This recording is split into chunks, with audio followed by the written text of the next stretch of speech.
Hello, everybody, and welcome to the stream.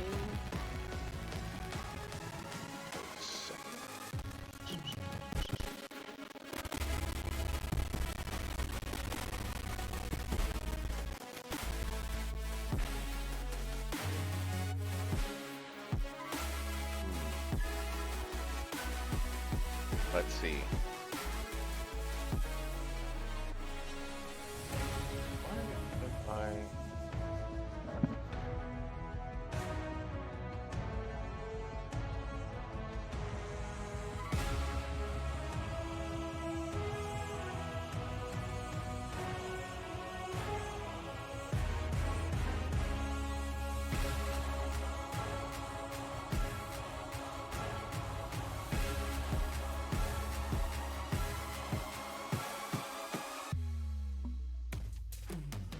Okay.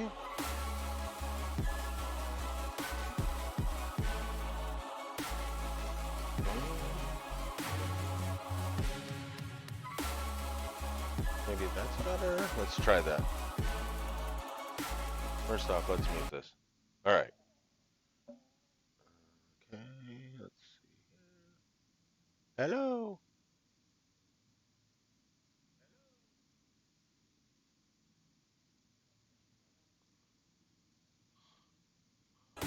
Okay. All right, we'll try this again. I don't think I hear myself now, so hopefully we're good. Check one more thing.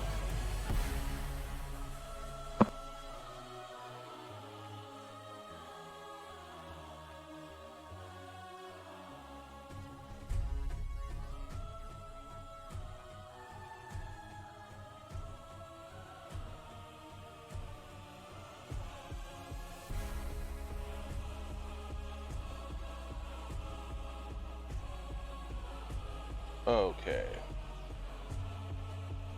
Oh.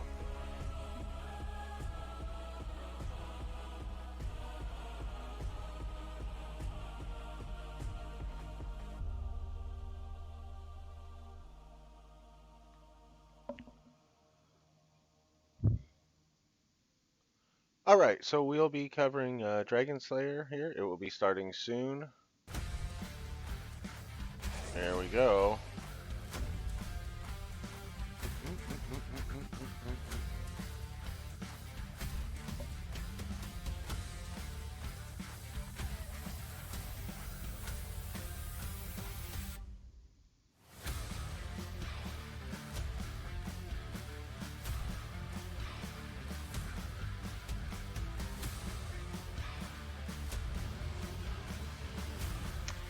All right.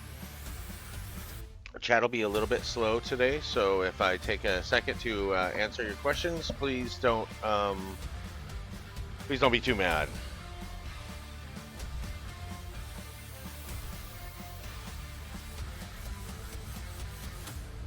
I don't know where this would be better. I guess it would be right there. Cataclysm is here, and so are we with the Cataclysm Classic Dragonslayer Challenge. I'm Rook, I'll be your host today and tomorrow, and I'm joined for the weekend by Sarth and Crix, familiar faces I'm sure that you all know in the community. Sarth, it's awesome to be back with you again after the variety show last year. How you been doing? I've been great. I'm really excited to do this again with you, and I'm so excited to see these two teams go up against each other for the speed run and just like to have Blizzard involved in supporting the entire scene of speedrunning. So I'm really, really excited to see what comes out of this today. Oh my gosh, me too. Honestly, this is such a cool competition. And given your history in speedrunning as well, I know we're going to get some cool insights. And it's All exciting, right. like you said, to see an event like this, especially in celebration of Cataclysm. And Crix, you've got the knowledge, you've got the skills as well. And you're coming in. It's so good to be here with you. I mean, All right, you've been hopefully that's playing a balanced. lot of Cataclysm, right? Yeah. Have you been enjoying the experience so far in Classic? Yeah, I've been enjoying it a lot. I've been looking forward to it for a while, and I was hoping the hype was there. And it kind of feels like it's there, and people are enjoying it, which is pretty good. And I joined Progress not too long ago, so it's nice to play with some people like that, and they make me better all the way around. I'm really excited to watch this. This is pretty much the two main guilds over the past few years doing speedrunning, so it'd be interesting to watch. Yeah, I mean, absolutely. And I love it because we've got you representing Progress over here. We've got Sarth representing Noda, none of the above as well. So, I mean, already, even just on the desk, the competition is I there. haven't These watched two Sarth teams in are a facing while. off, but of course, I we're haven't all seen here Rook in a for while a good either. time and some excellent speed running. Now, we've got a lot ahead of us Shows in you these how much next I've been 2 on here. days. Day 1, which will be today, our teams will be gearing and getting ready for their setup Yeah, for the this is raids pre-raids. tomorrow. Raiders from these 2 top speedrunning guilds will be embarking across this shattered world. I love it. It's so dramatic. It's so good. But of course, Cataclysm was an upheaval, and these teams will be looking to have I an would have upheaval of loved to their have own been a as part of they this. pursue gear and upgrades that will set them up for tomorrow.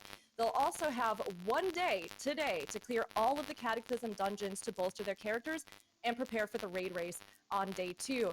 Now, this is a challenge. I mean, they only have 1 pass through each of these dungeons. They go through them in order. Sarth, what do you think they're going to be looking at as they try to gear up today?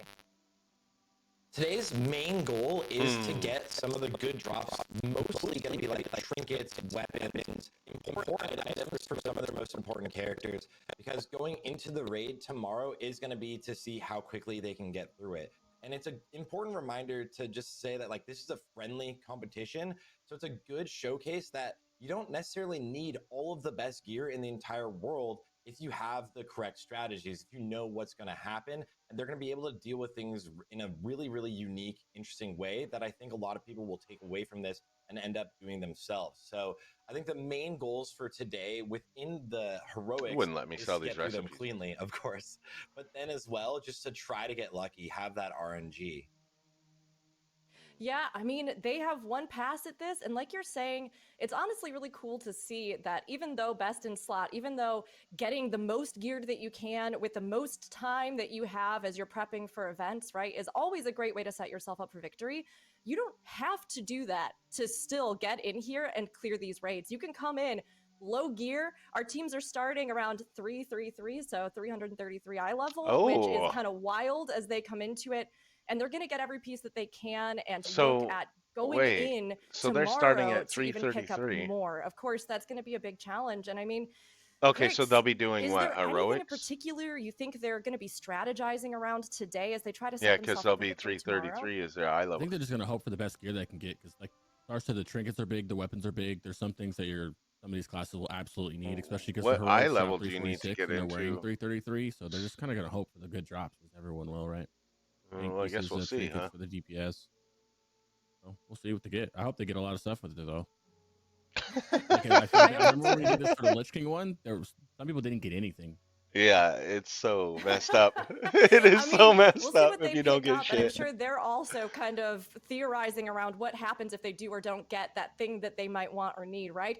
But we can actually talk more directly to both of these If I teams were as them, well. We I have the would I captains would run here the dungeon for that gives the both most Progress upgrades to and the none most of the people, above. So and we've then got do the Julius first run and and Take with assess us. where we're How's at it from going, you there. two? I You mean, know what I are mean? you If we didn't get excited, any runs Julius, about or the anything competition? or barely anything, maybe run it again or maybe Yeah, move it's on to a better one. gonna be fun, I think. You know what I mean? To get more Haven't drops.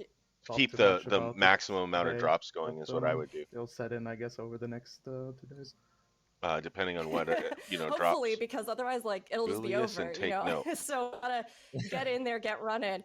But I'm sure it'll pick up and you're gonna be deep in it. Now, I mean, we'll do this for both of you, but can you give us a quick intro as to who you are and who your guild is? I am Take Note. Can you guys hear me, by the way? Just make sure. Yes, Yeah, yeah, you're good. absolutely. Okay. I am Take Note. I am a part of None of the Above. I have been chosen to None of the represent above. us now. I am not an officer or anything. I'm just here to be the face of the guild. I love it. You And were what the a one that beautiful got face it picked. is. Oh, What a yeah, beautiful face glorious. we never get to see. The face you'll never see. Your orcs just, Oh, like, that's funny. gloriously ready on the screen out for us. I love it. It's great. And we'll ask the He's got same. his So, orc out Julius, for her. would you do the same? Give us a little bit of an intro of who your guild is and who you are. Yeah, so I'm the raid leader for Progress since late Trial of the Grand Progress. Crusader, Okay. and yeah, nothing special there, I would assume. If there's any questions about that, I can answer something. These guys are so anti, like. I've got questions about that. Like, in general, especially with speedrunning, but like First of all, you guys have been, Progress has been the most successful guild in the entire history of World of Warcraft Classic when it comes to progression. That is I to hate say, for crawdads. anyone watching, is like race to world first. Progress has always consistently been so consistent at either winning or being just behind on race to world first, almost every time winning race to world first. How do you approach that as a raid leader, and how does that translate then when you move on to tackling speedrunning throughout the entire phase? That's a tough question.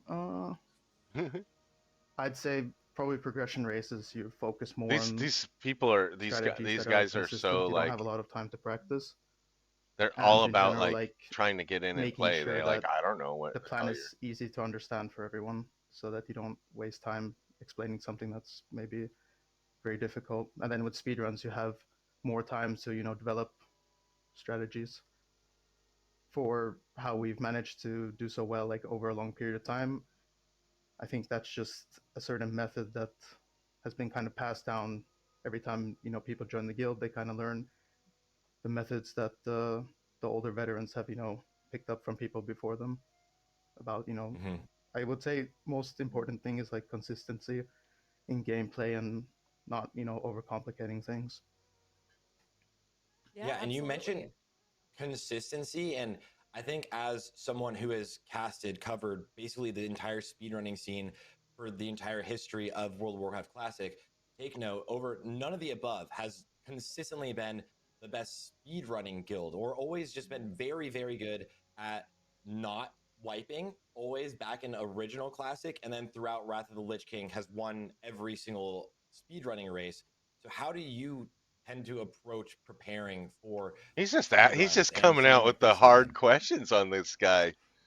Jeez. You mean me? Yeah. How do you approach it? Or maybe DJ. He's like, I know you have DJ. I know you have Cody. I'm like, he's like, I'm just here. Yeah, I don't know. it's just for speedrunning specifically, it's a lot about just letting the mind run free. Think about how can you be the most efficient on this trash pack, on this boss. Can we do them together? Can we skip it and then drag it in later? Like, it's just let the mind run free with all the ideas and try it out and see if it works, basically. You can do more risky stuff because you have a lot of weeks usually in a normal raid tier to try it during speedrunning, which is the difference from, for example, progression, like you just talked about, where you don't want to take as big risks because you have one shot.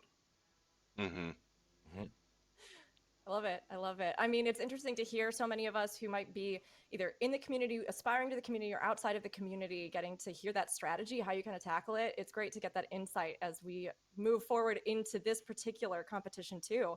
Our next question, actually, progress. So you, Julius, coming off of your world first win, congrats again. That's amazing. What are your kind of expectations for this event in terms of your sort of challenge, the challenge of it, and the strategy? What were you thinking about with it? Where is my cooking at? I don't like to think about results. I just like to Okay. play and then see what happens afterwards. We have practiced some strats and skips and so forth, but usually easier not to think about it and stress too much about the result.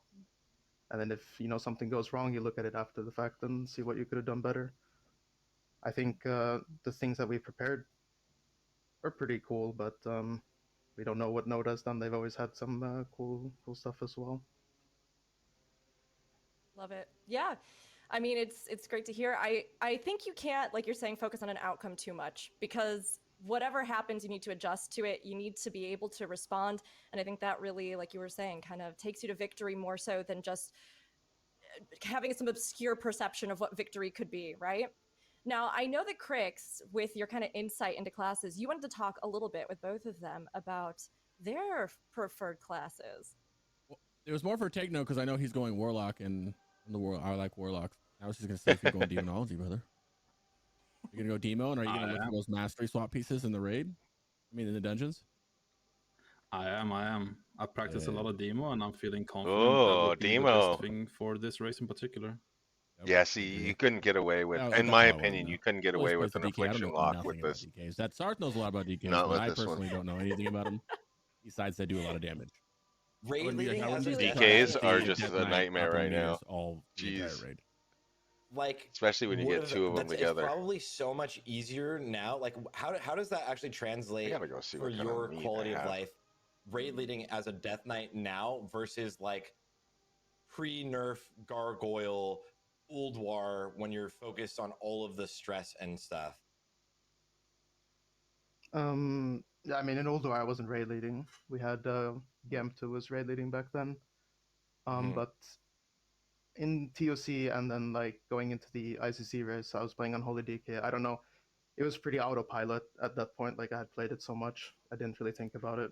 I mean, the gameplay that I had in that race while raid leading wasn't the greatest, but I mean, after that, for ICC speedruns and for the Cataclysm like World First Tier 11, I was playing a warrior, which is something I'm a bit more comfortable with. It's a lot more straightforward and less to deal with, pets and stuff like that. Yeah. And snapshotting. But I'd say like I haven't played a lot of Unholy DK and Kata, but it's more straightforward, I would say, than Wrath. But if I were to choose, I would rather play Wrath DK at this point. Rather play the more snapshotting than this version of DK. That's maybe maybe an unpopular take, but I preferred the Morb DK. No, fair. I mean, look, it's your take, so whether or not it's popular, it's still something that you feel strongly about. And it's interesting to hear as we kind of look at some of the changes and everything else that we've seen with Cataclysm being thrown into the mix here for Classic. Speaking of Cataclysm coming back, take note, since we're here in celebration of it, do you have a favorite memory from Cataclysm OG when it originally released? I do, actually. Back in original Cataclysm, when Firelands came out, me and 9 other people from my school made a guild together and we raided 10 men. And that is probably the most fun I've ever had in World of Warcraft, for sure. The old days is always the best. It's amazing. Times. I mean, those first how formative it was when we experiences, were, especially too before we had all had a bunch of friends that we used to run Karazhan at night with our alts and had a ton of when fun. you and your friends would It just was get so much together and be fun. like, yeah, let's do it. I think that Or is kind of a anything, piece of Molten magic. Core, do it drunk Yeah, sometimes. right? Yeah, And had a stot bot for everything. Just so fun. Right? Alakazam and like. No, it's so true. I love hearing that though, and hopefully we can recapture some of that magic this weekend as both the teams jump in with their 10-mans and race tomorrow. But we will let you both go so that you can prepare for your gearing up today with all of the dungeons. Thank you so much for joining us, and we are wishing you all the best in the competition. We can't wait to see what you're going to do, honestly. Thank you for having me. All right. Yep, thank you. Thanks so much. And speaking of the dungeons that they're going to be progressing through today, let's take a look at our day one roadmap. So as we mentioned before, the teams are coming in with a very low eye level threshold, even lower than if they were coming out of the previous expansion into this one. That's part of the challenge as they look to gear themselves up in these heroic dungeons, which you can see here. The teams have to progress through them in order. That's right. So, okay, that's what I thought. And how they want so to they're going to tackle be each doing dungeon as they go through, and they're going to be looking to they're going to be doing the heroic dungeons. As they can as they do. So, Chris, I'd have to see the raid with comp these right now to dungeons that we have, know are there any that which stand out to you, off either the from top a of my head gearing which 2 or standpoint 3 a I would hit difficulty first. standpoint?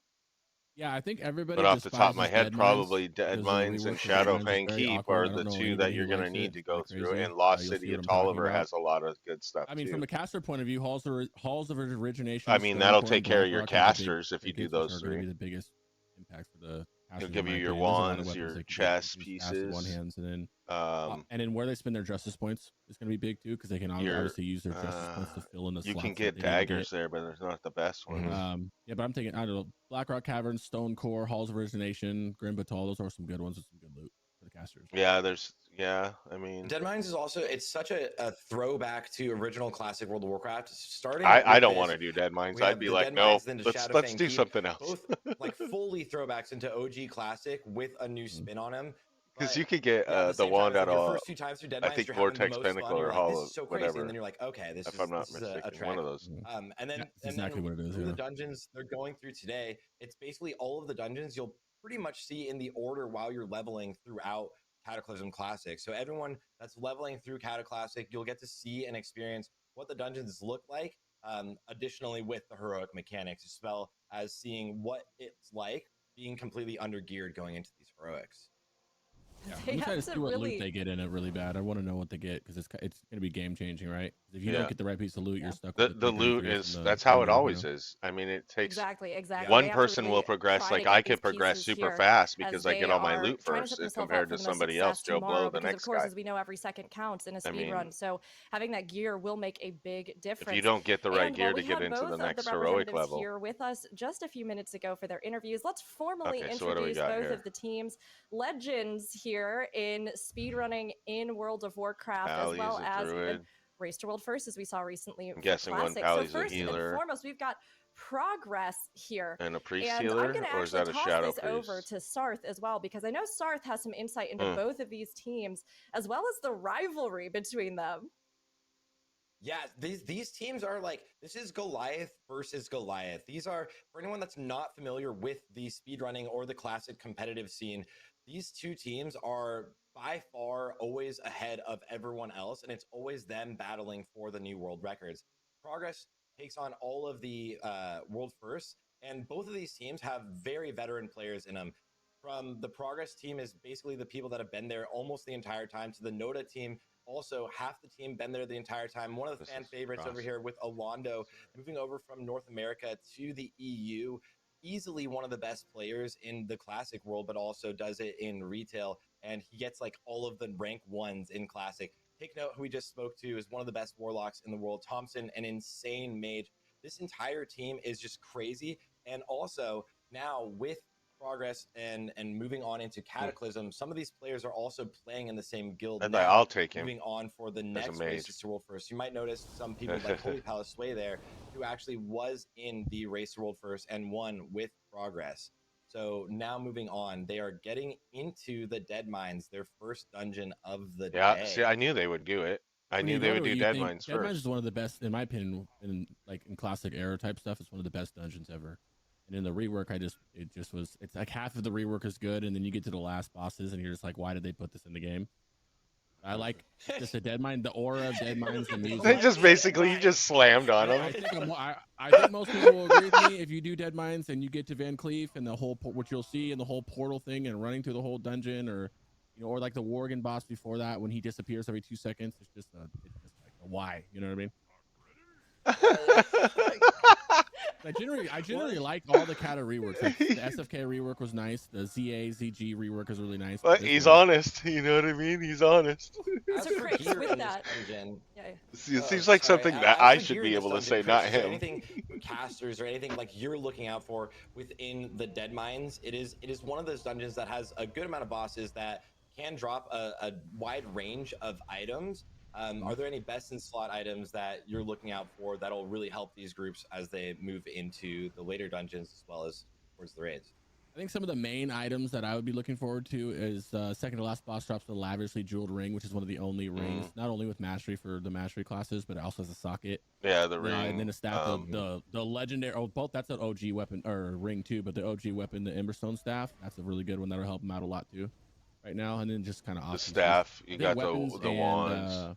Yeah, and then there's also some swords. Most important because justice points you can fill a couple trinkets in here too. You can buy an offhand, you can buy shoulders, you can buy So I'm saying I wouldn't want to do it, but I would start with Dead Mines, and that's exactly what they're doing. It's going to be big here for jewelry and weapons. It's the one I've been putting off. I haven't started Dead Mines yet because I don't want to do it. With this dungeon, I mean, bad enough I did Shadowfang Keep, right? Do you feel like with these rework dungeons, we have both of them back to back right at the start for these teams? Is there kind of any trepidation with that? With the reworks, do you feel like the difficulty has changed from the original release, or do you think it's just a slightly different challenge? I think it's a different beast. Moving into Cataclysm Classic, a lot of people have this notion that it's no longer classic anymore, and it still feels like it feels really, really good. It's this weird mix between playing the OG Classic and introing into Cataclysm. I love this bloodlust that we can see in the bottom right corner. I think that these dungeons are a really good way to introduce you back into things, even though technically you only get to go into them once you're max level, because you only deal with them in a heroic only situation, or you'll go through them at the lower levels. It's fun to go back in there and see new spins, and it's something that I think World of Warcraft in general has been doing a good job of, especially with the MOP remix or Season of Discovery, seeing like the older content coming back in a nice way that can be really fun. I'm actually curious, Rook, with your retail experience, how you feel about Blizzard doing a lot of that and like the callbacks, and does it feel like you really want to like get back into something that you have this like good memory of? Yeah. Yeah, I like it's that been they so did the interesting reworks because in I came retail into WoW a little personally. bit later than a lot of people, and I'm sure that with all the hype with recent expansions and everything else, and we've got this amazing new expansion War Within on the horizon, and all this new content coming out in Classic, and the Mists of Pandaria rework. I mean, we've been talking ourselves even outside of the broadcast about how much is going on in WoW right now. So I know that there are a lot of folks out there who also came in and then went, wait, maybe I didn't get to be a part of some of these, classic eras in WoW.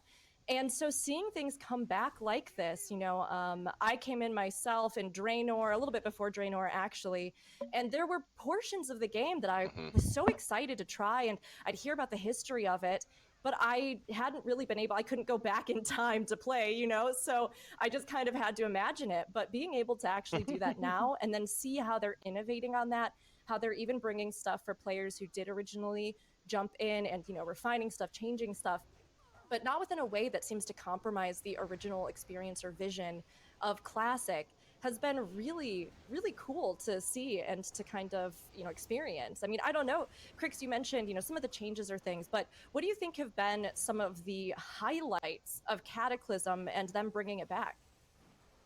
I think everybody would agree with me, and everybody's favorite thing about Cataclysm so far has been archaeology. I know that everybody likes to dig in the game, and I think everybody enjoys 1,000, 2,000 solves to get a staff that they already replaced. Outside of that, no jokes aside, the raids, I think people have actually really enjoyed the raids. I've had a lot of feedback Oh, that's from people exactly who why didn't I play didn't do Cata. it. They love the raids. I didn't want Whether to you say like it, if anything, you like but difficulty, you can go on heroic and struggle a little bit. It's a good middle ground because if you don't want to go hard, you can go on normal and blow through the raid, and it's kind of like a go both ways thing. We actually have our it's been first feeling wipe pretty that's good to me. potentially happening on the top right here. We have Windy went down, and it looks like the Oh. squad over in Dead Mines pulled a little bit too much. And this is a good showcase of just being completely undergeared, entering into these heroic dungeons, and actually seeing some of the teams go through very cleanly. Windy swapping over to the tanking role on the Blood DK. He will be playing DPS mostly in the actual run, and just actually this team going down here. So this is not necessarily the Cataclysm Heroics have this interesting, I would say, like ethos, this interesting kind of like world where you either think of them as extremely hard or extremely easy. Maybe no one thinks of them as extremely easy, but we can definitely see as if you play really well, some things are going down very quickly. But if you try to over rush it, we can see some of these teams, which are Yeah, the best I've players noticed in that. Classic WoW, still going down, even with this very low threshold of gear. Yeah, looking good for progress already. Just saying. I mean, okay. See, and you look at this. Wow, just gonna bring it right here. Just be like, oh yeah, progress looking good. You're not at all. You look at this for a second, and you see all these people on here that like hate on people like that come into heroics at like even 340 gear, and they're having a hard time with it. You have pros here at 333 doing pro stuff, wiping, and yet who are they sitting there getting Reaper the kind of freaking drops the trash only talk and good shit? things, like No, all weapons. really you know that what are I just, mean. like, This is what I'm Really talking really about. powerful. He got the Toxic MS on the stuff staff, does and then not a need to two-handed be in the mace and a community one-handed at sword, all. all If just people like don't know really how good to for do, them to get right if you now. don't like the thing, just leave the group. I guess the You one-handed know what I sword mean? would Don't not be say helpful nothing. at all. Don't And be like, actually, oh, you interestingly, if you guys are bitch, watching, you'll shouldn't notice play every now and anything then ever. we do have You the know what I loot mean? bed Go drops kill pop up on yourself. the screen, It's and you like see actually who seriously. gets the loot. So far, all of the But groups have been a anyways, little bit just had to throw unlucky. that in Kia there there because I with the think it's life grip stupid. to move Visp out of the way so I that it doesn't guess get taken drink. out by that frontal. Really smooth move, as Visp did take a lot of damage. She went really, really low there. So we'll see what drops, but taken down quite easily for the squad over here on Progress. Oh, and Buzzsaw, they actually did get the one-handed sword. The Wanna only item max my that they thing didn't out. want. I No. caster cursed that. I'm sorry. Yeah, that's crazy. Wow, Well, I mean, there's no Sarth. cat. There wasn't a lot of casters in there that could benefit from too much, which is good. Kia, the priest, definitely could have. Oh, Reaper will Yeah, be big Julius for his getting second Faux group, so Reaper. That is yeah. very, very good drop here, especially again considering the low gear that they're coming in with. Getting a very solid two-handed weapon, especially on your unholy DK that will be pumping in the raid later. That'll be a large amount of damage, even if a lot of their damage is going to come from their diseases. If you came from Wrath of the Lich King, there's a lot of transitions within a lot of the classes. Whereas Death Knights now, you are no longer purely focused on getting damage out from your gargoyle. A lot of your damage actually is very steady, very high damage class, and it's a lot of diseases. What are the changes you see with like some of the caster classes from Wrath of the Lich King, maybe even from Classic, that you see here moving into Cataclysm? Like specifically for the casters, like if we're looking at Thompson right now, the mage, one of the biggest mage things is the combustion rework, right? And then obviously you can scorch while moving, which you're seeing him doing right now, which is huge. And also scorch doesn't cost any mana, so it's a double up where on my mage, if I have mana issues or it's the end of a, we're in a raid on heroic and we're almost wiping and I need a little bit of mana, I can just scorch for free, which is really nice. Warlocks obviously have a whole bunch changed with their kind of not really affliction, but it's more like a spec swap where in Lich King affliction is king by far, and demonology is one of the worst specs in the game, and you just brought one for a buff bot, which warlocks usually are, right? And then in Kata now, demonology is on top. It's one of the best, as you'll see in the raid, one of the best single target, highest single target DPS in the game. That's what I'm saying. If you would have put... Yeah, I'm on the left side here. We're moving towards getting onto the actual ship where we're seeing both groups. If you would have left Affliction alone, Affliction would have been able to do stuff in these things, but since they changed so much with Affliction, skip all the way I can't believe how much they... I mean, it's still viable, and I've seen pretty good ones, kind of but in still... Classic as well, and it gets a little bit scary. Ghosting taking a ton of damage. These are the types of skips, the types of ways that these groups will be moving throughout the dungeons as fast as possible. And then the second ghosting is back up on HP, I don't even know just heading forward and pulling more. And then they're just utilizing these cannons to do as much damage as possible. Yeah, the cannons carry, so you just pull everything to the top and shoot them down, as you can see right now. Barrier down just to help a little bit. Yeah, as coming from a retail point of view, how does this relate like visually for you, coming from like something like a Mythic Plus Rook? How does it look just like without even knowing any of the mechanics necessarily? I mean, honestly, wow, Sark, wow, yeah, okay, all right, no, it's fine. Jesus. Sure, yeah, go ahead, just put me on blast. No, I'm teasing. Honestly, one of the things that I really love about encounter design from Classic is that, in general, all of the stepping stones of what we eventually will see become current content are all in the original. You get to see how a lot of this stuff, how even skips like this started to be done, because this was literally the era, these previous portions of the game were when these became kind of foundational aspects in dungeons, in raiding. And so while you see a lot of stuff that is similar, there's also some unique kind of things with Classic as well, and how you're dealing with the fact that tuning was different. The classes were a bit different, obviously, in their iterations with where you were with the levels, and how you tackled some of this would have variation that we don't necessarily see on the retail side. And honestly, again, for those folks who have only ever played retail, I think jumping into Classic, it's like going back to the basics in certain ways, but then you're also learning these things that are so unique to it that you start having this incredibly like rounded out feeling of what the game.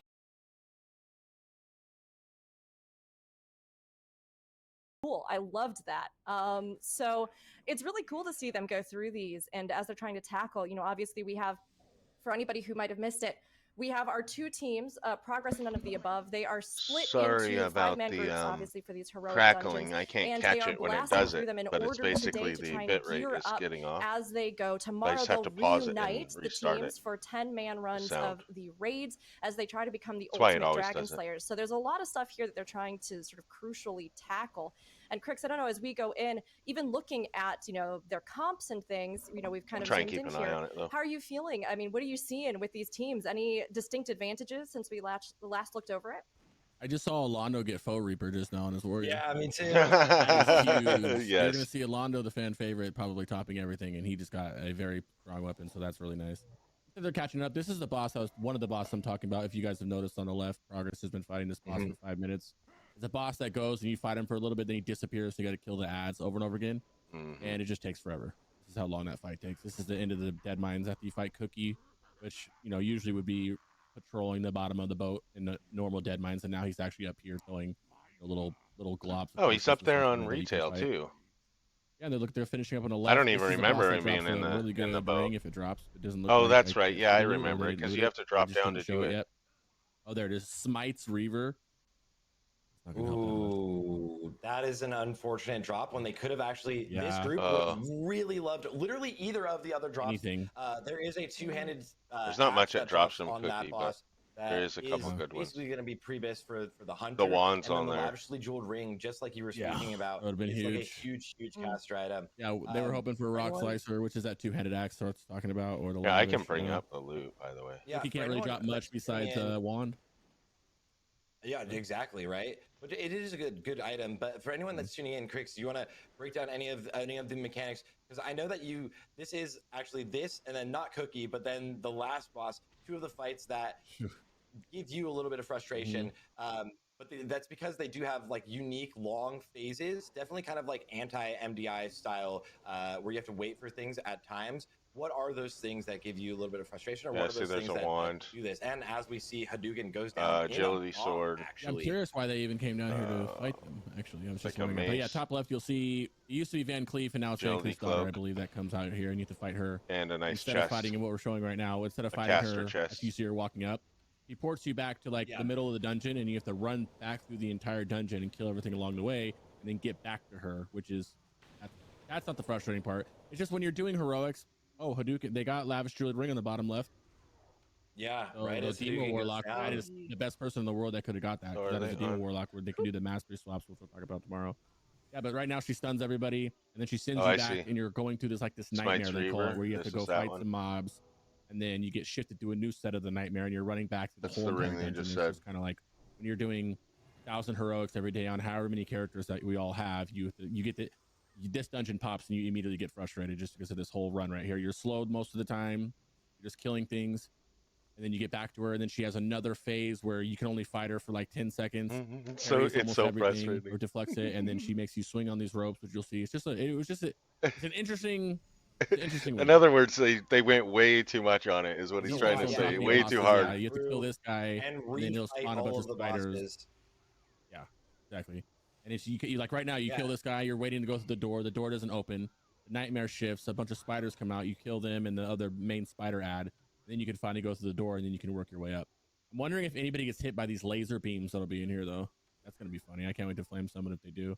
There's these laser beams that'll one shots everybody no matter what. I don't know if it one shots the tank, but it one shots everybody else. You hit it, so it's kind of funny to see people like run through it and think they can make it past it, and it skims you a little bit because it's one of those mechanics where you see it, but like it's a little bit wider range than it actually looks like visually, Yeah, the actual hitbox is slightly larger than what it actually is. Who are they fighting right now? There's always something, especially also in classic World of Warcraft, there's a lot of like leeway mechanics, whereas if you're jumping in a direction, the game will take it as if you are still in the position that you jumped from until you land. So much on and here. So if something were to move into that position, it can actually take you out. Healer gear. I'm a huge fan. I think it's always funny to see like more healer gear. Like this, like the Frogger mechanic in the next. Yeah, this is why I would come in here first to get the casters taken care of. And there's good plate gear too. I mean, not a lot of tank gear, but you got going down, right?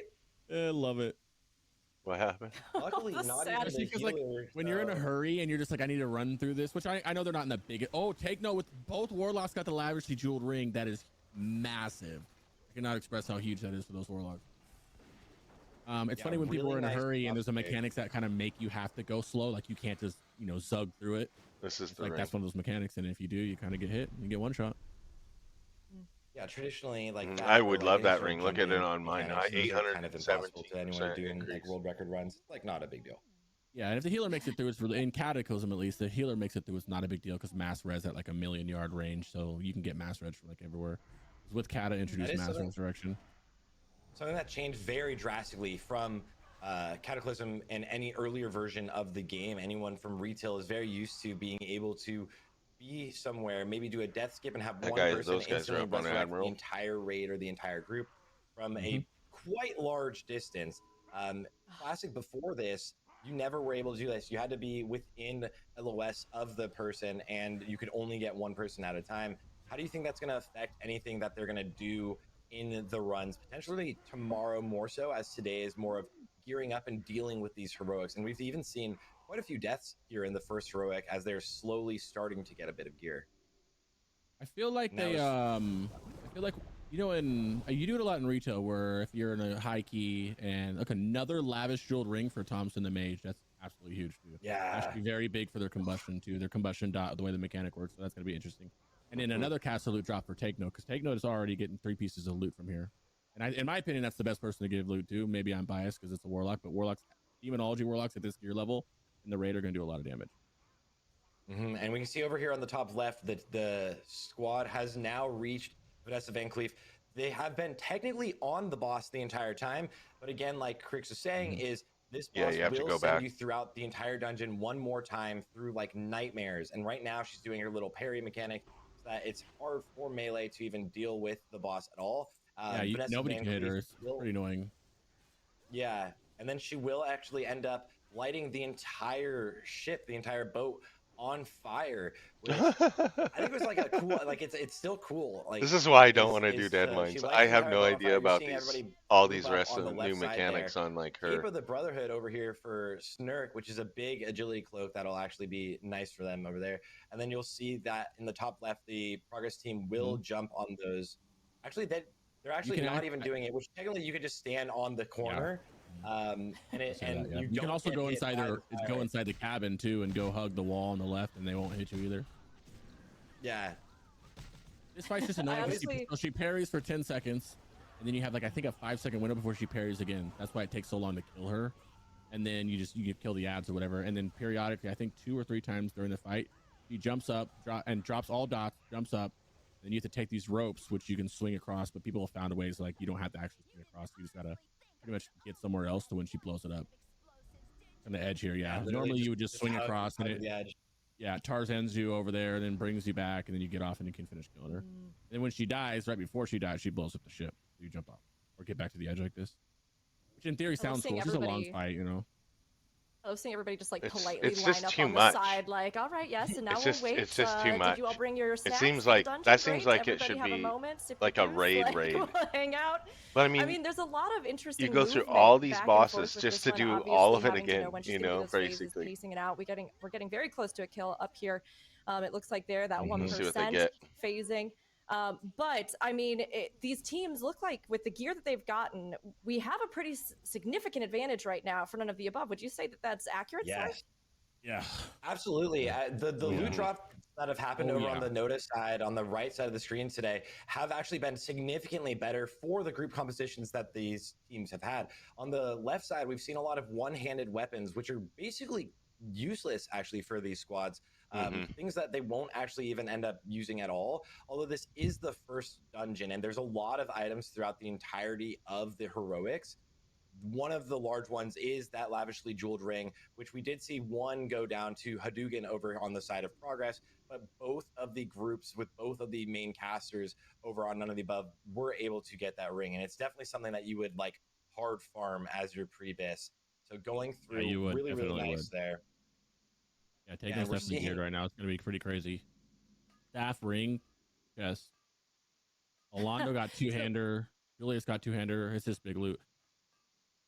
So Crix, and then on the sorry, you're good. I was just going to say, Crix, with this consideration of the fact that None of the Above, they have a lot of the drops that I think were kind of big from this, but do you think this is going to change how Progress is looking at the upcoming dungeons? Is there a way that they can kind of recoup what they didn't get here, Crix?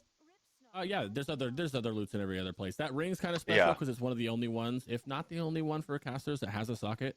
You just slap another 40 int gem on it, so that's 40 intellect more than every other ring you're pretty much going to get. Other than that, there's still weapons in other places that you can get, and there's still chests and stuff. The ring is the really big upgrade. For the melees, like Alando and Julius, who got the 2-hander, I don't know if there's better 2-handers. That's more of a SARS question, but caster-wise, definitely that ring was big.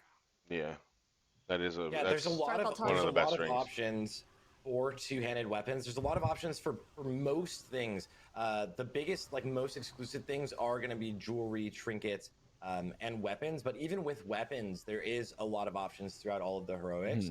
So getting that is going to be definitely like something they absolutely wanted to pick up.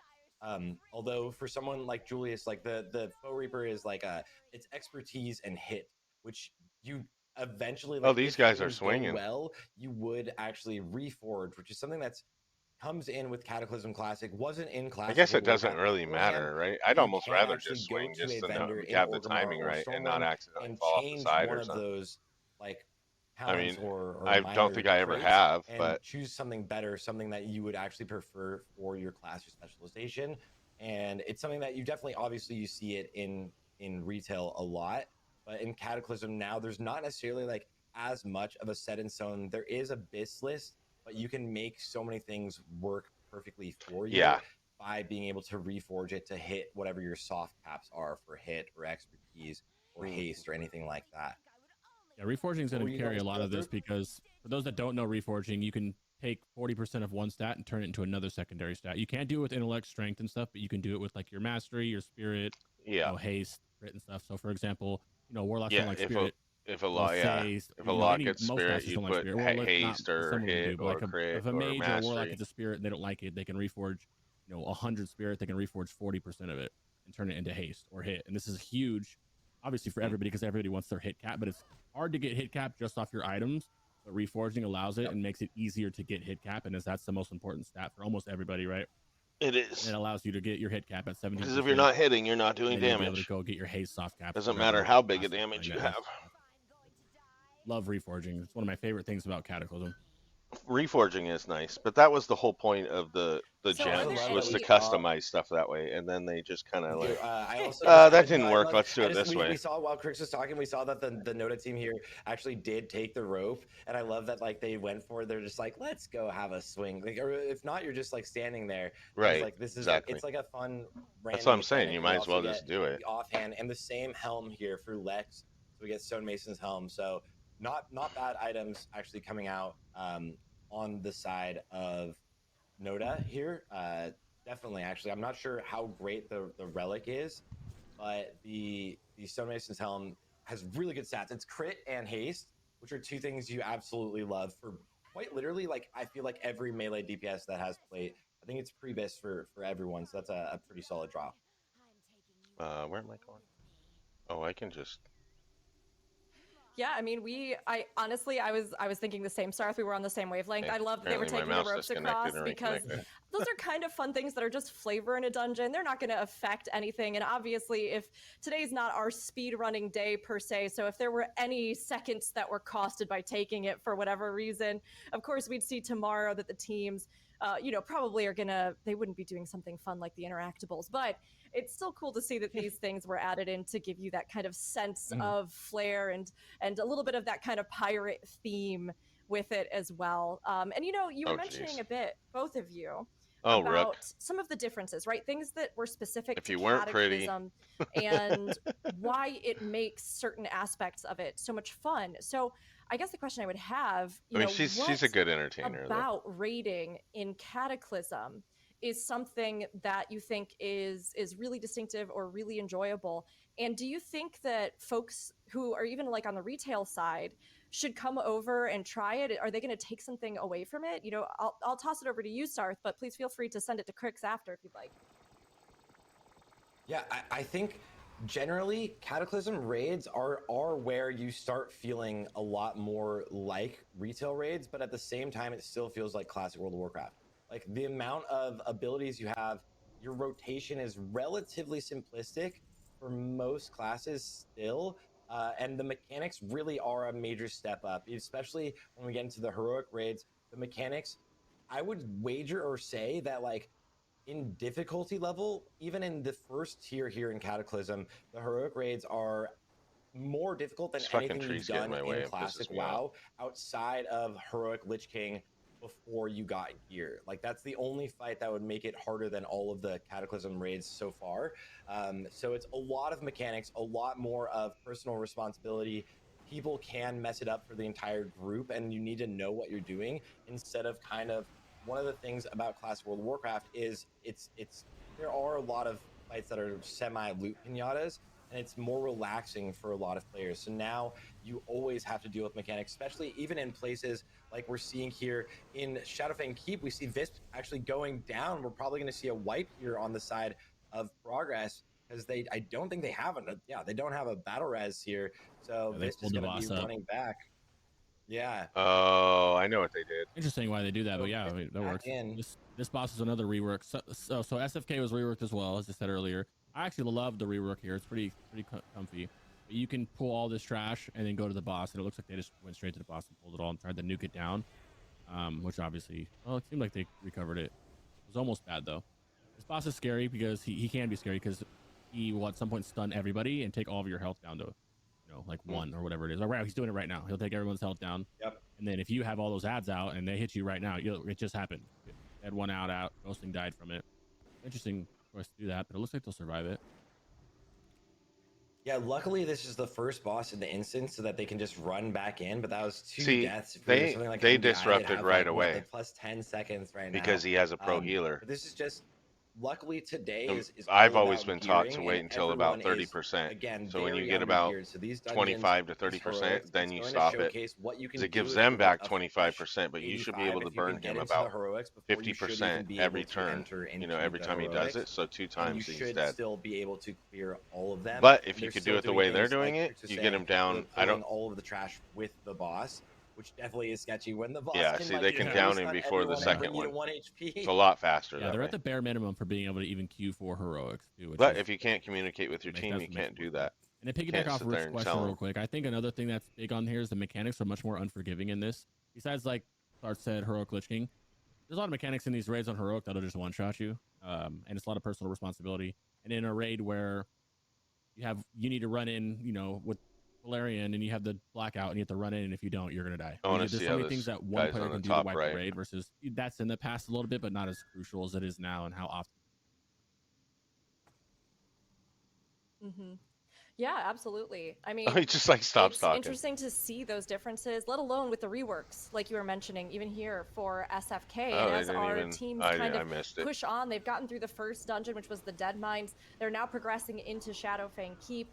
And as they come into this one, I mean, Sarth, we talked about the rework a bit here, but is there anything in this dungeon that you think in particular, whether it's from the original release or now with this rework, they go to somebody just standing there rather than the boss, are going to have to keep an eye out for? Thinking about the original release of this dungeon, I mean, there's a lot of like the reworks and it's really fun. This is like one of the most iconic dungeons, like from, I want to say like from my childhood, from everybody's childhood. I always liked it because it was cool. A bunch of werewolves. Like, I remember being a level 19. And a big keep, looks like a castle. Twink, rogue, and this dungeon is where you would go in, and it was the only place that drops 2 of the best items you'll ever see. And they used to just like, if you got it to drop, you could sell it on the auction house for enough gold to just last you the entire expansion. And so I'm personally just such like a huge fan of Shadowfang Keep. It's very, very reminiscent, and going back in here feels really good. And it doesn't feel like they changed it in a way that makes it not the same dungeon. They just added to it in a way that makes it feel like the same with flair. I'm curious, actually, Crix, if you feel the same way or if you feel differently, how does it feel going into here? Both groups getting the same loot, these tanking gloves from that first boss. Baron has some really good loot in there, and they have obviously a more caster bias, but there's 2 pieces of loot that it drops that are absolutely with borderline previous, with some bracers that are really nice, because bracers are actually really hard to come by because you can't get them from justice points, and there's only a few pairs that you really want. There's 2 pairs that you want because the rest are kind of spirit, which is what it's funny because I got my bracers like right away. To see that they got those haunts there. I got them out of Lost City. You got necks in here, you got feet, backs, the typical stuff, but some really like 4 borderline, I would say top 2 previous items for all the casters. And when you look back at Shadowfang Keep, do you have fond memories of this dungeon? Are you like, oh yeah, this is one of my this is like this was, I would say, this, if we're talking about classic before the rework, so classic TBC, mainly classic, right, like vanilla, Dead Mines and SFK are my 2 favorite dungeons. And then with the rework, like I said, maybe, you know, I'm not a fan of Dead Mines, but I do like SFK now. I think it's cool.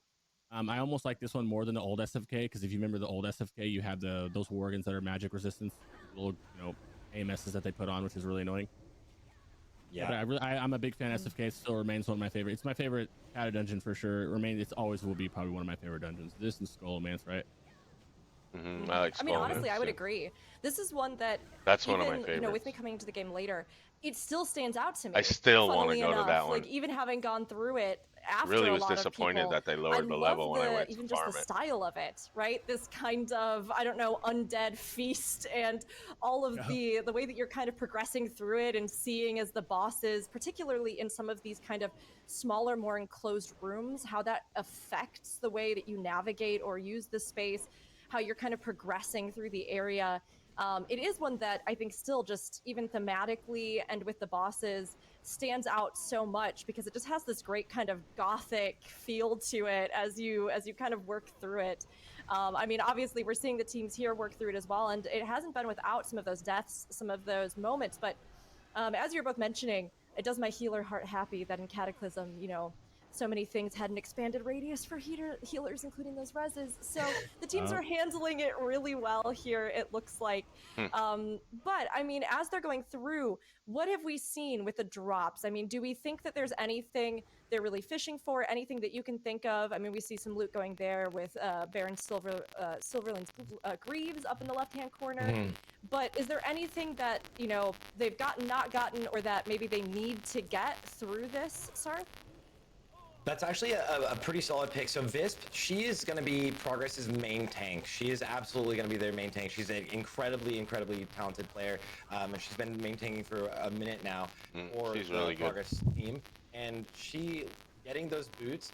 They don't have for a Blood Death Knight. Your big thing is Mastery, which increases your output like quite significantly, increases healing.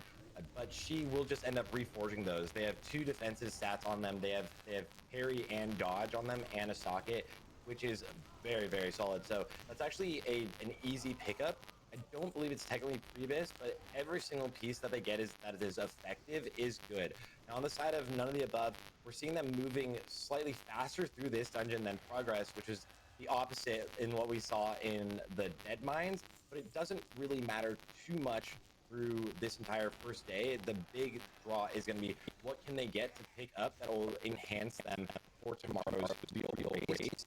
And I think this is like leaning backwards towards actually finally kind of evening out, as Vasco is getting a cloak up in the top right corner, which is one of the healer cloaks, which is pretty nice. It's one of the ones with Spirit, as Crix hates Spirit. But we've also seen Xander in the bottom left got multiple pieces, multiple agility pieces on their hunter, which is, I'm actually curious for Crix to say, like, what are the classes you think are going to perform the best in the raid tomorrow, and some of the classes that really need to get the most loot, as we're seeing a huge pull over in the top right here.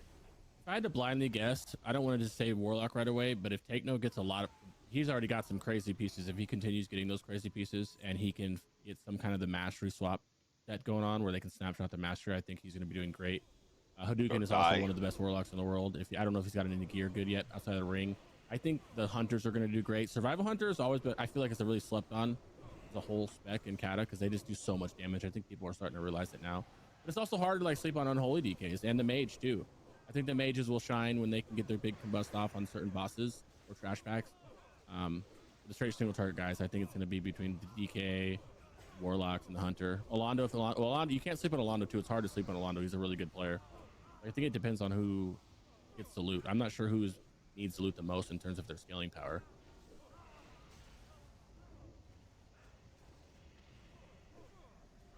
Ooh, We're seeing DJ get shoulders here on the bottom right, which is I would actually say like not the hugest thing, but DJ will be the tank so the rosters are going to be different here between None of the Above and Progress. They're actually tackling this raid in a very different way, which is something that you see a lot less of within the speedrunning community. It's the teams trying to decide what's going to be absolutely optimal. Probably something you see in a lot of Race World First as well for retail, whereas like you will always run whatever is going to be for you the most optimal. Every player can play a bunch of different aspects, and we are going to see the Feral Druid on the right side for None of the Above playing the tank role. I believe we're going to see the Blood DK playing the tank role on the left side, as we're seeing a huge skip here from None of the Above on the top right. Hadouken getting boots here. I don't know how. Yeah, the good last those two are. That's bosses the ones drop that you actually the like. same exact loot tables too, which is cool. Oh, there's some spirit boosts. You've mentioned Londo missing the jump, failing jump mechanics, feels bad. He's gonna get gripped up here from Vasco probably if he doesn't go all the way around. Yeah, this is a skip that I found in Kata 2. I didn't find it personally, but I found out about in Kata, which is pretty nice because it lets you skip. You know, if everyone does it and doesn't fall off, then it helps you skip a lot of time because you can skip that whole room. You know. Yeah. We were talking about how this was one of our favorites, but apparently 4 of None of the Above's players also said that this dungeon was their personal favorite. So hopefully they're enjoying the run as they go through here. I mean, it seems like we haven't had any, you know, huge make or break kind of items, but that the teams are kind of like you're saying, figuring out how to work with it, how to put it together. And, you know, to take advantage of what they can. I mean, as they're progressing through here, I mean, are there any strategies you think that we've kind of seen even from the teams with their current compositions that might kind of foreshadow what they're going to be doing tomorrow, Crix? Obviously, they're going to be doing some skips. Hunters can help a lot with the skips, which is going to be nice. Nothing crazy for their comp wise. It's kind of what I would imagine a comp. They're covering most of the buffs that you need, if not all of them. Yeah, I would just obviously we know they're either going to skip a bunch or they're going to pull a bunch.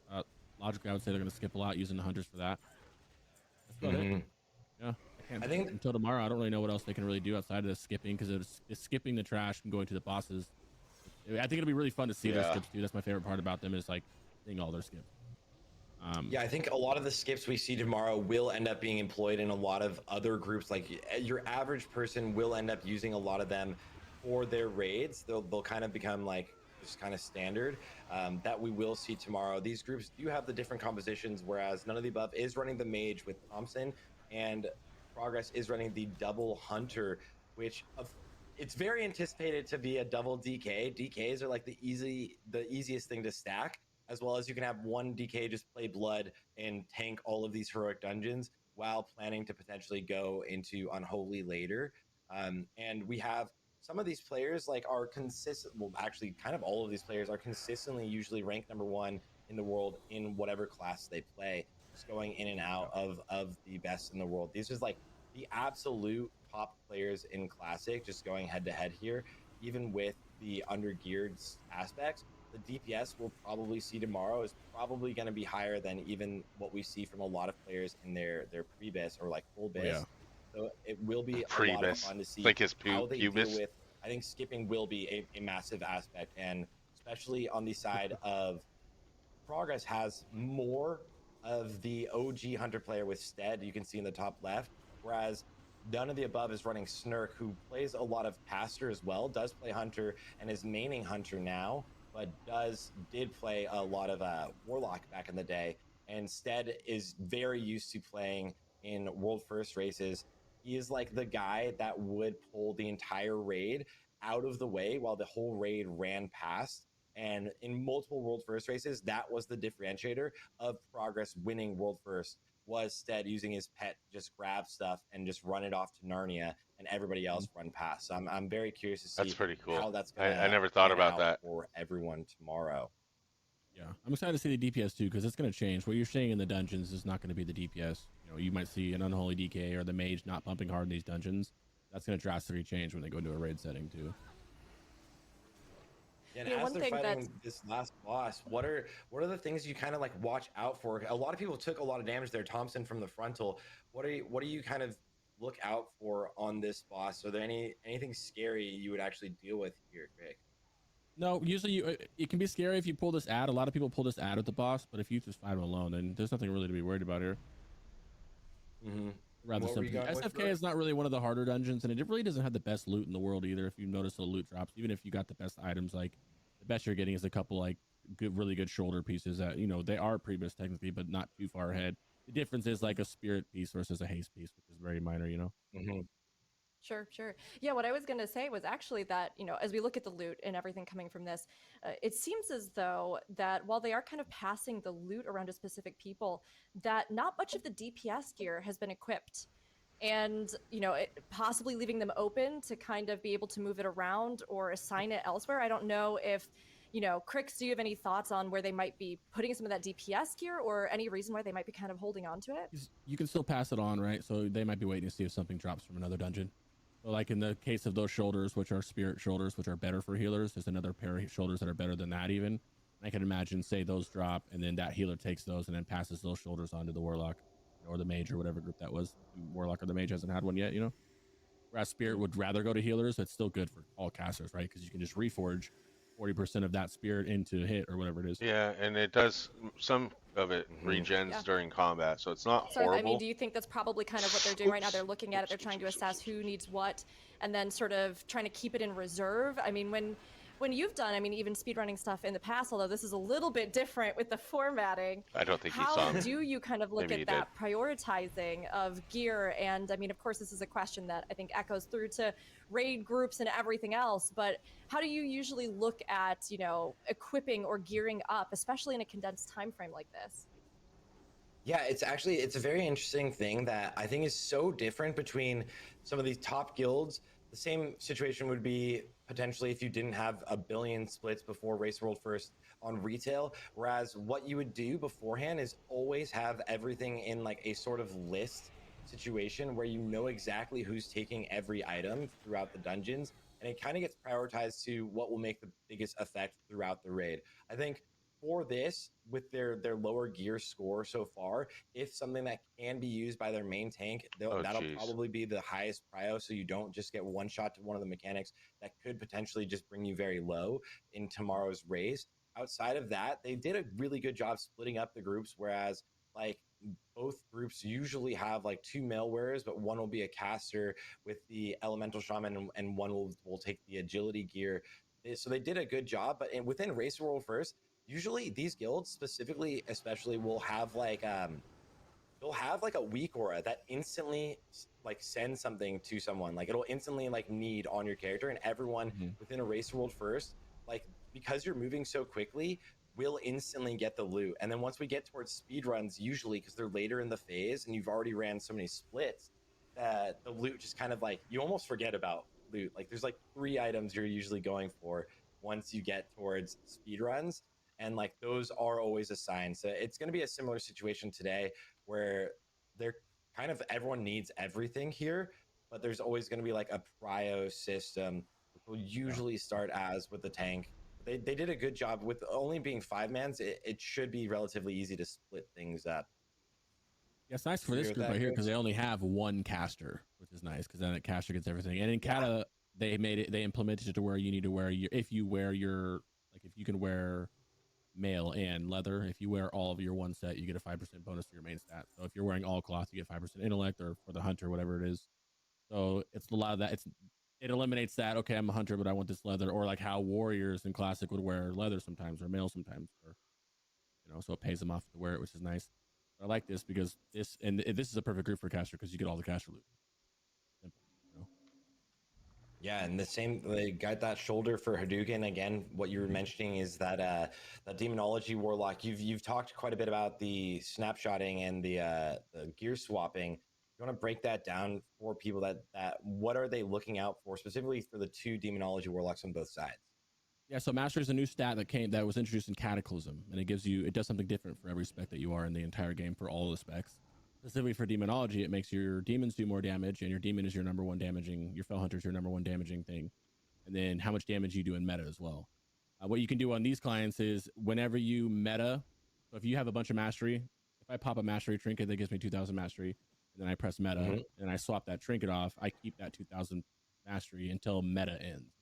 A lot of the pre-pull shenanigans is you would 5 seconds on the pull timer left. You have as much mastery as you can get, even tank trinket, tank ring, whatever has mastery you can get.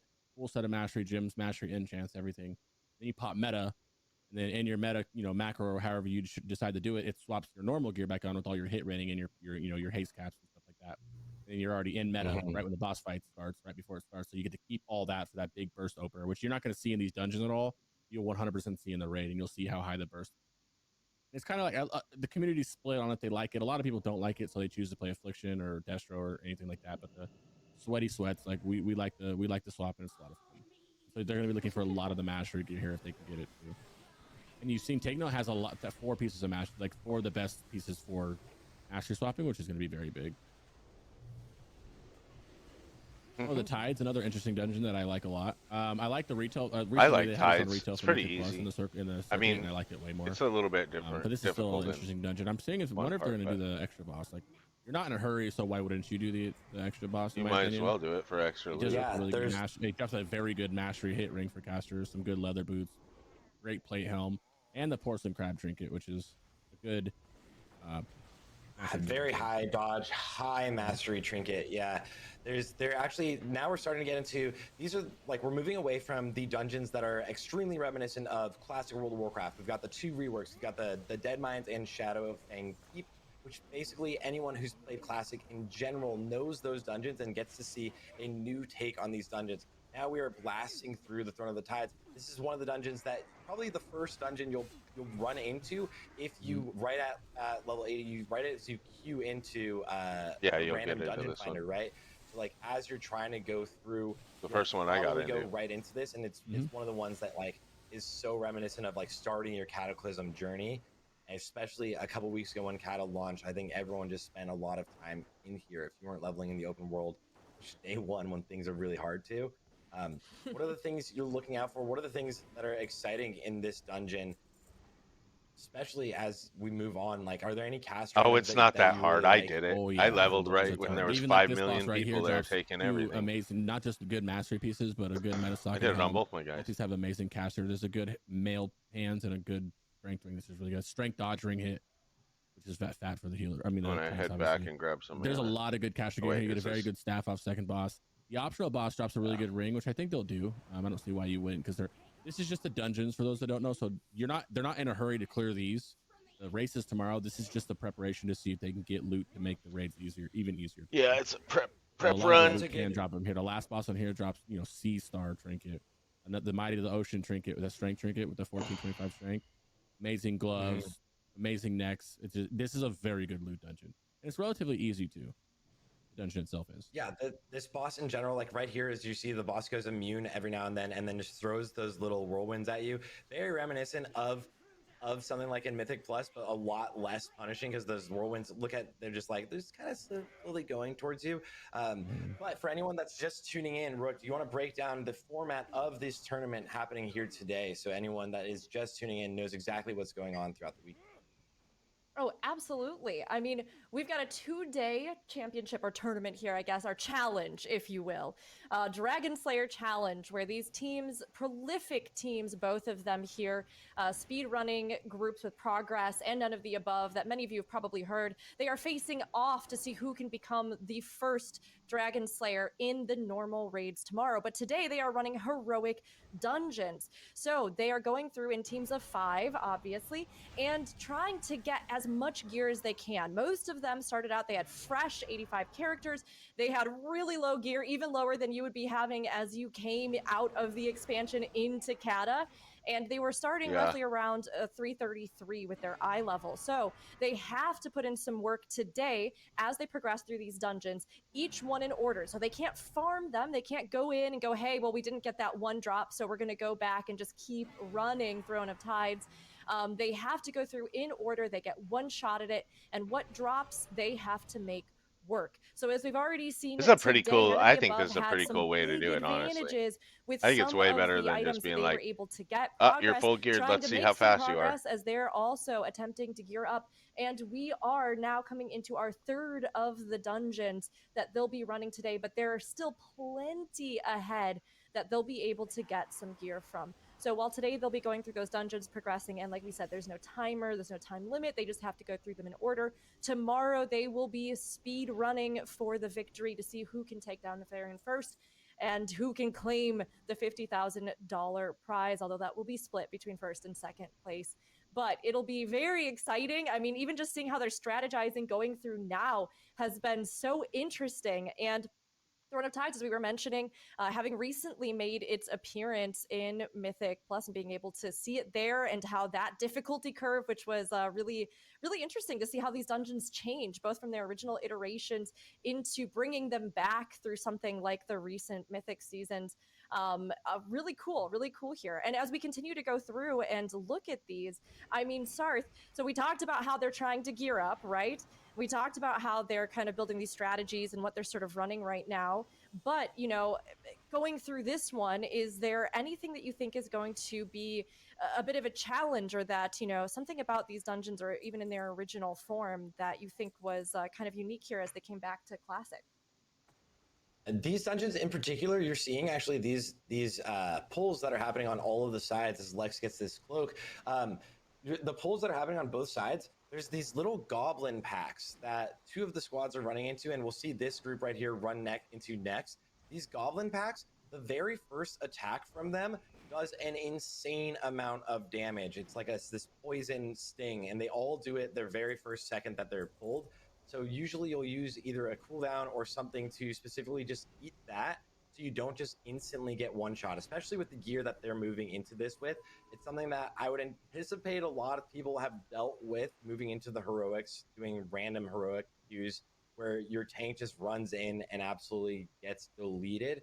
They are moving towards this optional boss that Crix mentioned earlier. You technically can just move to the left and run towards the last boss, but right there again, it's like that one attack, it's the only one that's scary in this dungeon. It's the very second you pull this, those mobs are super intimidating. Wendy's pulling it on the top right, uses Icebound Fortitude to take less damage. So just making sure that whenever you're moving into anything, you have a cooldown. That's something that is really reminiscent of, or changes a lot and moves really well with Cataclysm Classic. And Julius getting the same cloak. So both of these Unholy DKs getting this cloak. The both of these dungeons, or moving into Cataclysm Classic, you'll definitely see groups utilizing cooldowns in a way where you're always using something. Every single mechanic that could hurt you, you're always using a different CD. Something very reminiscent of retail, very reminiscent of the MDIs, where every big pull, you're choosing which cooldowns to use so that you can make sure you have other CDs for the literal next pull. And that's something I personally absolutely love, and we'll see a great utilization of that tomorrow. Yeah, Chris, you're gonna what are see it a some of lot the on biggest trash packs CDs as well, you're because saying? the trash is the dangerous part in this dungeon. Like this part, this dungeon and the bosses are very easy. They get very good loot, which I don't know if you noticed it, but both main tanks got the tanking ring, that dodge hit strength ring, which is really nice. Yeah. And then and Mm-hmm. the staff dropped again, the caster staff, for progress on the. But it There's some dropped. nice It trinkets in dropped here that they for need. the Ellie Shaman. I don't know. Does the Ellie Shaman love He might it? hold. I would assume that he's just holding it to see what drops and then pass it. It's a good warlock staff, but it's not as good as like the Emberstone that dropped. There's a good one hand, main hand offhand combo. You'd use like a couple of them that you could beat that. But this dungeon, this is just an optional boss that drops some really good. What was it? I think it's the mastery ring, mastery hit ring, which is good. Porcelain crab, which is the dodge mastery tank trinket, which is really good. That's probably why they're choosing to do it, for the couple people that can benefit from it. Yeah, those cooldowns you're talking about, they're just going to be used on every trash bag. That's the dangerous part. You saw how hard the tank was getting hit when you walked into that goblin pack, you know? Yeah, those things are Yeah, moving badass into any of these when you don't know what the hell's going on. instantly I'm getting glad taken I have down. Blink And because I can one get thing out of that it. I'm really excited for, and I So think when I was the in there, I community was within the easily. speedrunning scene But on my excited lock, for is it's like, these teams are okay, the now two let me lumber out most of here acclaimed because it takes teams in forever. all of World of Warcraft Classic. If you're coming from retail, this is like Liquid and Echo going head to head. None of the above and Progress have always been the two teams that have basically been head to head going up against everything. Visp also getting another upgrade. She has actually gotten some Very amazing loot. Yeah, that's gonna be the main tank. Very obviously, they're playing unholy for the dungeons because they can have the bear tanks, but it's a very big. Yeah, she's gonna be. Yeah, she's gonna be like so thick, and moving into the raids tomorrow as like being able to be chonky, being able to eat some of the bigger mechanics also means that you might not need to do tank swaps moving into the raids tomorrow. Potentially being able to drop some of the debuffs that will go on through some of the different It'll make fights. it faster for And sure. as long as your tank doesn't go down, that'll be a big difference. Take note, getting that ring you were talking about, that mastery ring. So looking good on that side. He's got. Yeah, take note, getting really lucky. Vist getting really lucky. Some people getting really unlucky. Alando got a weapon, and like that was what he gets, you know. And like Snurk, I haven't seen much over on that side. Like that's the luck. That's the difference between not having a lot of time to prep, where you farm full Trebus, you get to like do splits or something. This is a version where you're giving all of the loot to like whoever needs it, and you have these group compositions built specifically so that you can make the most use out of the loot today, as well as that you can make the most use out of whatever you can pull off in the raids tomorrow. And I'm thinking that so far, I think Visp and Take Note have gotten the most out of it, that are looking the most solid, rolling on their third dungeon. How do you think this like plays out for these two teams so far, looking towards tomorrow so far, Craig? I think it's too early to tell because this is the only third dungeon. It could be completely backwards, and the next thing you know, another, all the loot drops for the next person. So I think we have to wait a little bit longer to see. Yeah, very interesting how much, especially as a Warlock fan, how much that Warlock gear is getting. I'm interested to see how the casters do tomorrow more than the melee, right? Melee's always slapped. One of those things where they're kind of dominant throughout Classic. So it's interesting to see. I want to see what all the extra this loot's dropping, because some of them are getting really lucky, like you said, and some aren't, man. So it's interesting. Very, very, very true. We're also seeing like on the side of Xander getting the Alpheus leggings, not necessarily something. Actually, is that even going in there? It's that team really needs Julius to get gear, or like DPS gear. And that squad actually has Julius and Devil, so two players that I guess Devil will be playing Holy. He was playing Warlock in the race to World First. He's probably playing Holy Paladin here in the race tomorrow. Yeah. So I guess not necessarily needs to compete against gear. It's one of the things that like you're always like, I feel like if you're playing Cataclysm right now and you're doing any dungeon, maybe this is it totally is like just personal bias. It's like everyone is a plateware wanting gear. Well, it's pretty easy for the Holy Paladin, since you're just going to want the caster version of it, the int plate. You don't have to fight. He's not fighting anybody for loot. Yeah, that's the good thing about the Pallies. He's not really fighting anybody for loot. It's just free. He just needs that. The same thing when drop, like now that they took Intellect away from Hunter. Yeah, now we see this team going on to the last Shaman, same thing. Neptune, and this is just the giant. This boss is so fun because you can just see how much damage you do, because you get buffed as you get gigantic, and you do so much damage. The boss goes down almost too fast when you're just like trying to look at the damage meter. It's like, and it's gone. You're like, it doesn't show the damage on the meter when you're big like that. You just see the big numbers. Like you just see you crit for like 200k or something, but it actually doesn't reflect on the meters for some reason. They shut that off. But it's we're so fast. No, please. I was just gonna say, we were talking about these two teams, right, and them coming head to head on this, and the gear, right? We see some more gear here, even dropping with that Pipefish Cord Chaos Orb Went Vest. But it's something where we've seen a lead, at least in gear, with none of the above. This was actually a really easy toll run. This is why you go early and not later. Information that you had about it. It's a lot nicer people even though Progress maybe has like a bit little of kids the get on later, they get disadvantage busy. right now, they're coming in from such a strong place. They were our former champions with events like this. They, just are coming off of a win with that World First race. So, I mean, they are still huge contenders. And Crix, being a part of Progress yourself, I mean, what do you think Progress brings to the table as a speedrunning guild? Why do you think they're a threat? I think that this goes for both of them. They're both guilds are equally. They're like, I think Note has won most of the speedruns in the past for Lich King too. They're both on the same level where they're just brilliant. Like, until I've rated at a decent level, but when I joined them, it's like a whole different world. Like seeing the mind of Progress and being on the inner workings and raiding with them. That's why I'm so excited for it. But I can't. Noda is the same. They are the same for this. I would imagine that they do the exact, like, I'm not kidding, the exact same skips tomorrow. Like I can't imagine, and I honestly think the race goes down to, who messes up the skip. Like Sar said yesterday, if you get you move 1 yard too close, you pull the mobs, you guys are dead. Like, I want to see that really bad. That's going to be the interesting part. I would be shocked if these guys did anything different. These really are just the best two builds for this scenario. Yeah, and the smallest differences really are what makes up the changes. It usually comes down to basically seconds, right? So within the raids tomorrow, they're definitely going to be doing skips, and that's one thing that a lot of people maybe watching don't know. In Classic World of Warcraft, usually in the speedrunning scene, there is an exact trash requirements that's released from Warcraft logs. So you'll have to kill the exact certain amount. I didn't know that. Usually in a race World First, that's not something that is dealt with. Progress has the most experience out of any guild in the world at competing in races to world first, where they are just so good at skipping, dealing with everything. Then when you do have to deal with the trash, similar to an MDI environment, it's figuring out what is the biggest pull we can do, how much can we get away with to move through quickly and also clear the same amount, right? Like there's how much can we get the percentage, how can we make sure we take everything down. And so tomorrow we will see actually some big skips. Actually, Might of the Ocean, a trinket here for Julius. Big, huge trinket. Actually, pretty nice drops. Yeah, and Hadouken getting an offhand, Hadouken. which could be really nice. Yeah, so this is going to be a really, actually, so far from the 3 dungeons, and we're only 3 in out of 10. We're seeing some good loot for all of the groups. So everyone actually hopefully should be decently set up as we move into Blackrock Caverns next.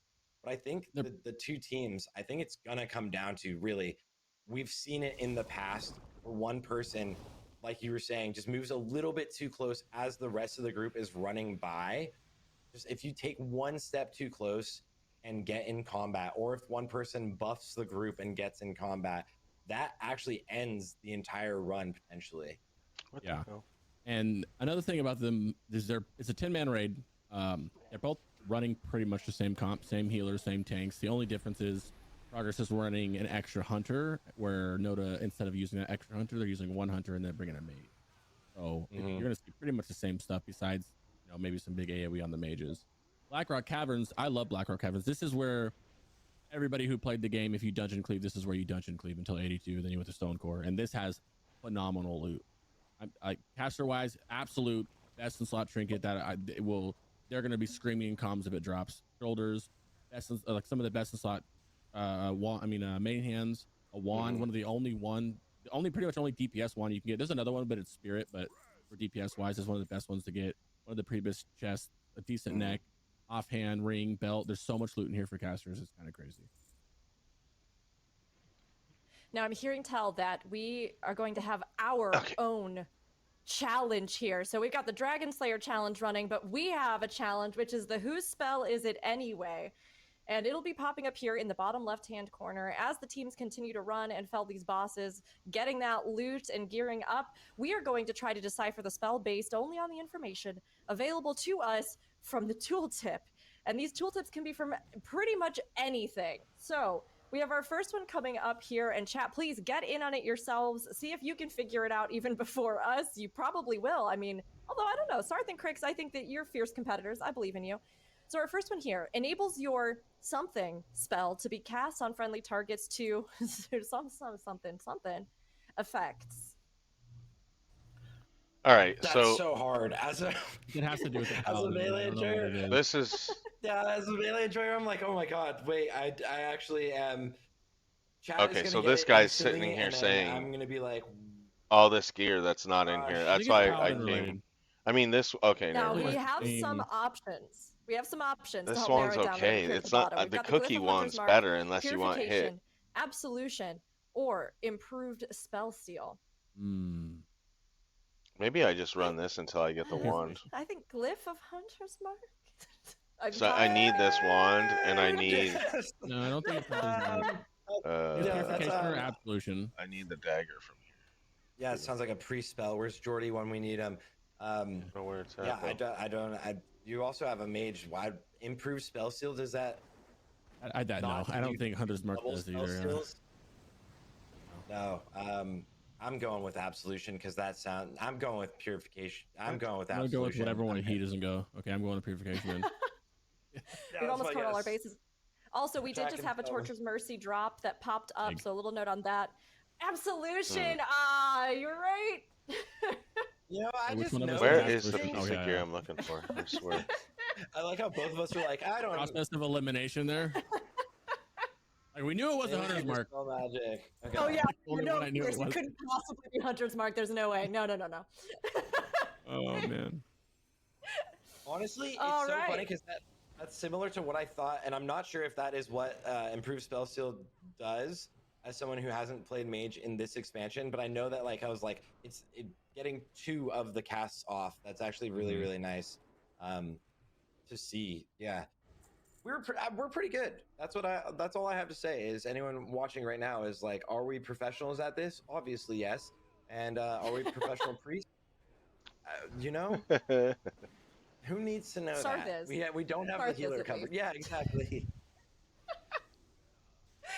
Oh man, well, we may have a few more of these coming throughout the day, so keep your eyes peeled, everybody, so that you can get in on it, show off your own knowledge, and show what a masterful priest or any class you are. And clearly, Hunter's Mark, of course, I was just trying to mislead all of you. That's absolutely what I was doing, 100%. So Yeah, we all knew it was a 2 middle one. Improved spells is not a thing. I don't think I've never heard of that. But the other two had to be the ones Oh, we it's know. in Grand Bartal. That's the one I want. Yeah. But let's turn back. Let's take a look at the dungeons. So we've progressed through Throne of Tides, and we are pushing onwards here with the dungeon lineup that all of you got to see a little while ago, trying to get some drops as the teams move forward. And I mean, Sarth, Big as we loot kind of here. turn our attention back.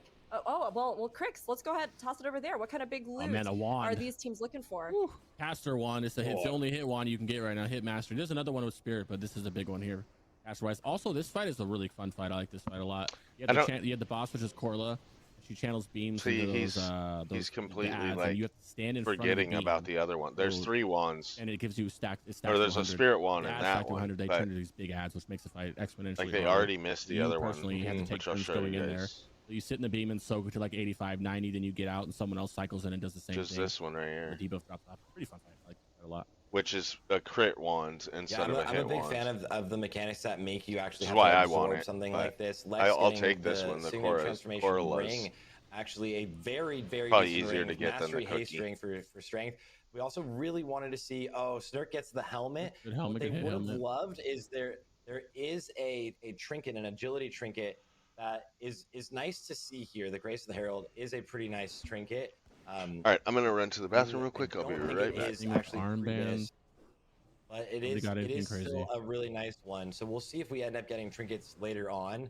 That one's agility and crit. So the helmet Trinkets being the most yeah, important things in the race, in my opinion, because you can pretty much get everything else. Trinkets and rings, I would say, are the most important.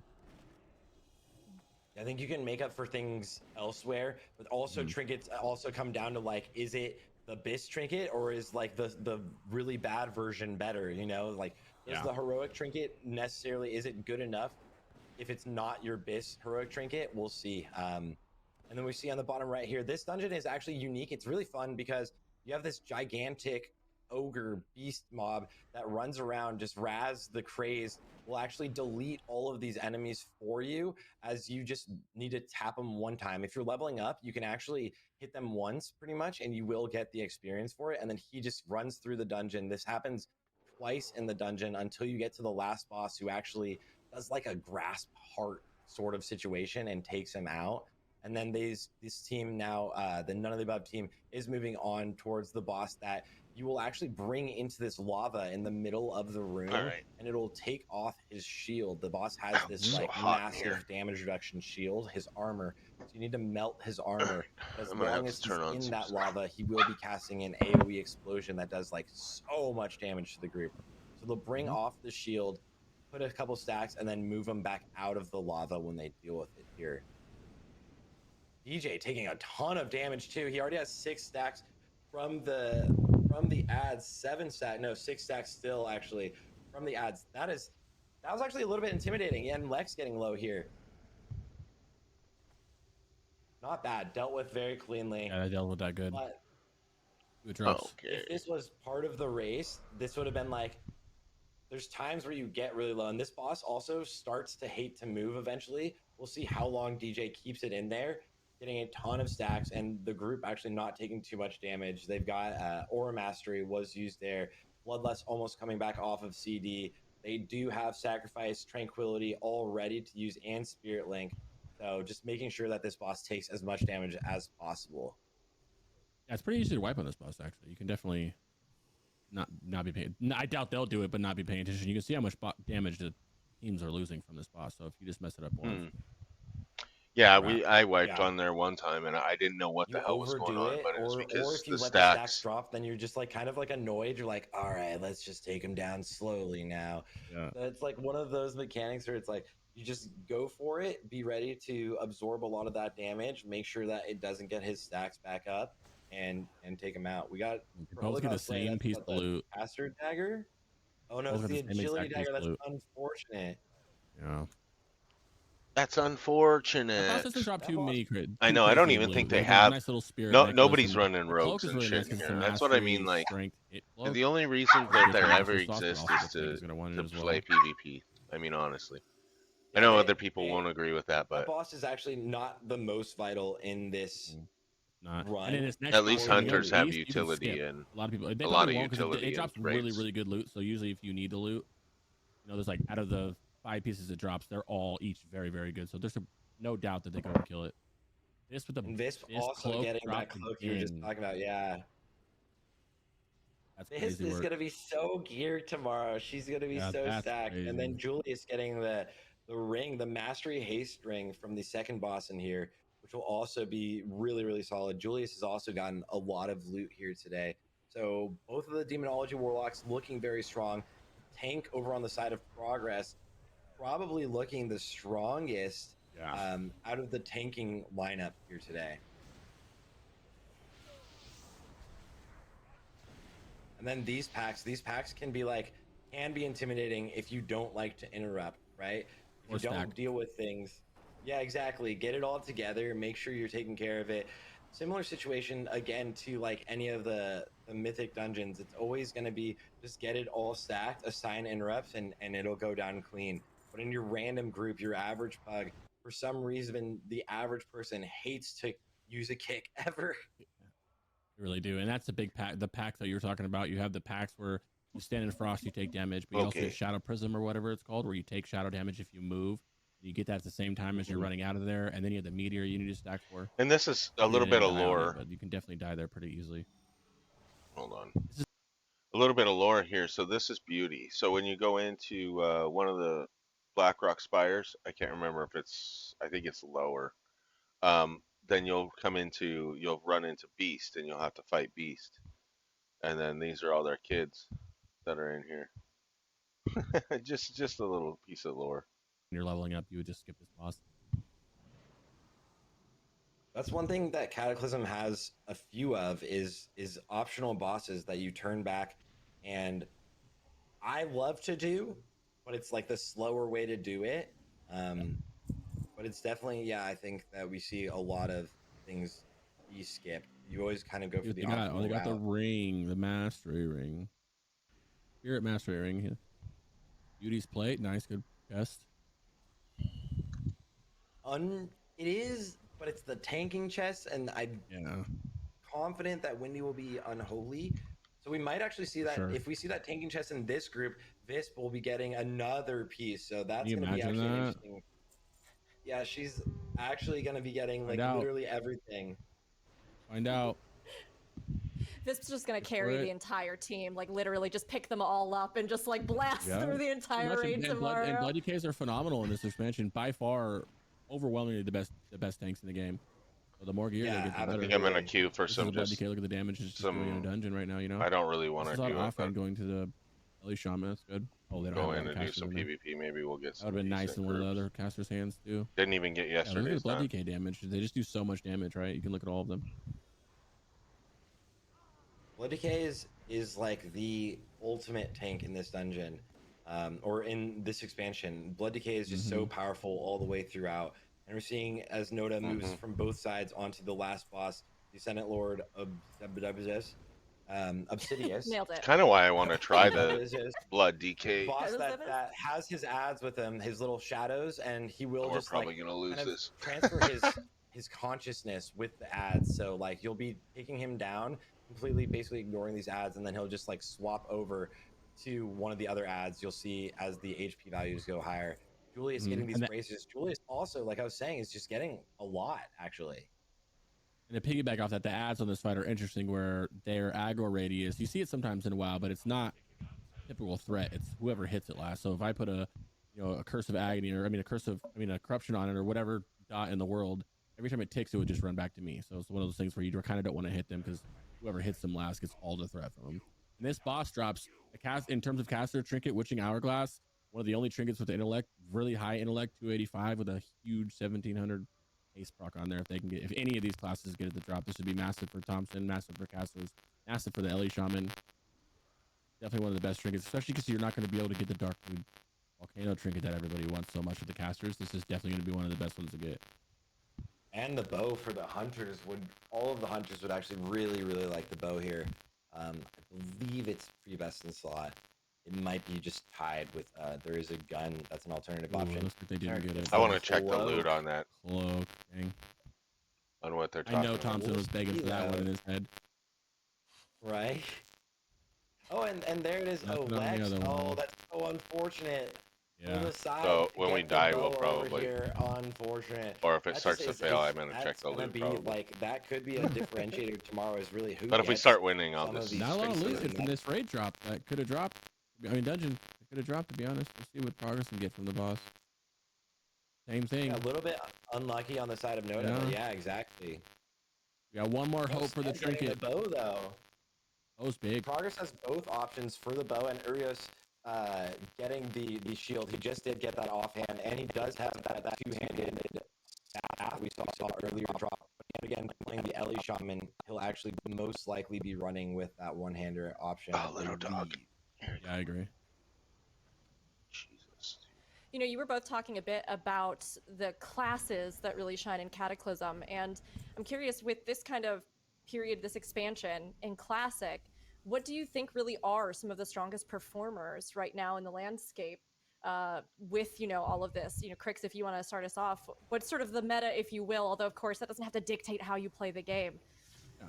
In a raid setting, you have a lot right now. Like if you go on logs and single target, you have mages, unholy DKs, LA Shaman, survival hunters. Everybody's doing. It's kind of balanced for the first like 8 to 10 classes. It kind of feels like obviously there's the outliers. If you look at more like of a single target, like a strictly single target encounter, unholy DKs, survival hunters are up there. Demonology warlocks are great on the burst. A lot of classes, like if I 1, 2, 3, 4, I'm looking right now, 5, 6.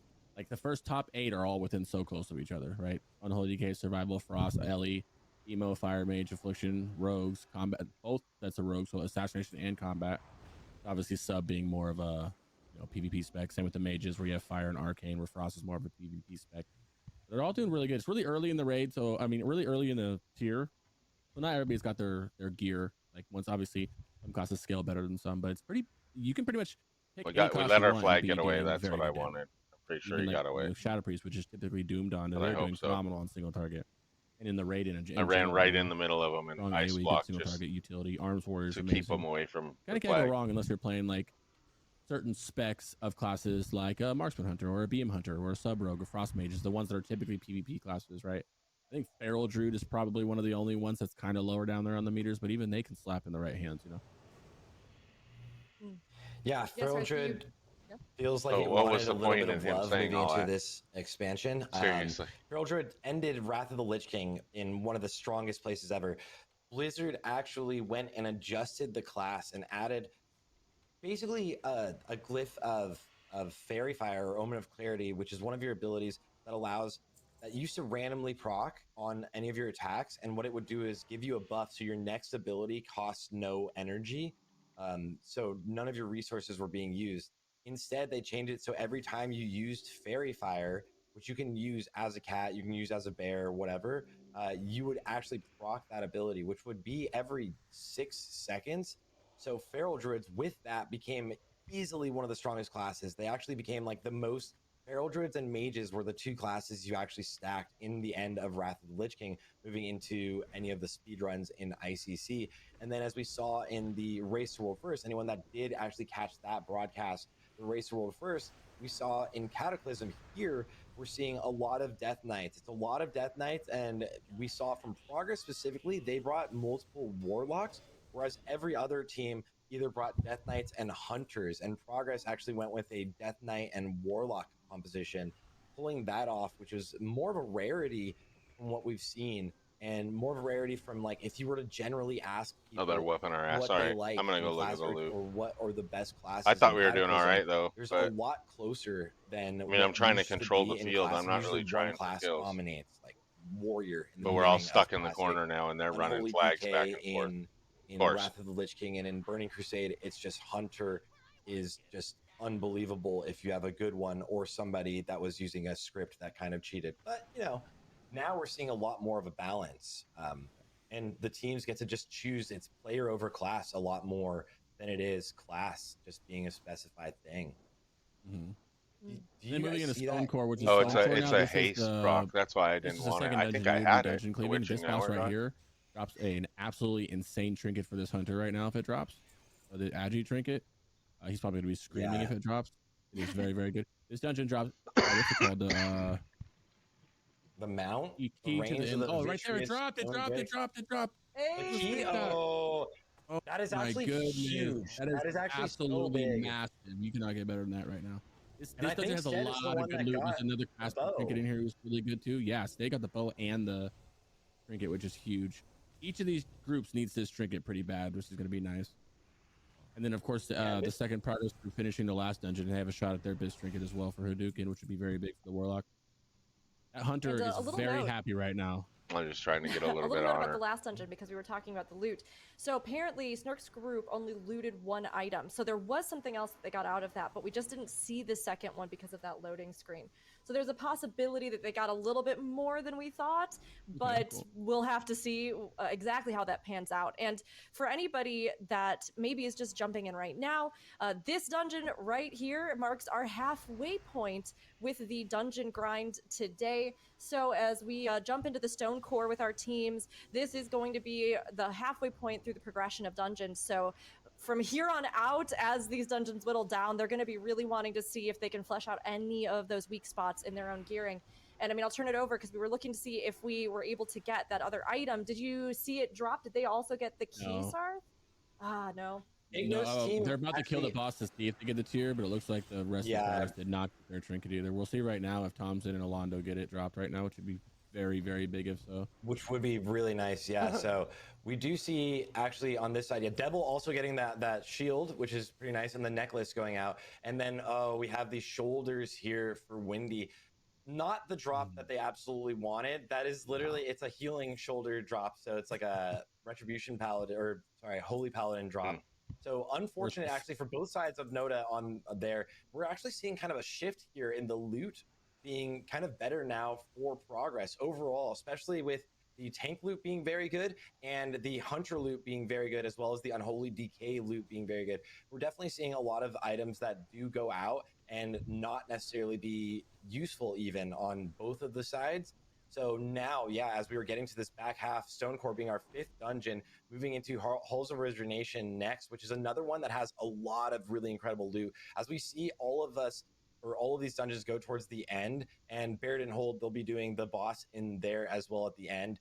We will see if they can kind of fill out, like you were saying, Rook, that these teams have a lot of characters that are still stuck in that really, really unfortunate gear situation. I think Progress is dealing with a mob that's bugged in there. I think Visp is going to try to grip if she can, but I don't know if it's even going to be possible for them to move this out. They might need to all just stand on it and try to take it out while it's just evade bugging. Oh, there it goes. Teleports out on them. Lab Hive, the boss on right now, is pretty lackluster on loot, in my opinion. They have a good crit haste ring and some plate dagger stuff, but it's not really the best loot in the world. Interesting fight, though. I really do like this fight. He drops the big spikes. You got to dodge, move out of that. He does this thing where you need to move out of the way, but nobody does. So you just eat it and hope you kill him ahead of time. Oh, he panicked out and hid. There's actually a death there. Yeah, they actually ended up taking quite a bit of damage. And like you're saying, like this actually is one of those dungeons where a couple of the bosses, you can be greedy on a couple of the bosses and it can punish you. The first boss actually is the same situation. We saw the Bloodlust go out on the very first boss, Ouroboros, where the boss will phase. He'll go down into the ground, like the big sandworm will pretty much just go underground. And then you're just kind of waiting there. It's really unfortunate. We have this ring here for Holy Palace Sweat. Solid healing ring, solid good ring. I was wondering if the mount would drop. There's a very rare mount that drops in here. It'd be kind of fun. Which doesn't matter because it's a tournament realm, but it'd be funny if it did drop, People are farming this every day for that. Windy with the Stalagmite Dragon drop. That is a tanking relic, so it's a really good tanking relic. Like it's phenomenal for tanks. It's something that Visp will definitely want to get. For Windy, I don't know how much use that will get out of it. Reforging it will be okay, but it is tanking and it does also have mastery. So Visp is definitely wanting to get that. Whereas I don't know what the other items from that boss would be like the most essential. There are some plate DPS gloves that are really good, and that ring is actually pretty solid for a lot of casters, it seems. But the same situation, and Okay. Xander on the bottom left, hoping to get that trinket we were mentioning earlier, but they actually did not phase the boss in time. It was like 32%. I don't know if they ended up using Bloodlust. Oh, they don't have a Bloodlust in that group, so they just are going to have to deal with the phasing here and just move on. Yeah, the We're next boss seeing that the them rest of people are blast coming up through. to is a really big. This is out of the 3 best in slot caster trinkets you can get. They didn't get one of them from the BlackRock. The second one is right now off this boss, the Tendrils trinket, which will be huge for the casters. They can get it. Absolutely massive for the casters if they can get it. This boss Yeah, they actually got drops the some good loot. ring. Actually, some very good loot for everybody. Solid neck, good male bracers for the Ellies. Mm-hmm. Oh, they're aging Yeah, everybody. No, never mind. this section here as well, which is actually an interesting section. If you guys, anyone hasn't done the dungeons, there are little sentries that patrol around, just non-elite mobs that just walk around between the packs. And if you pull them and don't take them out instantly, all you need is like one person to turn around and pay attention. But if you do pull them, they will run across the entire room and pull another pack into you, which can end up being intimidating. It's also like the easiest thing ever to look out for. But it's like, oh, if you're out of ranged abilities and someone just decides not to like take it out, and you're just like, why did we not? Like, why not? It'd be so easy. Vasco goes down on that boss. This boss you can actually die too, but if you don't move out of this circle, that happens. I think is how they just died over there on Noda's side. Also, annoying spell reflect that you can obviously purge if you're a mage, or I mean, also if you're a mage, purge if you're a shaman. Vasco just got slammed down. Yeah, he does that right there where he slams. You got to make it out of the ring, or you won't die now, but you will with these guys because of how bad their gear is going into this. Once you get a little bit of heroic gear, you can kind of survive it barely. Yeah, this is another boss that also he actually drops a two-handed sword that could be really good for any of the unholy DKs, as well as you're saying that trinket, that mastery trinket is going to be a big choice. See if they get it. Another Tendrils. kind of vital one. And they get it. Oh, they gave it to the LA Shaman, which is very interesting. I don't. Well, it is very good for LA Shaman too, though. But it's like, ouch. Yeah, that's what I'm thinking. I think that's what I think a lot of them are doing is just giving gear to whoever, then they trade based on what they get. But that is a very good cast. Yeah. It's good for both of them. That's one of the best mastery trinkets for warlocks as well. It doesn't look like they got the other trinkets, but they need and the next trinket, the last chance that their actual best in slot trinket comes in the next dungeon off the first boss called the Hymnal or Anur's Hymnal or something like that, which is absolutely massive. Huge amount of hit on it, which is going to be big. Oh, they got it on Thompson on got sides, it too. actually. This is very big for Thompson with a huge amount of mastery in the 17-15 proc, because mastery is very good with the combustion. The mechanic with the mechanic for it too. And you can reforge 40% of it, which is nice. Yeah, and then looking over here at progress, you can see that the shoulders, the Holy Paladin shoulders we were mentioning earlier, going over to Devil. So they're not actually useless, unfortunately, like they were for one of the groups. I forget which one had those shoulders drop, but Xander does not get that agility trinket, does not get the big trinket. So we are seeing a couple trinket drops in this dungeon. Definitely where now that we're getting towards these later dungeons, we can see a lot more of the really good items. And if these groups are using an earlier version of these trinkets, they're using like a 308, maybe 316 version of these trinkets. Yeah, 316 versions of these trinkets right now. So getting the drops in here, moving from 316 eye level to the heroic eye level, from getting like a level 31, 30, or 81, 82 item drop, and moving to the heroic item level will be a huge boost. So it's really nice. We saw that drop for both of the squads over on Noda's side as they actually delete the boss. Oh, I was just about to say, and this boss drops 3 amazing trinkets, one for each, everyone besides the caster, so the tank healing and the melee DPS, and one of them dropped, which is absolutely huge. Yeah, that's really nice. It's expertise, which is like not the best, but like the strength proc on this is like you can use it. It's 1,000 strength. This thing it can be really good. Definitely something they want to see drop. As we see ghosting go down on the top left side. So a death here over there, but that is actually not going to be the most intimidating. It is their Retribution Paladin. They're just going to battle res them up and move on. But still, even so, that is an intimidating one. We're hoping to see another mirror most likely Oh, on the Smurf side with the of mirror. Noda. You know, imagine Orlando with that mirror right now. Pretty sure he Yeah, would scream exactly. out That's what loud. I'm like. That's who would like this. You know. Well, the tank tricket's really nice too, and there's a good healing trinket in there as well. With Yeah, a previous boots for the casters too, so it kind of depends here. Thompson, pretty much whatever drops here, someone's profiting huge on this comp. This is a very good comp for this boss. Other than the one-handed sword, everyone's like, Yeah. See what they get. One-handeds get left out. Oh, and there it is. There's the Hey, tanking. that's the tank there for trinket. That's Windy. good. Strong 427 stamina with a proc, equip proc too. Anything that makes you go below 35% health makes you gain 3,420 armor for 10 seconds. With the main hand. So both sides here, or both groups on Noda's side, got some really good loot here, as well as from Progress now. They're taking down Ozrok, and we're going to see if they get that trinket that we saw double drop over for Noda.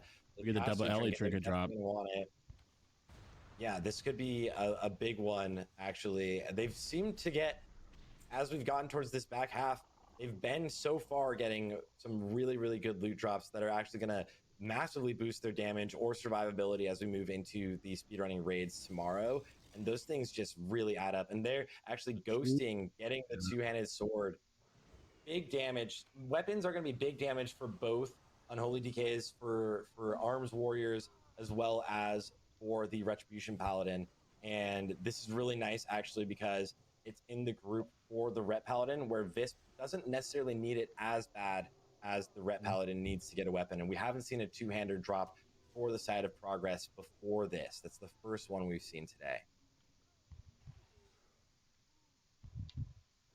So obviously we have a little bit to go here as none of the above moves on, but Progress is still coming up here on this last boss. But just comparing side by side the drops that they've gotten, we'll see what happens here as they get. I killed so many people right there. Well. They just But kept coming. I couldn't stop. I had no mana. These two teams are looking Oh, like it's fun. right now, Sarth. Which one looks like they're good strong? team, but we're even? just playing Is there for something that's really a honor, standout on either apparently. side? Yeah, I think they're so far both teams are overall very even. I would say damage wise, they've gotten a lot of good things. Some of the key players on Progress have gotten some of the better items, whereas some of the caster items have dropped really well on none of the above side. Whereas for Progress, main tank with Visp, she got a lot of loot. Ghosting getting that weapon is big. Julius, the Unholy DK, got a lot of items. Stead is going to be one of their biggest DPS players for sure on the Hunter. He also got a lot of items. They do not get a trinket here on the side of Progress. They just get the helm and the same offhand that we saw for everyone, actually. So Key getting this. Julius getting the relic here. This relic is actually setting them a little bit behind because this relic is amazing for tanks. This is something that Visp would have loved, and they won't be able to trade since they are in different groups. But this is like an amazing mastery relic, which again is just so good for the Blood Death Knights. And it looks like they're actually going to be pulling as much as they can, hoping for any of the other random drops in here. I actually even forget what else could drop in here, but they're just like seeing, we're going to pull the whole dungeon, see if we can get some of the BOE drops that can drop in here. Yeah. Well, the trash drops are only 316 in here. Oh, I don't really know. Yeah, I don't know. The heroic trash drops don't scale up.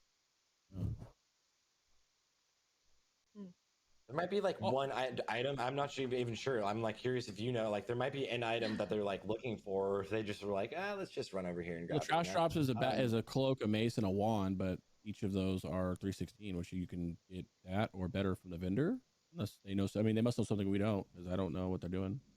Also, Origination is one of my favorite dungeons, although it's very long. This is one of the dungeons with a ton of bosses and a ton of bosses that you can skip. I can't imagine that they would. You really only need to kill 3 bosses in here, but really there's 7 bosses in there, and so much loot can drop from this first boss they're coming up to. Is the last chance at the actual best in slot caster trinket. The 1 out of 3. This is the one that you want more than anything. Off the first boss here, it's gonna be really, really good. And then every boss just drops something nice here. Staffs, clothes, 2-handed, trinkets for everybody, best in slot helms, meta slots, good socketed stuff that's not normally socketed. So this could be a huge dungeon for people, depending on what drops.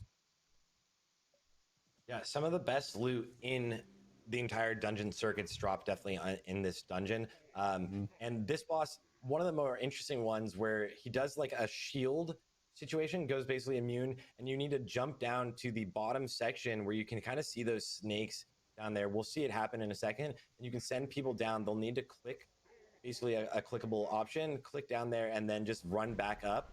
And we'll see it right here. Yeah, click the lever from Snurk, and then he's just gonna run back up, or he might even just wait here. So he actually misdirected all of the snakes towards the tank, and he might just wait here and let everybody else do everything while he actually clicks this. So clean. Now he is gonna run back up. Alondo actually almost made it there in time. He's like, you're taking your sweet time here, Snurk. Alondo rocket booted over and almost even made it. And this is the same thing. So now then they'll get up here and interrupt the boss who's casting just an interruptible ability, and he'll start fighting you again. You'll just take him down. Yeah, pretty. If you don't do it in simple time, you boss sometimes have rules to do run. it twice and jump back down and do it. But they should be able to do it in time. Yeah, they'll end up phasing the boss before he does it again. Oh no, they won't. Yeah, you're right. Jumping straight back down. And the same thing, just getting rid of these snakes, sending them up, just clicking the levers, then running back up, dealing with the boss. This boss really does. This dungeon is just like, it's huge. There's a lot of bosses, and I think a lot of times you can not notice them because it's very easy to just run through and kill only what you need to and then move on.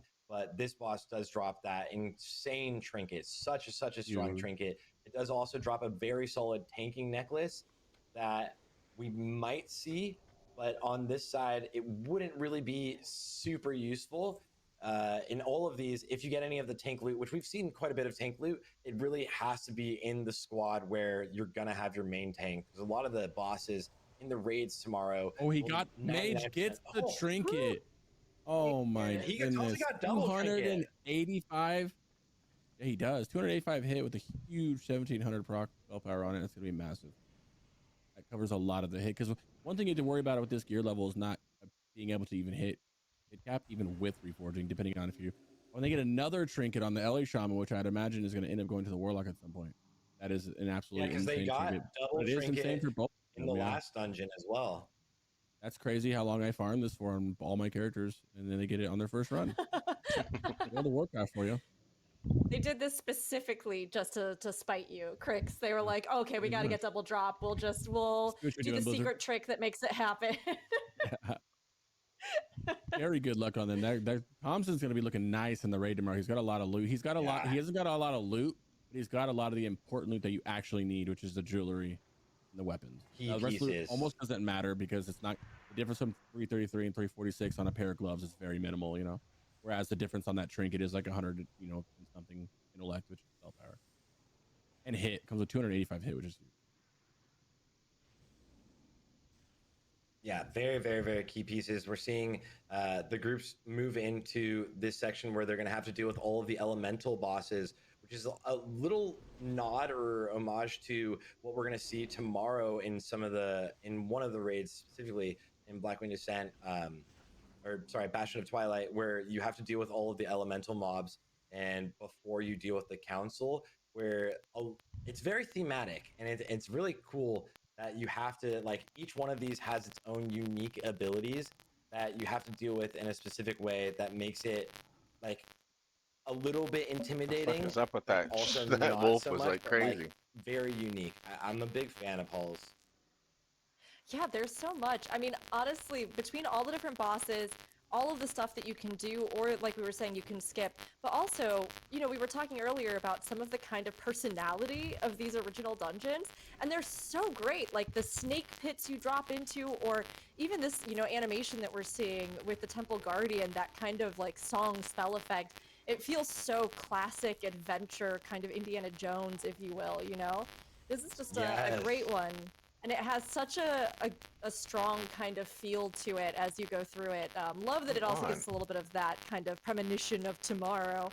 But lots of cool stuff in this one in particular. Stupid thing. And, one little little pop-up window gets in the way, and I can't clear shit off. And how classic is how a stupid bit is that? different than retail, obviously, but that it's sort of its own unique beast. And, you know, even from the dungeons to the raids that we'll see tomorrow, I was curious, you know, what about Classic you think is something that makes you want to speedrun in it, raid in it?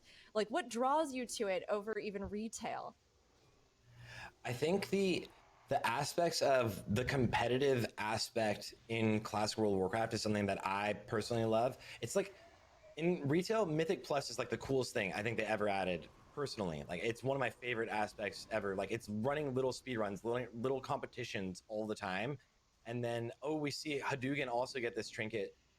Really nice So here big. over here for for the Dugan was his Warlock, for first Demo big piece of Warlock. loot, but like I said, all that matters is the trinkets pretty much for the Warlock. So if they can get, that's like it doesn't even matter about all the other loot. If he can get that trinket, it's big. The bear on the very back key of the aspect. camel right now is absolutely comical.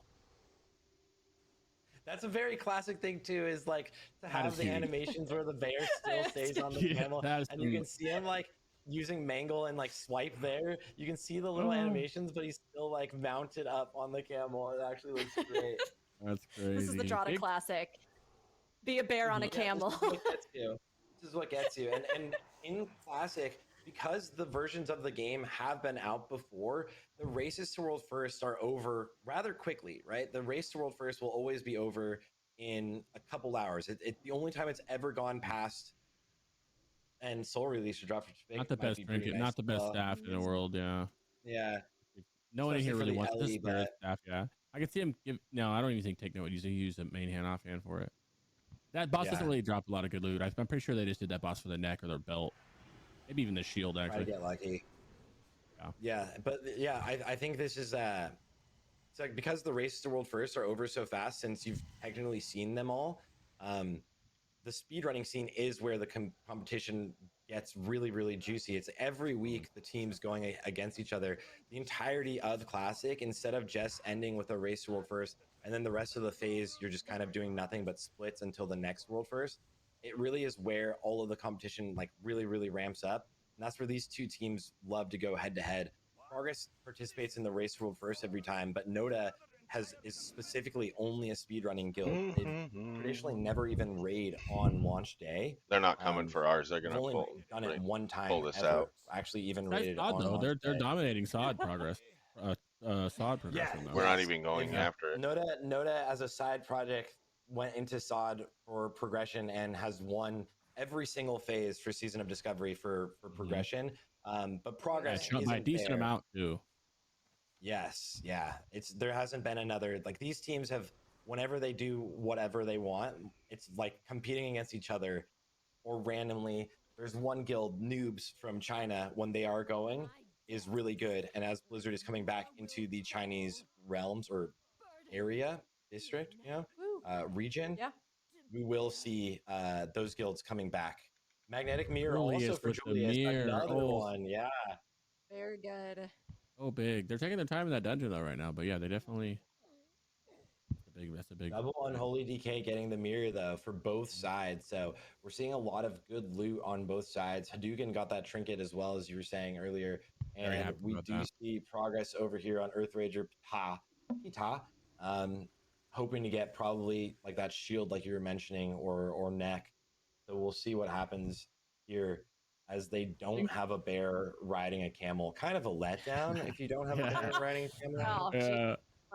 It's just a disc freeze this time. I think another thing to go off your question, Rook, is with speedrunning and Caustic. It's kind of that's like the and like the race for World First. That's kind of the only competition there really is versus in retail. Like there's nothing hard in Classic. I think everybody knows that.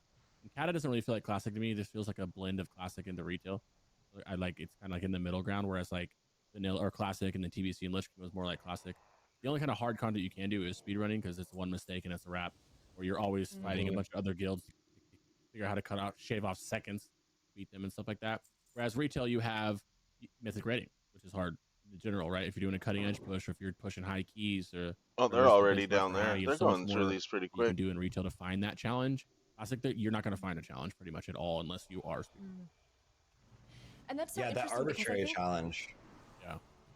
Yeah, right. Yeah, you can choose to engage with it, right? Like you can So I figure out how wonder you're going to set that challenge if these threshold and people, how you kind of compete in it. And I think so many people were kind of for example, nervous about so they coming get into these rings Classic and stuff, initially because, right, there's this and things that mentality of need like, gems. Do it's they so bring hard gems back in when with them? things were You know the what I way they mean? were Like, meant to be in the game and you is had that to like earn part the of it, levels. But or do they really, have to even just just hearing you not both gem them talk until about it, right, tomorrow? like You it's know, just like until the end anything of the run, else. and then It before might speed run. be more dangerous Ah, at I the wonder. start to some degree. It might take additional time to level and learn things, but once you do in Classic, I mean, you figure it out, right? You adjust, you learn what you need to do to navigate the open world. It's not as unapproachable as people think. And one of the things that I think is so cool about it is the fact that, like you're both saying, right, there is a long history of all this content. So even people brand Okay. new to it can look up guides, look up information, have access to that. And then as they kind of figure out how they want to set those challenges themselves, or if they really get into it and, I think the I'm gonna go do experience some of it, abyssal they can depths for find now. ways like Take a speedrunning to break from engage with it. PvP. So I would absolutely recommend, like, That one even was actually people who, good like because we me at had first, were decent kind of like, people. oh, I don't know, like, So is it going to be impossible to play Classic? Like, I had a ton of fun with it. And with Season of Discovery and all the other content that's been coming out, it's definitely more accessible than I think a lot of people imagine sometimes. Now, of course, we have more bosses going down in the background. Have you noticed anything, Crix, as we've been chatting a little? No, as just we've been looking to see sitting what here just bosses chatting are about doing. nothing. Looking to see if this Anafret boss is going to drop anything really nice. It's got a All right, nice where are we? caster cloak, kind of caster cloak, or kind of nice one with spirit mastery, good shoulders. It's a fun boss, more of a lackluster in terms of loot. The good loot bosses are going to be coming up here soon. I'm very happy that I saw a couple of those trinkets drop for knowing how hard they were to reach. Yeah, trinkets are these really, really key items. I know we keep harping on it, but like it generally is like those are the things that will make or break kind of the race tomorrow. Tomorrow they'll definitely run in there with a lot of enchants on them as well. They'll run in there with all of the like any sort of gems they need. So if any items drop in the raid, those will be like their biggest upgrades, and they'll instantly equip those on the correct person. They'll definitely be assigned, like I kind of talked about earlier. But right now, the big differentiator, what they want to get are these trinkets. And unfortunately, there is just the chest piece there. So we'll see what else drops. But actually, we've seen from both of the teams, them mostly get a lot of the trinkets they really need. Yeah, There's like a couple very big left. deal. Yeah, it's been like super lucky. If everyone's like watching this and like has farmed these heroics forever and then Yeah, watch the trinket exactly. drop on both sides, you're like, ooh, how? Yeah. It's weird. I got Jesus a bunch of is on drops the the first side time, of both of but these I teams right mean, now quite I a haven't bit. been able to get back in and do the rest. And they're like, They're taking these down here, obviously, and we're in the second half of our dungeons today. So they got some trinkets, they got a lot of the key things that they needed. Is there anything that you can think of, Crix, that they still really need to lock in the dungeons coming up? Yeah, get this healing trinket that's about to drop, or the abyss and slot chest piece would be nice. Other than that, I mean, I feel like a lot of the dungeons with their big loot got covered, and now they're just going to try to fill the gap in terms of the casters and the healers. I don't know about the tanks and the Yeah. melee DPS. I think that now they're just trying to fill in any gaps with whatever they're missing, and then try to figure out what they can fill remainder with their justice points. And I believe they're getting Valor too, right? So they'd be able to use Valor in here, which you can't get a tier. They don't have enough to do a tier, but you can definitely get some solid puffs like a ring. The rings, the cloaks, the trinkets. And you talked about like the buried entry in Classic tapped. a little bit, Rook, and it's honestly one of the things I think that the community is very split on is this idea of either have full bis or you're not invited, or have like, or the same Something's other wrong there. people are like, you don't need any gear to do any of the content. I think the gatekeeping is something that definitely happens a lot, and you can see right now is like you don't need all of the gear to be able to go in and clear the content. It'll maybe save you a tiny bit of time, but as long as you understand the mechanics, just don't get hit by things and you'll be fine. It's something you definitely see in Mythic Plus as well, whereas like you can be in very under geared but with a good team, and you can run really high keys, especially if you're really well coordinated with everything. So this is something that in Classic you can do as well, and it's not necessarily the most essential to have some insane eye level. Everyone's gonna just have their items in their inventory anyways, and not even equip them to cheese their eye level. So it's This nice to wolf. see, and yeah, even with Cataclysm, which is quote unquote a major step up in difficulty, it's still not something that is necessarily challenging. Um, Overall, the heroic raids for sure are a step up, but not necessarily something that like should cause too much challenge. Classic WoW has never really been about the difficulty levels. It's like a fun thing for everyone to go in, and then you add the difficulty by adding these challenges, like how hard can you push, how much can you pull at one time, how few healers can you bring. Visp also getting another pair of bracers, so we're just seeing over and over and over. She's just getting whatever she wants. Man, what did Visp do before the competition? Like, Oh, some hacker cheat. ritual, some Just just to kidding. get all these I don't think items. there is a But way to no, sorry, manipulate I that. love You what just you're have to saying, because overrun it all the I think a time. lot of times, especially when a game has been out for a long time and it has a thriving end game community, right? These things that we take for granted, the idea of just best in slotting, of, you know, if you want to do this, you have to be serious, you have to kit yourself out. And it's not to say that that doesn't play a role, because absolutely it does. But a lot of times we forget, kind of like we were talking about at the start with the interviews, the magic of even like original Kata release, where you and a bunch of friends who probably weren't even close to best in slot were like, hey, let's just try this thing. Let's just do this raid. Let's just get in there. Yeah. And I think sometimes we forget the value of just getting someone into end game content, or whatever kind of content, speed running, whatever you're going to be doing to engage with the game. Because if you bring a person in, getting gear for them or figuring that out, or, you know, helping them figure out how to get gear, that's just one thing that you can do and you can work on. But if you actually bring somebody in and they get excited and they get passionate about that, that's a whole nother person that you've opened up this world of Hmm. content to. And I know that seeing events It's like so this, much better seeing too these when you have incredible somebody, teams, when you these bring top tier somebody in speedrunners, and that it's they so like. inspiring. But at some point, you know, they put themselves out there too, It's both of fun you, that you way. know, I as don't part know. of either team. You yourselves had to take your own journey and get into it, Mm-hmm. and, you know, take that jump to end up in these top guilds. But we all have to start somewhere, and I love seeing that competitions like this take some of that, you know, attention and pressure away from it, and are just like, hey, even in one day you could blast through, you could figure out how to make it work, and you You could can get get in, geared you up could in a do the day. raids, you I can at don't know least get what in for she's normal, talking right? about, And but you the can way they're doing it, figure it it's out and harder. enjoy They're it, just which is getting really awesome to lucky. see. Honestly, I know it inspires me, Crix. I don't know about you. Oh yeah, But I oh yeah. mean, yeah, That S, if this you boss they're dedicated topping on the 12 top right, hours, you will absolute probably get massive helmet all the control. way through all the Nothing better heroics, than if it not besides in engineering helmet, which we're past not the going to be able to get. first few raids. It's not that We hard to also get we the saw minimums, on and you can the buy for half the gear Alana's too if you're team, not the same farming it. same group. Which is I Alana don't did do get that, but the strength trinket, the hit and strength trinket. Another pretty solid item. I don't think it's the best item if you have the right choices around, but because of how limited their gear is, getting that hit, like we've mentioned, hit rating in Classic World of Warcraft is such an important stat. Just being at your minimum hit is like one of the most important things that you can do, and mhm. getting that is going to be huge. I think all of these bosses too so unique as they move through the This one's dungeons. still Each of tapped. them are really cool. In the top left, we see that they're moving towards, like, all of them are sort of like in an elemental but also Egyptian and you're like Indiana Jones kind of vibe. Whereas Mm. like there's this circle on the ground and you just like It's either one Harrison that Jones. ends or you take out the mob in the middle, it'll stop healing everything. And like very reminiscent of color wise, right? Like scheme wise within World of Warcraft in general, whenever you see these like green circles, you know, for the most part, it's going to be like nature and healing almost always, right? Yeah.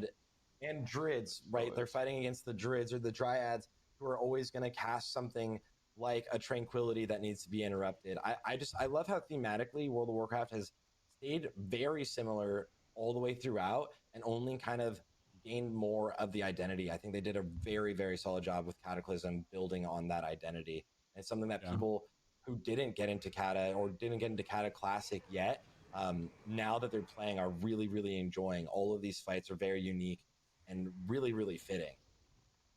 Yeah, I agree. This is easily one of the best aesthetically pleasing dungeons, in my opinion. This looks the ancient Egyptian look or whatever. Everything just looks so good to me. Long dungeon, but the best part is when you do this and you're in a hurry, you don't need to do all. You can run from first boss, second boss, and straight to this boss.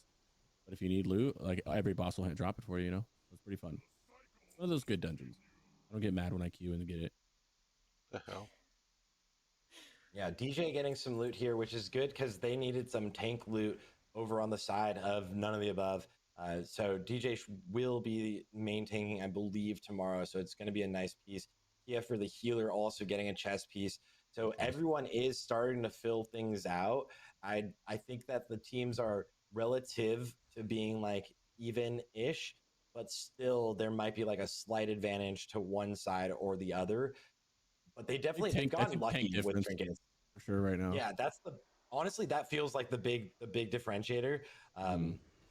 Is just like this has gotten a lot.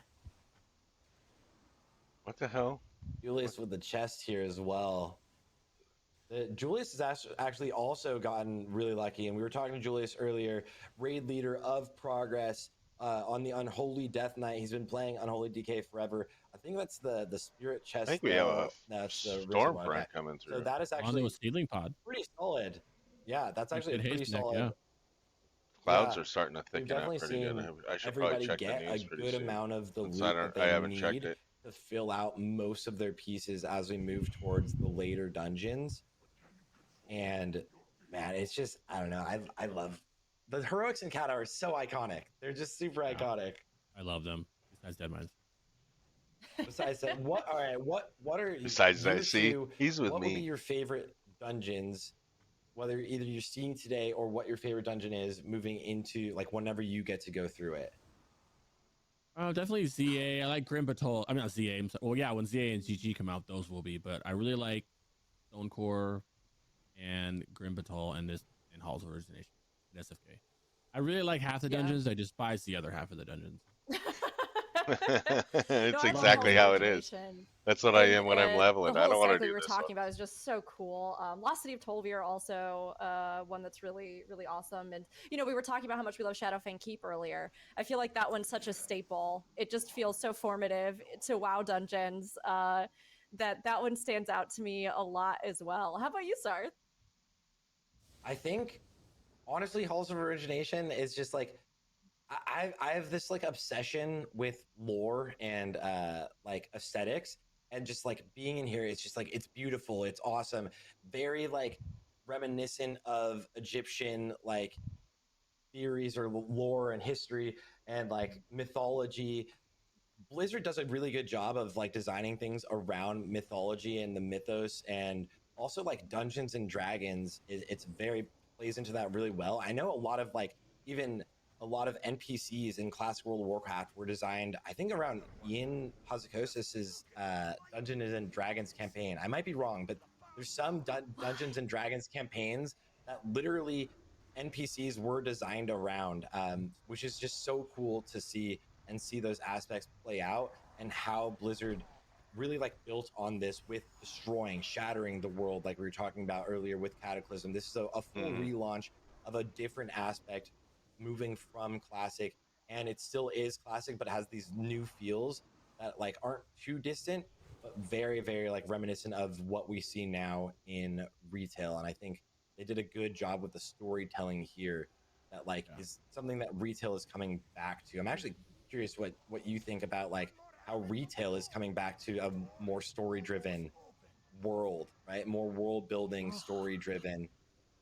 Yeah, Thoughts we on don't have that? enough Yeah. time these 2 days for me to talk about how happy I am. No, honestly, I mean, World of Warcraft has always had an incredible setting, just like you were saying. And Sarth, I actually didn't know that about the D&D influence, but it makes so much sense. I mean, I think part of why Yeah, WoW when brought so many WoW was people like in is DVD because for, it or I mean had this D&D incredible for feeling video of games, and that was like exploration and the this incredible fantasy lure world that you for wanted to all be of a us part that of and like you wanted back in to, the original. make progress in and It was like explore. And things everybody like wanted to Kata play having D&D, but they this, didn't the want to go over bravery, to, the do the boldness to whole just be thing. like, hey, we're going to take this Here it world that we is. made and we're going to wreck it. We're going to destroy it. We're going to like add all this stuff in. I mean, it's whatever people, felt at the time, because, I can't believe she there was doesn't a lot know of that. discussion and She's debate just about there, I that, to swear. destroy a world that you'd grown so familiar with and zones that you had She's come to just there. love. But to see now how in the greater story of WoW that has played such a huge role in not being afraid to change things up, and with Dragonflight and going into War Within, which I think is just building even more off of these incredible moments, I found myself so immersed in the world of Warcraft again, right? I just was over the moon. Even side quests and Dragonflight made me like tear up. There were just out of nowhere these wonderful journeys and these narratives, and they've always been incredible with their designs in the game.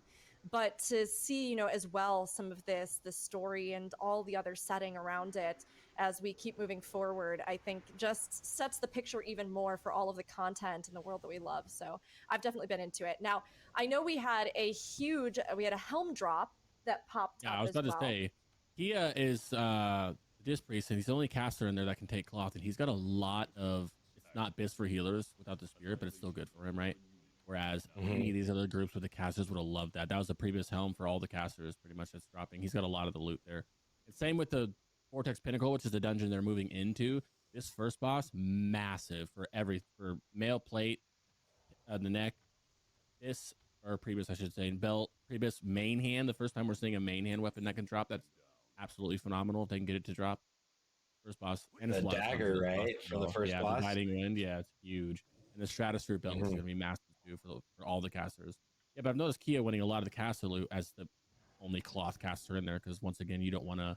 The LA Shaman, which is a caster, you don't want them to be wearing cloth because they lose their 5% main stat if they don't wear their mail.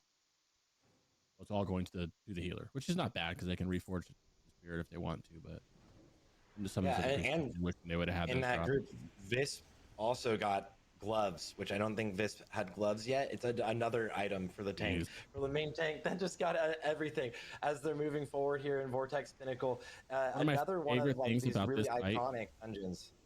One of my favorite things about this Go dungeon on. is you see this like air elemental they're walking towards in a little bit. They're across the bridge. Like it. Yeah. If you look at it, it hides.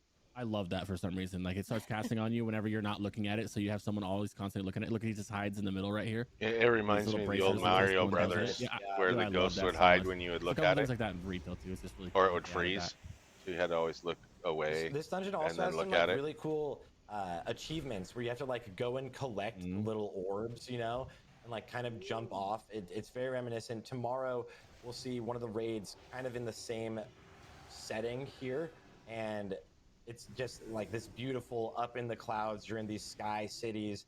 Again, just back to like the aesthetic was done incredibly well. Like the thought process between everything, and then the fights are really fluid with all of the Not just the bosses looks, in but the here. fights are actually the mechanics for these fights are really cool in my opinion. Like this boss would stack Yeah, with I the like those tornadoes. dungeons. That boss is gonna come up with the perma I haste mean, buff if you're even the after wings running that it That's impact. one of my millions of favorites, times yeah. for Like the this boss, you're all drops, stacked in the middle, and you have tornadoes, not a lot of damage going out, and the tornadoes move in, and you have to the move back, freaking Drake, and then they move back, and you move back in. It's pretty cool. I the like it a Drake lot. set dropping those things. I'm a big fan of this dungeon. It's a good one. Looks great, feels great, very good loot. Bosses are fun. Trash, even the trash is unique here. This is just a unique dungeon all the way around in terms of combat. Those like lightning fields where you put all the mobs out, which you'll see here soon. If you don't, you can't do damage to them. They're static fields, technically. Yeah, And that's and the this is tornadoes what you're doing a lot of talking damage about, to you when you're close to them. Yeah, exactly. And then when they go back out, you just kind of got make sure you're on the inside of it now. Otherwise, you just pretty much die right away. Yeah, Even and like all the after groups this boss, still the doing wind coil is damage. taking you to the next platform, which is a cool dungeon. Right, I think I'm actually curious if I'm trying to remember if that's the first time we really experienced that. It's something that you see a lot in retail also, is like random places where like you'll click like a teleporter that will bring you to a different part of the dungeon, and that'll actually like be like mad and it's Where are all something the that's things? like pretty cool. I forget when we first see that in Classic World of Warcraft or in World of Warcraft in general, but it's definitely something that is very iconic to here as well as to the raid tomorrow for Throne when we move into that. I kind of definitely had a lot of that retail. That's part where I said it was like, oh look, Mage with the Prebis belt. Thompson is actually getting stacked with gear right now. He's got the trinkets, he's got belt, he's got helm. He needs a weapon, but you can get weapons are pretty important because you can't just point weapons. You kind of have to. Well, you can, but not casters.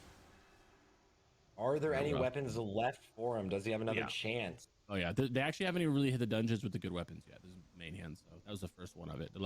Every dungeon here on out has a good main hand for him for all the casters. But yeah, this is what I was saying. Whereas Kata feels like a blend of classic and retail. Where Kata, well, there's a lot of vehicle stuff in Lich King too, but Kata's really where you start being the vehicles. You know, the flying bosses, looking ahead at Firelands. You know, you have a lot of the bosses where you're doing something vehicle wise. You're flying around, certain different mechanics. The dungeons have these portals, like these winds you're taking. That's what I Some like of about them it are too. Coming fun, from and someone some who of likes them are retail a just lot, ridiculous. I like the addition that in a classic world, where a lot of the pure classic heads don't like that. This is why I kind of don't like calling Kata classic because it's just Cataclysm to me. Yeah, I like because the nice Kata is the blend of it a start of lot. retail, basically. Look So at that's Tavik why on the a bottom lot right. of He actually classic people jumped don't across to dig get the little golden orb that I Kata was too saying. much. Just like one of the little I'm doing it achievements. for the. It's just like the I'll little play this things one and are miss like the Pandoria because I sprinkled never played. around I here. might play them all There's because I've some never played Easter them, eggs but and some nice things. There's the the ones different I bridges missed. where you need to hit the little orb in the middle too, or else it'll just knock you back or knock you off. And like whenever you hit it, it'll stop doing its circle. As we're gonna see him go up to it right now, and then like it's just there's a lot of cool aspects to this place that And then nice moving on to this touches. boss, I love this boss. This is one of my favorite bosses.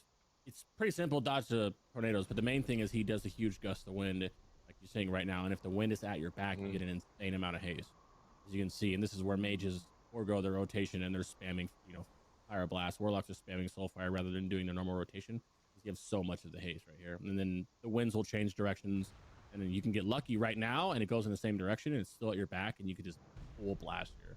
And sometimes you get, see, like right there, the same direction, they barely had to move. Whereas if it goes the opposite direction, you need to go on the other side of the boss while dodging the tornadoes. Really fun. You boss. just always want to say upwind of the boss. And then this is actually that is one of the bosses where you're just like absolutely pumping because the haste buff just makes you just do so much damage. You can see Thompson doing 30,000 right now. DPS. Right now they all have to move back over here just to be able to get through that haste part. Without getting hit by tornadoes, of course, because you get thrown in the air. Which doesn't matter for mages much because they can scorch while in the air or blink back down or whatever they're gonna do. Yeah, hunters also you can change aspect and just keep attacking while moving. So both sides of Noda here fighting that. Xander getting those shoulders. So Xander, the hunters on both sides have actually gotten some decent loot. I would say the hunters on the progress side have gotten a lot more loot than what I've seen Snurk get, but Alondo has gotten got a lot of loot. items. Yeah, Thompson has gotten a lot of items also. Windy has gotten some. So we're seeing these squads and these teams, like all of the players that are playing today, all of them have all known each other for a long time too. When you're playing against another team for so long as Progress and Noda have, you're always basically it's the other squad. You're always watching their speed runs going. It's like, did they beat us by like 2 seconds? All right, let's go get the new world record. It's this constant competition that's been going on for a really, really long time. It's great to see them be able to go head to head, as well as I mentioned earlier, Noda is not progressing into Cataclysm as a guild. They will be moving on and playing SOD as a guild, as a lot of the players actually have joined Progress to move on into the competitive aspect, moving into Cataclysm. And so this is kind of like a last hurrah for them. It's another item. Which is cool because like the Holy Paladin on Noda's side raids with Progress now, but he was with Noda forever. So right now in the competition he's with Noda, so it's kind of cool to see. He gets to go to the best of both worlds. With either team, right? I mean, of course, there's some shifting back and forth. I mean, when you're a top player like this, and especially with the consideration that they won't be going directly on, you do shift around. You might go to where there's some content that you might want to be doing. But for the players that we have in the competition right now, with both teams, is there kind of give us some of the lowdown, either of you, about any of them that really stand out? I mean, they're all obviously top tier players. We see Alondo again and again on the top of the charts DPS wise, but I mean, Sarth, are there any? Yeah, right. Like, Sarth, are there any players that you would want to highlight or that kind of point out? You could do Notice side. We could have Crix do Progress side if you'd like. I think Yeah, more Stark, you absolutely. talk about the physical guys because I don't know the physical guys like you do too. Okay. Yeah, All right. well, All right. Well, you know what? Cover whoever you want to. Go for it, Sarth. absolutely. I think so. Visp is an amazing main tank. She's just really talented. She's main tank for progress for a minute, and she's really good. Hadouken came over from Salad Bakers. Anyone from Classic remember Salad Bakers? Hadouken also over on the One of notice the best or on the warlocks in the progress world. side. Yeah, Huge in the warlock phenomenal. community. Julius playing the main tank or the unholy DK and being the raid leader. He wasn't always the raid leader for progress. As Gemt, I always butcher it. Was raid leading for progress, and then over on Noda's side, we have Snurk and Windy have just been with Noda, which feels like forever. Actually, this whole squad, except for Alando, moved over from NA to EU during is kind of during Uldwar, where he kind of came over. And I remember just always talking about like if he just plays with one of the speedrunning teams, he will do amazing because he's so good. And this is like all of the players here today are all just so insane at the game.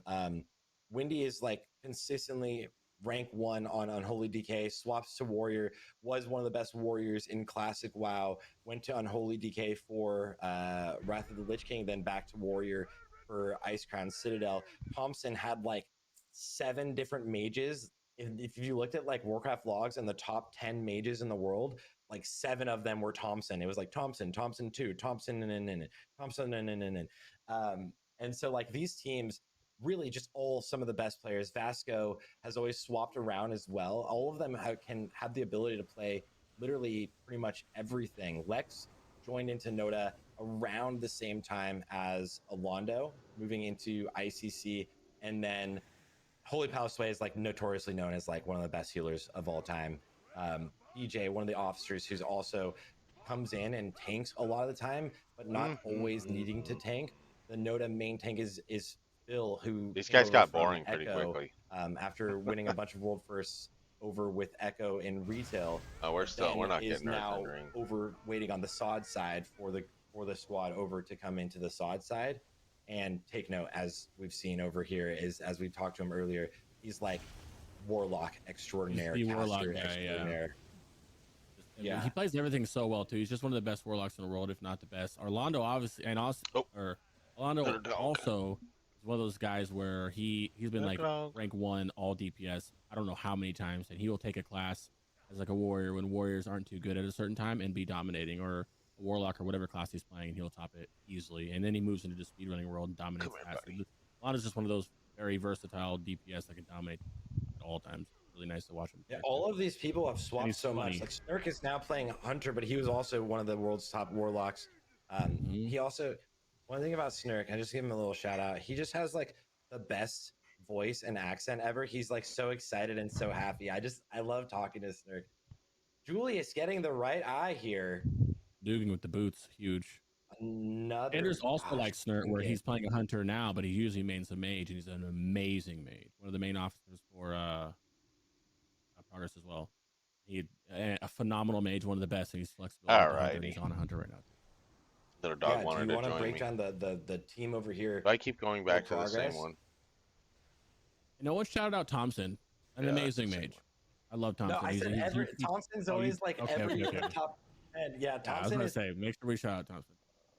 He's also he looks like he would be like Thor. He looks like he would be like this like Nordic god is what Thompson is, just like this beast of a man. Jesus, this guy's like so in love with him. Here, everybody, Nordic god Thompson. He's just like this Nordic god. I just can't. I just can't, so like, funny, you know. Yeah. Oh my gosh.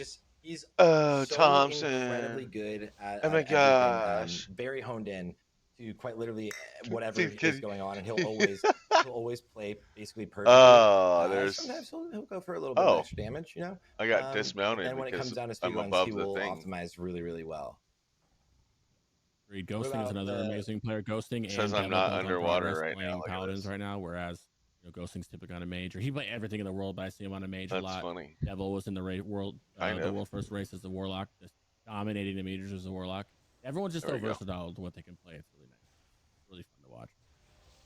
by this time, I don't think that there's one Yeah, person in and the like I was world saying that earlier, can't Stead over play here like as at the least 3 hunter, different Stead classes. has been in like Or you know what I mean? Like, so many of progresses, like world first races as the hunter let with alone Stead, pros and it where used to be that's their Church whole Flags, life, who you know. has now gone over to Newman, I believe. But they literally were just like I would the take a two pro at their main worst hunters freaking spec that, and especially still TBC, I played Hunter too. It they'd was still like these are like outperform my anybody. boys. In speed runs, you see the crazy things going on, and he's like the ultimate at pulling things to like the side, and then the entire raid moving through. They've seen a lot of world firsts, very, very, very successful with that strategy. They're all not for Earthen Ring. It Absolutely love sucks. it. I mean, these teams, like we've been talking about, Horde rep. all incredible players. Like, there's a reason they're all here. There's a reason that they have, earned these spots and that they continue to make these records and to be at the top of all of these speedrunning categories. So, I mean, to all of them, a huge thanks to everybody who took their time to come and compete with us for this Dragon Slayer challenge, but also just incredible to see how this community and the players in it, right, have just as long of a history with the game and, roll into it, or even sometimes, yeah, like go between different guilds because they're working on specific things. Or we get to, like, this kind of kick off, a chapter with both of them here with Cataclysm, which, feels like an appropriate time since so much changed. And like we've been talking about, Cataclysm was this amazing hybrid of kind of old and Go all the way new up World of there. Warcraft. It was sort of the Like we're going up bridge here. that Probably sort of built the foundations of what we would even see for more stuff leading up towards the retail side. So a really interesting period of time and some awesome guilds with phenomenal players who are bringing their all. But of course, they're also trying to find all of this loot as they continue through. We've been hitting Vortex Pinnacle and looking ahead at what's to come. So what have we picked up? And, we were talking about weapons being something that might be one of the last big pieces in these final dungeons, Crix. probably read. Is there anything else in particular that, you're kind of going, all right, we've made it this far. Let's get this, or this is going to be the next big thing? Right now in here, caster wise, there's another trinket, but it's not really that good. I don't even think you would use it over the normal ones that they have on right now. There's not that too many good. I was wondering if it was going going to to wand make in me here, go and you're very limited on in wands, this which is nice. machine or And something. you have a good helm, but there's not really, and a staff, but there's not really anything too crazy in here for any of the casters to get. Otherwise, it's just being a fun dungeon. This is one of my favorite dungeons as well. You saw them flying around on the dragons. They can kill all these mobs that you see padding that along the whole way to make the dungeon run pretty fast. This is a pretty fun Another dungeon. I like it a lot. very like iconic dungeon, right? Like if you pull off a lot of damage while you're on those dragons right at the beginning of the dungeon, you're riding around on the vehicle, riding around on the dragons, and able to throw down damage on a lot of the ads throughout the dungeon. And if you do well, you can pretty much clear like half the dungeon and not have to deal with it when you're running through it. Or you can just get everything low and then get a lot of XP if you're like going for that. Yeah, or rep. You can get a lot of rep. This is another one that's like very iconic to classic World of Warcraft. Going with the Gruul type mobs, these brutes are very similar to TBC, but the dungeon itself is very similar to classic World of Warcraft with the Twilight, like the entire Twilight bastion in place. Yeah, especially with boss, they're just going the boss for it. in the pack. Yeah, interesting. They have no fear, Yeah. Free Willy. Now that they've get gotten it? a little more gear, the first dungeon, Will if Hay, this get happened it? at Free the very Willy. beginning, like it's a wipe, I right? didn't Like, notice that the first it's time I gonna went take through here. way too much damage. But now that they've gotten quite a bit of gear throughout the dungeons, this is the second to last one. We have one left, I believe, Lost City of Tolvar before we go into Tolbarad or Baird and Hold. And someone can correct me if I'm wrong with that, but they're able to take care of that trash like it's nothing, except for the brute. But they're basically cleaving that down at the same pace as dealing with the boss. Yeah, you've got a lot of free passive cleave with the mage, the hunter, and the warrior right now too, and of course Windy. It's pretty nice. They won't have any issues, assuming they dodge the mechanics, which they will, and they kite him right. Fire just get pointed randomly in front, and you just move behind him. Pretty simple dodge fire mechanic you see everywhere in the world. You see people taking damage, so you definitely can take damage if you don't dodge it. It's one of those things where it's different than TBC and Lich King. Is if you're in a heroic dungeon in TBC and Lich King, you can eat mechanics and you're fine. Caddy, you kind of can't. You can take a couple ticks of something, but if you don't move, you will die. I I almost feel like in TBC out of nowhere, like something is just hit so hard. You're like, why is this scaled this way? I'm so geared. Like that was more because yeah, we there's do such big pools, and then like you're in shattered halls or whatever, and you do a big pool, and then all of a sudden you just get clapped out. There's like certain mobs in yeah. there, like the elites or something that people are sleeping on.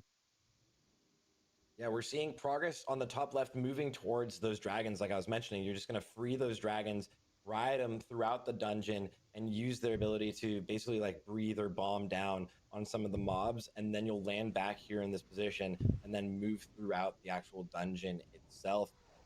This is, again, Grim Batol. We're moving towards the later end of today's dungeon run to get geared. Most people have had some pretty good luck, but there's definitely some people who are missing weapons.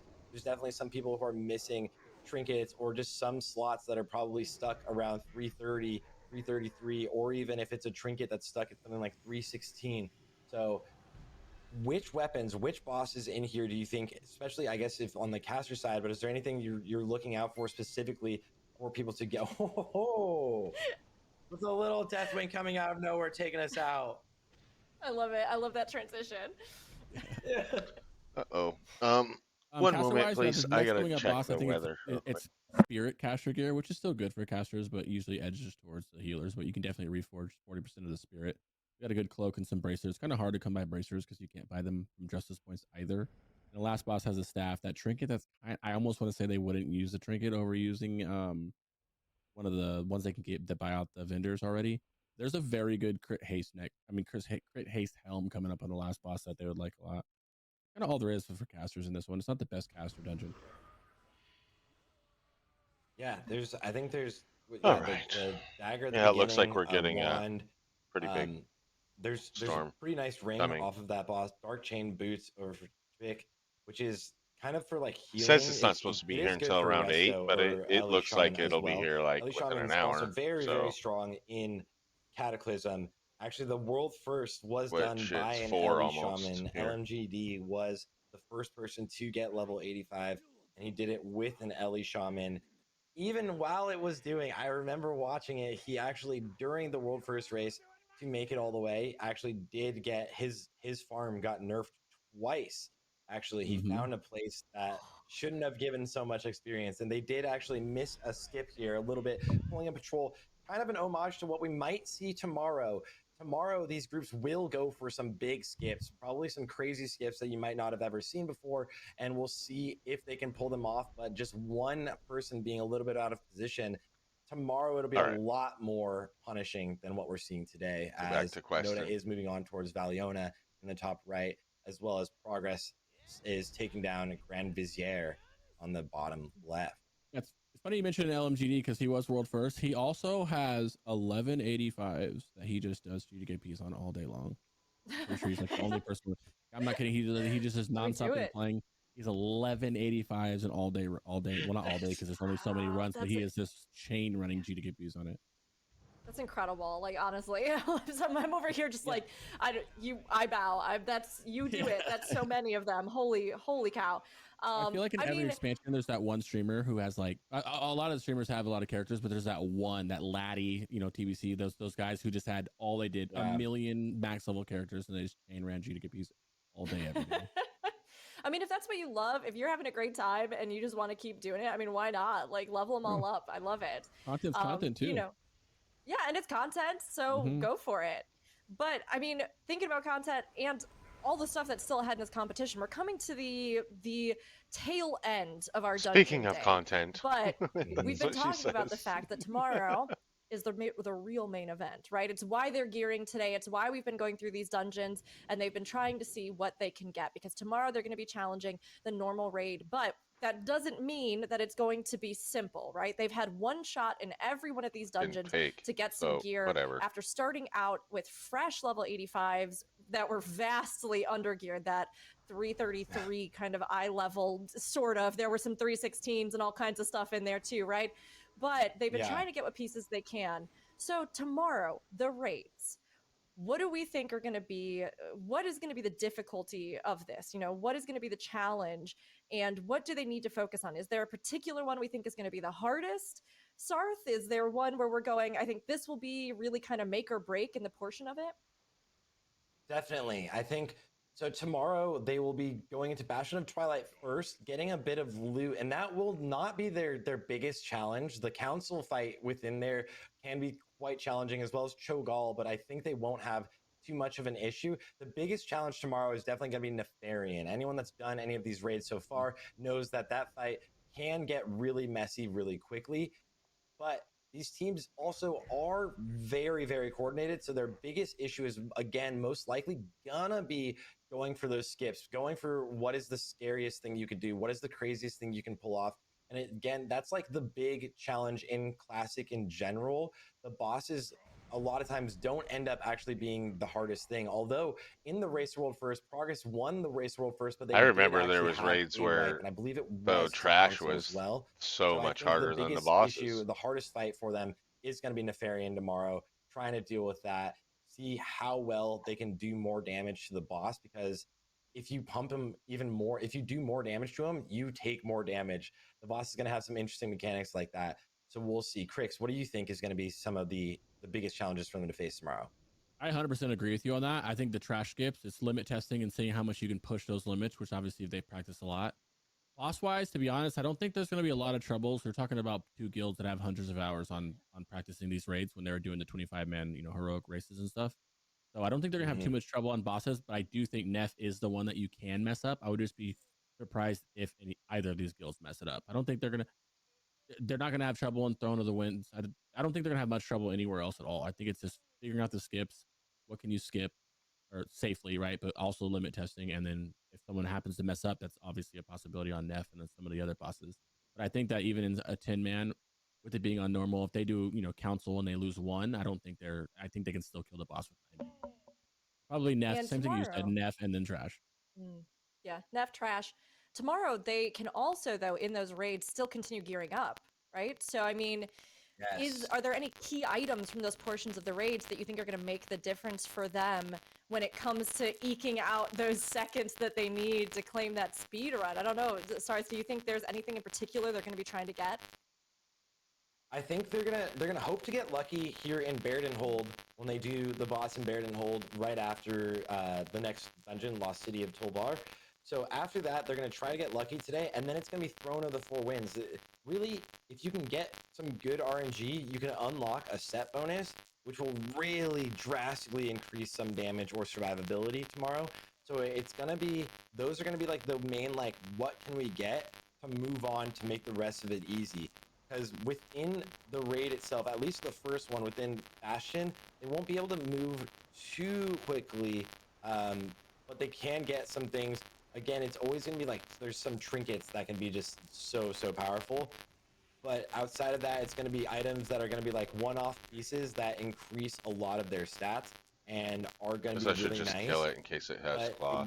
they won't be able to get either unlock some of their tier sets, which I think they're going to filter towards whoever gets the best tier sets and hope that they get them. That's going to be the difference, really, is if someone can unlock a 2 or a 4 piece, even that'll literally drastically change their damage. So Yeah. we'll see what Yeah, the drops set there. bonuses are a big But deal. they're in a decently solid spot, and it just really goes to show that if you run one world tour of heroics, you'll be able and ready to run into the dungeons instead of having to worry about every group asking if you have complete full bis before inviting you.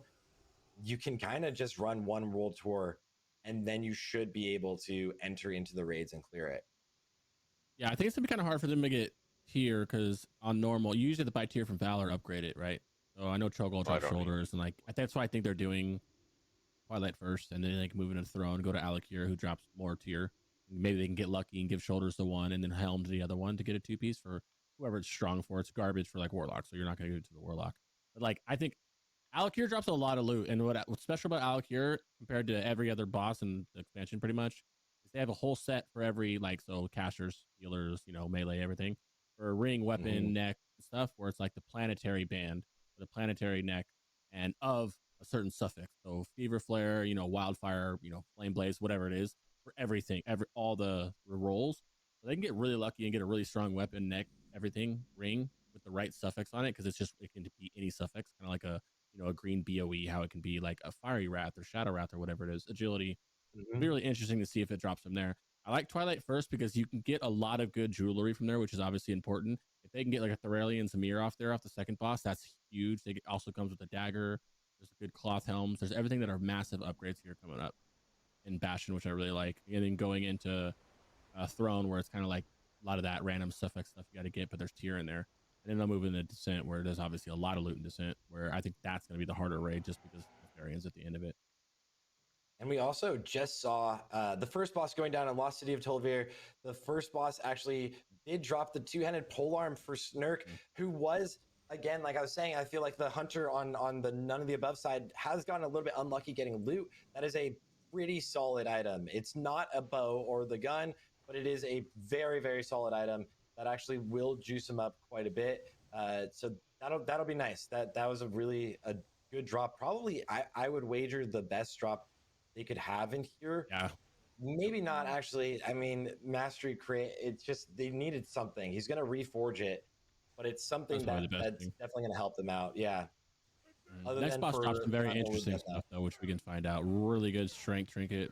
Best in slot bracers for casters. A good healing ring. So there's some good loot in this dungeon that actually is really cool. That very good neck off third boss. Last boss, like 4 pieces of Bis loot. This trinket for melee and healers. 2 different ones, obviously. Yeah, I feel like this dungeon just reminds me so much of Cataclysm. I feel like I've spent so much time in here. I mean, it is Cataclysm, so yeah. A lot of people, it's not their favorite, and I think it's really cool. These like the Uldum areas are all really cool. Fighting against this Lost City's not bad, and then having him. I mean, it's not the funnest, but I don't hate it as long as people don't do stupid stuff like the real target boss. stuff. It's really, hunters or warlocks or mages where they let shit fly that they don't need to let go, yeah, and then they pull extra shit. I'm not gonna lie, but last boss isn't hard. It's just. I would love to have run out, run back in. Die on pretty easily here if they get hit. They won't get hit, but if you got hit by any of those things blowing up, the little green circles, you're just a one shot. Yeah, I'd love to have like a Crick's guide of just like most fun to most annoying content, in my opinion. I love any it. boss with like phases where you can't do damage to them because you need to kill ads or like there's just some kind of weird RP, I'm just not a fan of. Let me kill the boss. Let me kill the boss. Yeah, my loot, let me just kill it. That's exactly how I feel. See, I'm gonna be the. Let me just kill it. One on the other side with my hot take, which is that, and I know. Yeah, and she's a full retail player too. I mean, I like RP. I don't mind the RP part, but some of it in the boss is just... I guess, sure, for sure. But I like the little moments. I think I might be one of 5 people that love it. Yeah, first time, right? Because you get to go through. Yeah, first time. Yes, good.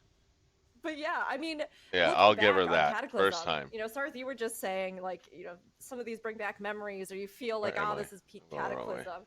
We asked earlier when we were doing the interview about favorite memories from Cata, and I'm going to toss the question to you. You know, Sarth, what are your favorite memories of Cata? Or if, you know, I think you were playing them, but if you weren't for whatever reason, you know, something that you feel like was important. I would say, great question, because I would say like my favorite memory is oh my gosh, Firelands. I cannot wait to do Firelands is supposed to be pretty cool. I do remember some of it. I think that's when I left. Only Firelands. I really and stopped really playing every day. Controversial opinion. Other than the second to last boss, until it kind of slowed down for me at that point. But everybody was gone. Even my guild had split up at that point. I really like the aesthetic because I'm like I only had like 2 people left to play with, and they weren't even into it. Like just love Sarth, I didn't realize in general. I didn't realize we had this in common too. I also love the dragon lore. Yes. Sorry, keep going. Oh jeez, perfect. She's so excited. I think the raids are like. I'm a huge PvE Andy, and I think the raids are just done really, really well. And I'm hoping that we can come back and see a speedrun tournament back then, or when Firelands launches. And the Race World First for that is going to be so fun to see. The dungeon is huge, and back in the day when it first released, I remember just clearing all of the trash and it taking forever. And it's just this giant field of a ton of things moving around that you don't need to deal with at all. You could just run around all of it. And So then, like, as you get better, or as you got better back in the day, you just ran around all of this. We won't see it. I'm curious, what is your fondest memories of Cataclysm? Because Firelands for me. That's for Me? me. That gets me every time. Yeah, Let's Chris, go go Rook for it. first, and then also Easily Firelands. Not to be cliche, I remember my first time ever doing Firelands, and they have these packs. There's a lot of trash in there. Obviously, the bosses are cool, but I'll get there. There's these packs of scorpions that go around, and I'm a warlock, right? I'm in melee range to Hellfire to do my AOE, and when they get low health, they blow up, and you just get one shot. And of course, I'm playing with people who know the raid, and they're like, "Oh, make sure you get out before they die." And I'm like, "I'm not gonna get out before they die." Boom, and they blow up, and I die. And I didn't know why I died, so I did it like 3 times before. I'm younger. This is Cataclysm. I did like 3 times before I figured out what was wrong, right? So that's like the most, and it's right when you walk in, like you go into Firelands, go down the path, fight one big guy, and then you have a pack of scorpions. It's like, welcome to Firelands, you're dead. So I can't wait to see that happen to everybody else in the world. But then like the bosses, like there's a boss called Lord Rylith or whatever, who's a big ass like giant thing, where you hit his. and he has these legs, and he goes straight, right? But you have to damage a leg to make him turn. So what if you damage the right leg, he turns to the right slightly, and you need to get him to run over these volcanoes that stop him, and there's ads that come out, and that was I remember it so well because like nobody knew what they were doing besides a couple people, and the raid leader's screaming, "Stop hitting the leg!" and he's turning all the way around, and if he runs into the lava because you're surrounded by lava, it blows up and you die. It was like probably like the most fun fight I've ever had in my life. Besides that that one. And then like I don't know how to say her name, Alice Fraser, or however you say it. That's such a big flying boss with the whirlwinds. There's just a lot of fights in there that I think that if you haven't seen Firelands, you're gonna love. Like anybody who likes raiding is thoroughly gonna enjoy Firelands. I think it has some speedrun potential too, with how the different routes you can go for the trash. Sure. Like this, like the spider boss in there is it. I just love it. All the bosses in there are dope. The trash is cool. Pretty nice. Definitely Firelands by far. I love it. I love it. It's so interesting because, like I mentioned earlier, I came to WoW later, but even so, when Cataclysm was released, I heard about it. Like, I remember hearing so many people talk about it and share about the fact that, like, yeah, it literally was a cataclysm in the world. And, friends that I knew that were playing that, their parents would allow them access to a computer that they could play an MMORPG on. And the money to pay for it. I mean, while I was over there, my mom was like, "We're not doing that." So I had to fund it myself one day, But it stood out to me. And I remembered Cataclysm as an expansion for so long, even though I didn't play it myself at the time that it was released, because of the fact that they had done this huge upheaval in the world. And I remember thinking for the first time that an MMORPG didn't just have to be, I run around and kill things with people, but that it could be like an ongoing experience and story of a world, and that world could change dynamically, right? And that was such a huge thing. And I think that it really did have a big effect even outside of the player base, because it suddenly kind of added this element into MMORPGs and what you could maybe see or what risks could be taken with them, or how you could have this ongoing story in a world and then kind of build off of it and have all these cool features. So it was one of those things that when I eventually was able to finally, pay for my own sub and get the game and have a gaming computer that would play it, I rememred still, and I was like really excited to get to experience I guess it. back in the day, it I was feel pretty. like Cataclysm, it had a big effect. I remember having to in the upgrade. community, outside of the community, but even if you weren't playing at the time, I think a lot of people heard a lot of the talk. I think I had to upgrade for Cata, actually. So cool. Now, of course, our teams are still going here. We're coming up on the very last dungeons, so we'll toss it over as well. But Crix, I mean, we talked a little bit. There are certain weapons that they can get here. There are a few things that might set them up for best in slot / possible tier sets tomorrow if they're really lucky. So, coming up on the final sort of, dungeon runs that we have, how do you think the teams are looking right now? And, are there any gaps that you're going, they really need to focus this? Right now, they kind of can't get... There's not that many weapons left in there. I know they have Buried and Hold left. That's going to be massive. The only loot in Buried and Hold is the boss can drop either PvP loot or PvE loot, and it's only tier. So it's the PvP piece of tier or the PvE piece of tier, and depending on what drops, they can get really lucky and get like, they get the hands or the legs, right? Because that's all they can drop is hands and legs.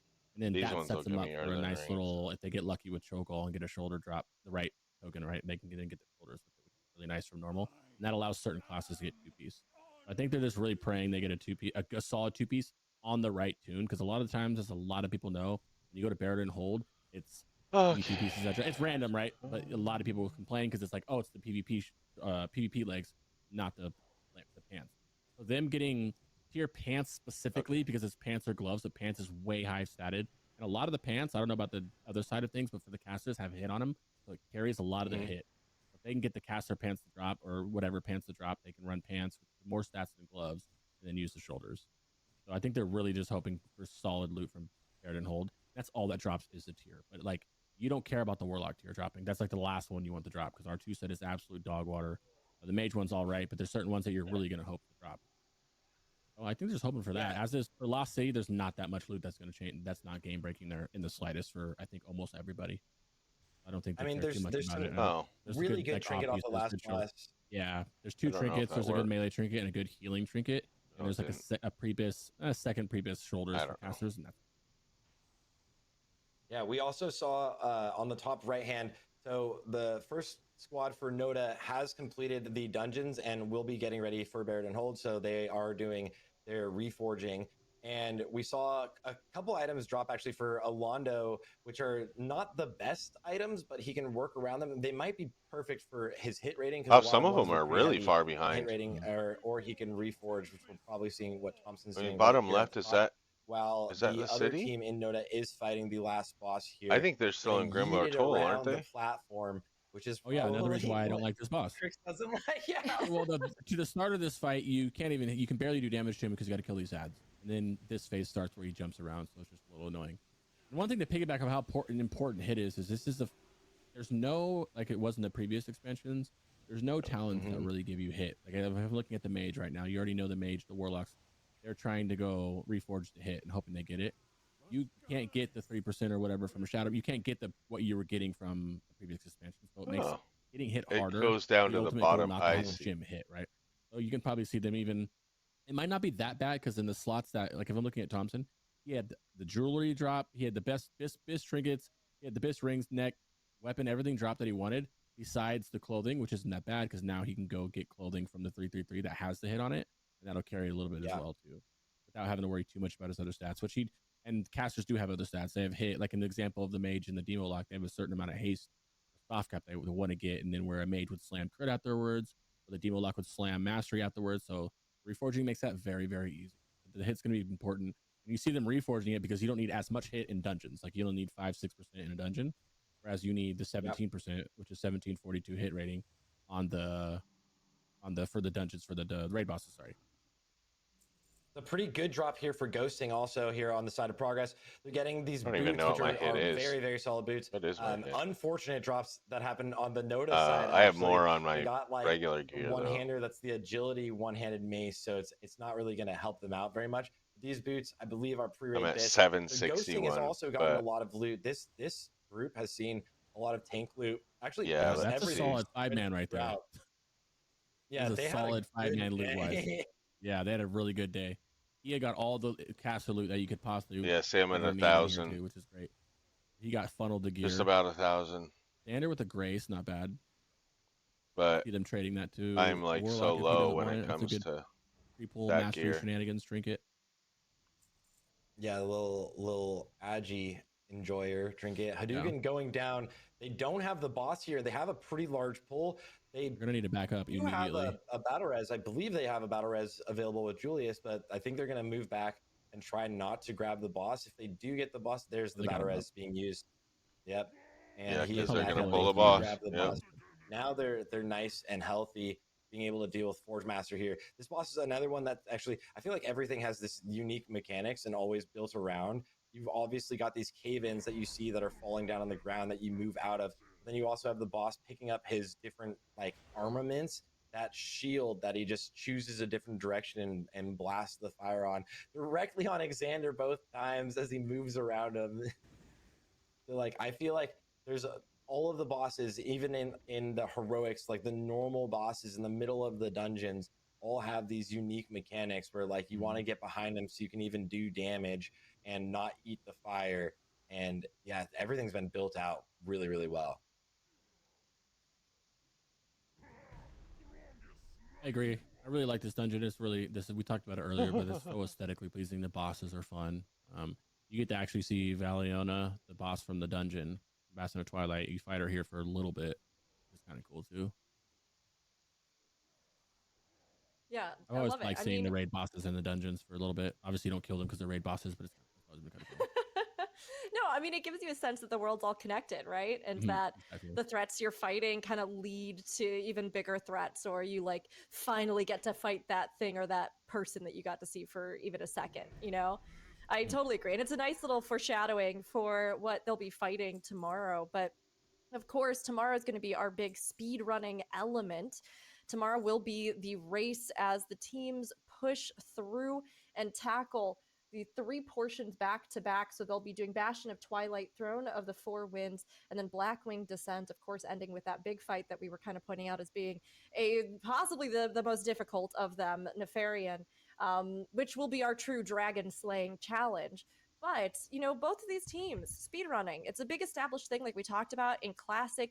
There are, you know, there's a lot of room to kind of be able to hone that and focus on that as a major form of endgame.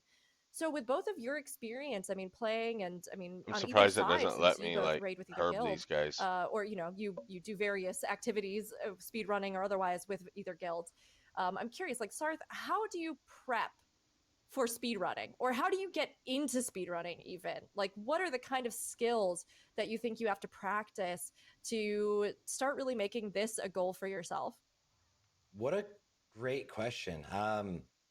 Speedrunning is all about eking out the tiniest Oh, amounts of time, right? We were mentioning earlier that content isn't the hardest. Ghosting in the Heart of Solace, the normal, um, nice for him. But the yes, for speedrunning, it's all eking out the most you can from and pushing the limits as hard as you can. In Classic, that meant how hard could you push without losing world buffs, and now it's always like how big can you pull, how fast can you pull things. If something does, like Crix was saying, how he doesn't like RP, if there's ever a boss that does RP, you want to make sure that you're pulling trash into it so that you can deal with it. It's very similar, extremely similar to MDI, just on a level of you have more people playing with you. And that's the aspect that I love, is just like, what can you do the most competitive as possible? How can you optimize things?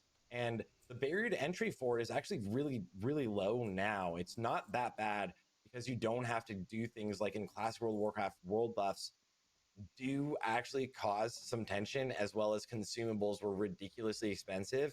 So it's very, very hard to like be able to afford to even get into it and spend a lot of time just I preparing. remember But there was now it's times just where like we spent the so biggest much thing in is preparing repairs the and pulls the same way everything you would for for Mythic a whole Dungeons, night of raiding. where It was you just would know ridiculous. every pull you're going to do, who's going to be So interrupting ridiculous. There's what on nothing you every could do. section.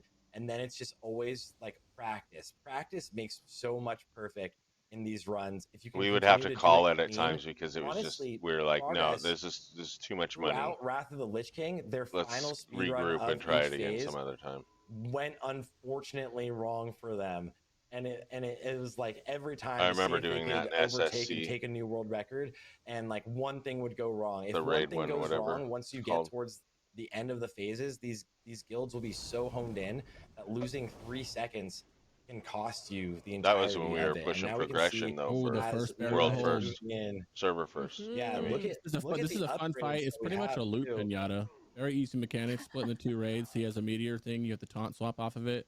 And every now and then the boss will just throw these fire things on the ground where you spread out and dodge him and heal us at the dispel. That's it. It's a pretty easy boss. Kind of hard to wipe what on was it this one do? unless you don't. It's Mastery of only if you dodge. don't tank swap. It does a lot of damage. It's like Oh, I don't even have Mhm. they're that all one. stacked on one too. Oh, we need to get lucky here and see a good tier piece from anyone besides like the warlock. Now they're spreading out because this is the fire flame mechanic I was talking about, where it does decent damage. There's only one difficulty on this. There's only one boss in here that you can do right now. So you're just running around trying not to die until he's done, which he is almost done, and then you get back and stack on the caster or stack your point that you were given. Yeah, a lot of You're people standing in taking quite a fire bit and of taking a damage good here. amount of damage. Yeah.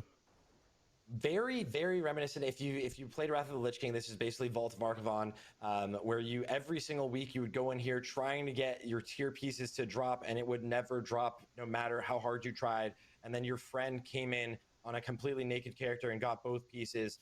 That is this raid right here. Right? And Yes.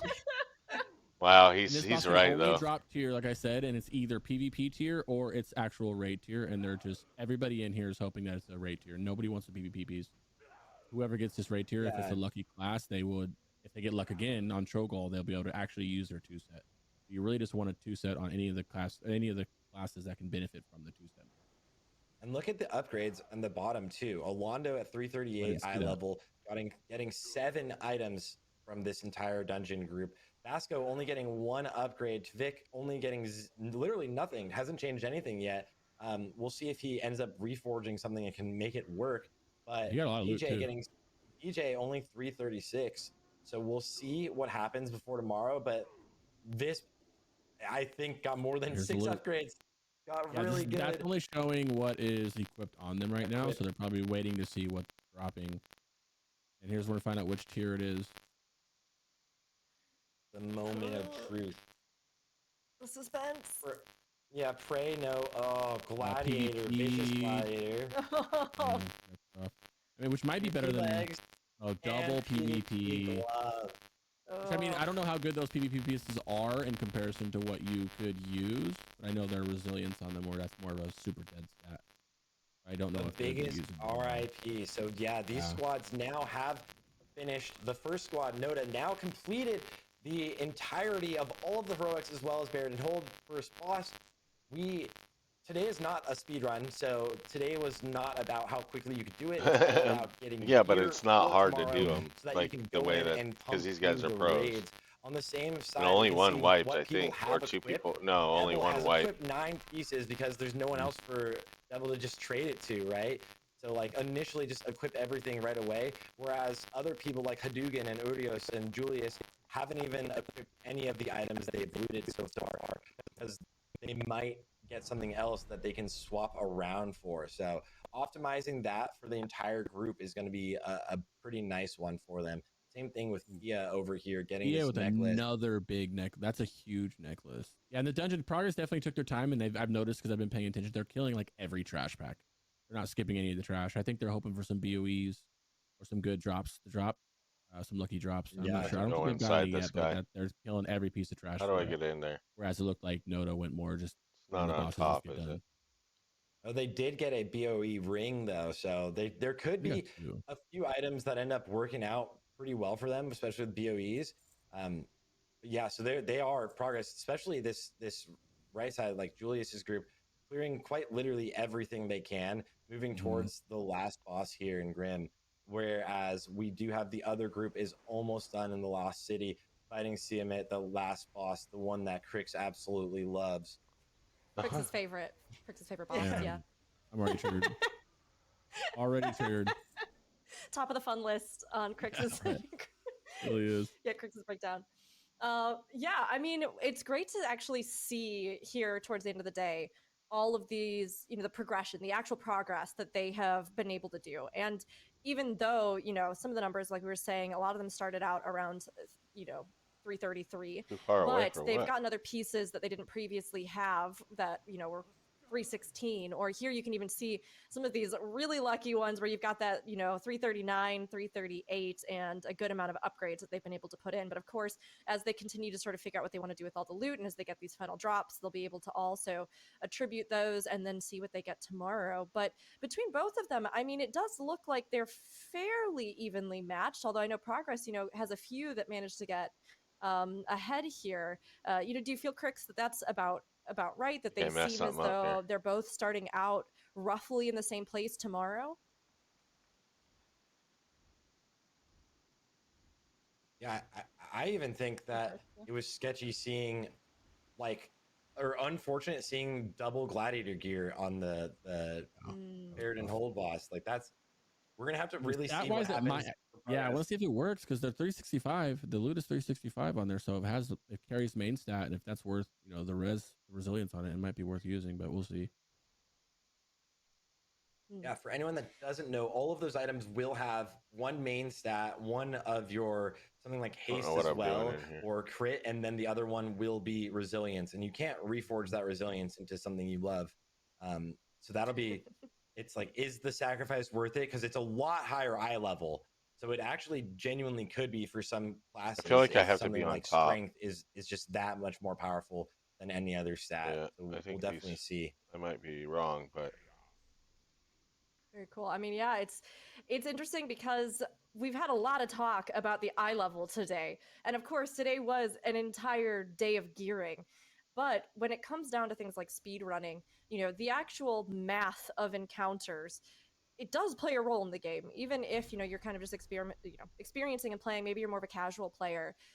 When it comes to things like speed running, I mean, just like Sarth, you were telling us about earlier, right? As you're trying to get into this or figure it out, it's all about the absolute most amount that you can streamline minus like things, and that ridiculous. eye level, that potency paired with your actual execution makes for more numbers that do more damage. Or it seems so straightforward, and I know a lot of people are probably like laughing about it, but it really is the truth, right? Like, you have to pave the way here, especially in a speedrunning challenge, to do whatever you can to try to get the team to be able to match the performance with the actual output, or whatever else they need, whether that's the healing output, whether that's sustaining through with the tanks, whatever it might be, there putting out the damage that you need. Because really, tomorrow the big difference will come down to that. Can they get through these skips without making mistakes? Can they manage to knock out these bosses as smoothly as they usually do, and to have the stats to kind of back that up? So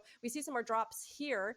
We can take a look at anything jump out there as we were looking at it. Sorry. That two-handed mace, a huge drop for Julius. I don't think Julius got a weapon yet, and that was literally his last. Actually, no, they still have full bar. So second to last boss to get it, and that was a really, really good drop.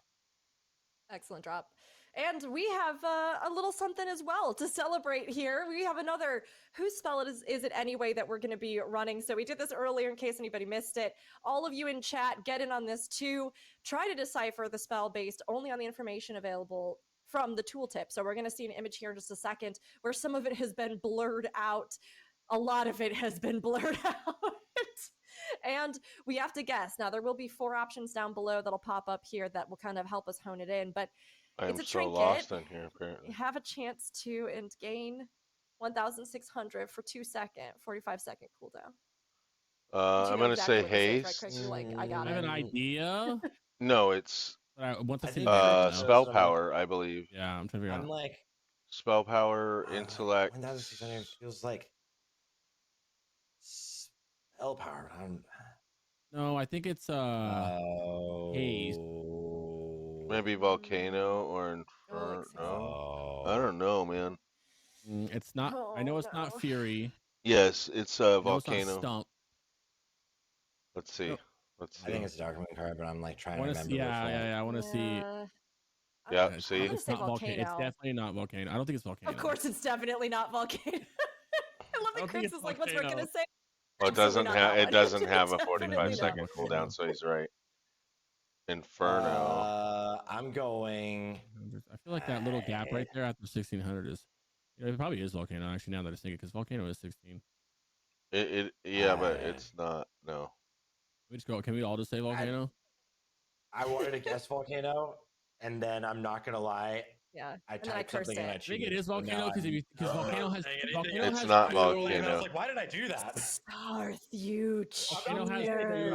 I'm not saying Volcano has anything, two uses where it does damage and then it also gives you a proc. So that has a chance to do whatever damage it is, as well as give you 1600. Where is the I'm just inferno looking at one? Sarth's face behind the scenes to try and read what No, he saw. I was like, why did I do that? What is going on? And I was like, all right, I'm not saying anything. Well, Fury of Anger Forge is a garbage caster trinket, right? And it's a stacking one. It has it's bigger tooltip. That's the only way I know to describe it. It's like 2 sections where you stack it and then you have another thing and you use your stacks. I don't know Dark Card Inferno, and I know it's not Stub of Time. Volcano, I don't know the damage it does, Inferno either. Another property. Cannot find it for a biz. It is a. What? It says that It's a 45. psych out, No, Sarth. it doesn't. No, I did. Because see, it doesn't say that on mine. It had everything else, but the stats are wrong. Oh my gosh. We have a bonus round. That stats are wrong. Wow, this is gonna be so ridiculous. I mean, it didn't show the chance to deal part, but that was wrong on when they I think it's the third. I was gonna say C. Well, it's either third. Yeah, Hey, this doesn't help, but it's either first, third, or fourth. So anything but B. I'm colorblind. The it's first third ones on the both look right. exactly the same. So it's the first All one. right, last call, last call. The first one. It's D. I'm going with A because I don't know cast. I think it's first. I think it's A or D. C. I'm gonna say First. C. A. I'm Yes. Wait, it's A. At least I got that one right. But I'm looking at the picture too. I'm cheating. I just thought I looked cool. I don't care. Do you know what the icon looks like? I thought it was gonna be like 4 completely different like trinket icons. Yeah, they're like the very, very, very, very. I very know. Similar, yeah. Okay, I don't know what I'm doing in this dungeon or in this thing here. Yeah. Yep. I'm gonna ride Now we around, have I progress guess. Moving on to the last group, moving to the final dungeon of the heroics of the gearing phase of this tournament for the Dragonslayer Challenge, and they've gotten quite a bit of loot. Honestly, Progress I feel like has had some really, really good RNG. Both teams with some really solid RNG. We'll see what drops here. If they do get that pole arm that we saw earlier going for a it's hunter earlier, below. it'll probably go to Cab. It'll be a Feral Druid choice most likely. I'm not sure what else would be like a good option. It's here, not but above there's it. definitely I still was some right good though. It's things not to in drop here. I So think I don't Julius- feel stupid now. Julius got Only a weapon partially earlier, stupid. so they're running. Oh, and there it is, Cab. Yep, It is. exactly. There it is. Yeah, that's like a nice drop. They're Now is things it are on the panning outside? out. So we'll see how challenging the raids are for them tomorrow, because they did get lucky on the RNG, so that is going to be a thing of this is a friendly competition, and it's not meant to be like all out. You're the best, wearing the best gear of all time. There's this entire RNG roguelike element of what drops. You have to use it, but they have actually gotten some pretty good loot. Yeah, they got this next boss drops a lot. Lockbot drops some really good loot. It's probably the last good looted boss in here. It's really good for everybody. Oh, I guess the last boss too. It says good loot for everybody. Oh, there's that cavern, I think, but I'm gonna go grab this if I can. Yeah. Nope, this is the bugged one. Pretty sure. It's nice to see them go through and they're like actually clearing it all. They're like, we're just, you know what? We'll see if we get lucky. We'll see what happens. Yeah, who And, knows like, if you get a BOE honestly, or something? Is this not something it? No. nice could drop? I don't like. They really are going for it. I love that aspect. Like, imagine in classic World of Warcraft if we were able to do one of these tournaments. Which it's also hilarious watching how Xander's pet did not go out the entire time. He probably, I mean, has it on passive right now and not on like helping him. Assist, sorry, and not on helping him, but his pet was just like kind of hanging out with him the entire time there. But like, if this was in like OG Classic, you would like run one of these dungeons and clear everything, and randomly you would get like a Veracity Libram drop, or like randomly you would get Edge Masters. So like, there's not as much of that. I don't know if for casters, there's something that's just like this insane drop that can just happen. In here right now, or if they're just hoping. Yeah, in general. Oh, from the BOEs? I don't know. I was trying to see if you can't. I don't think you can get 359 BOEs to drop. I'm pretty sure the BOE drops in here are all 316 or 333 as well. I could be wrong. Be wrong on that. Yeah. This boss does drop some really good loot. Let's put it out here. Yeah, I don't think so, but you could get something that's better than what, you know what I mean? So if let's say you didn't get a wrist and no way to buy a new one, and a wrist drops in here that's the same as your loot, but it has a different stat that you can use, you know what I mean? So you don't have to reforge some of your everything abilities else. a chance to lower the cooldown of it. Okay, like Shadow Bolt, Hand Gul'dan, Soulfire. All your main spells have a 15% chance to reduce the cooldown by 15. So instead of having that long 3-minute cooldown, you can have. I've got lucky and ended meta, and I had like 30 seconds left, and it was already back up. So that's really big RNG on it. I love how I'm like completely oblivious to Warlock things, and like there's so many things that I know everything about in the game, and I'm just like, I don't actually have any idea. I haven't read any of it, looked up anything. That's why Crix is here. We got the melee over with you, Sarth. We got that Warlock caster with Crix. I'm bringing my limited retail healer experience, versus the classic experience. But I mean, even so, what I've played of classic and what I've been into, I mean, like we've been talking about, it's so awesome to see how much stuff is going on in WoW right now and how many different ways you can engage with the game. And I've loved even just being able to get into classic and hear about all of it from both of you. So they brought down Lockjaw, Lockma. Lockma, and See, we're that's looking. the thing. Lockma, This is is that, was why that how it's it's pronounced? such a two different, Should I I don't do? know.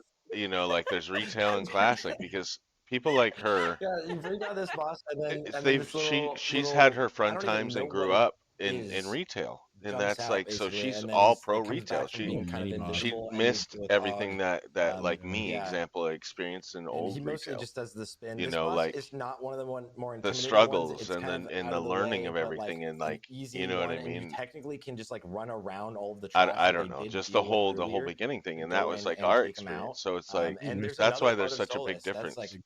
But again, it's they've really because the gotten two game of is those. spanning over Big, 20 big years. You know strength what I proc. mean? So of Makes you course that you're big. gonna pick Crazy. up, you know, people that are still playing it from Yeah, day so one, and people Julius that has are gotten just lucky. playing Like it starting, they've you gotten know, a some month ago really good or trinkets. with this new expansion This is coming out. again, You as know, anyone's watching and is like, I've ran this every day since it launched and not even gotten it. It's like RNG can be on your side or it can be completely against you. We'll have to see what happens in Baird and Hold, but like they've really gear wise, I feel like there's been like this beautiful. I would be really happy if this was like my day of heroics, right? Yeah.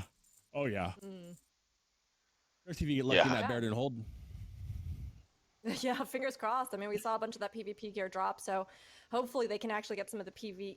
Mm-hmm. But I think this is our last group running for today, so everybody else should be, yeah, going they're done. through and kind of Should settling be. what they managed to get, taking stock of it, figuring out exactly what they want to do if they still haven't, officially assigned that gear to someone. And I mean, they've Hmm. got to be getting ready and prepping for tomorrow here. Yeah. Coming up with this particular group, what would be the perfect ideal situation, Crix, for them to get every best drop here at the end? For the tier set or for this dungeon? The Maybe for this dungeon neck, and setting the them up neck for is tier really good. set. It's a really good caster neck, phenomenal crit haste neck. You probably want that more than anything. And the caster She go which shoulders way and then the did she? belt can be nice I as think well. she went in. And there's a good Not this way healing for trinket this with one. Sorrow Song and a good agility trinket as well. The last two bosses do drop some good stuff. And the trash mobs, it looks like it can drop a 359. They get really, really lucky, which is why I say you guys are seeing them pull every bit of trash back. The 359 purple right now, and it's not like a PvP one. It's an actual like really good piece if they do get it, depending on what it is. Yeah. I'm one thing. See, they just got a piece to drop. They got Oasis bracers. Like, so they are getting trash loot and they I are got actually those getting on my lap. going for it, like completely Those going for it, Oasis- like Well, crazy not in Oasis are heroic, everything. not the too. heroic version, but the 333 version. Oh, they are, yeah. And those are Yeah, so the only thing that can level- drop from trash is 333, and then you'll have the occasional 359, which is very rare, but it can drop. Yeah, so not like too lucky, but worth going for. I'm really intrigued for tomorrow to see like what everyone has, because the widgets won't be updated until people equip things. So we won't exactly see when we go into Baird and Hold exactly what everyone has and what the upgrades are. It'll be a good litmus test, a good basis of what we will see them going into tomorrow with. But Yeah. they won't have fully divvied up all of their gear. They won't have fully equipped and enchanted everything just yet. Although tomorrow, I would wager during the run, they'll be very quick at instantly equipping, enchanting, and moving on. And especially if it will be enough of an upgrade to do something, but you won't stop any of the speed things. So, like tomorrow, I would expect to see a lot of speed uses, like items using Roar from the Feral Druids so that they can.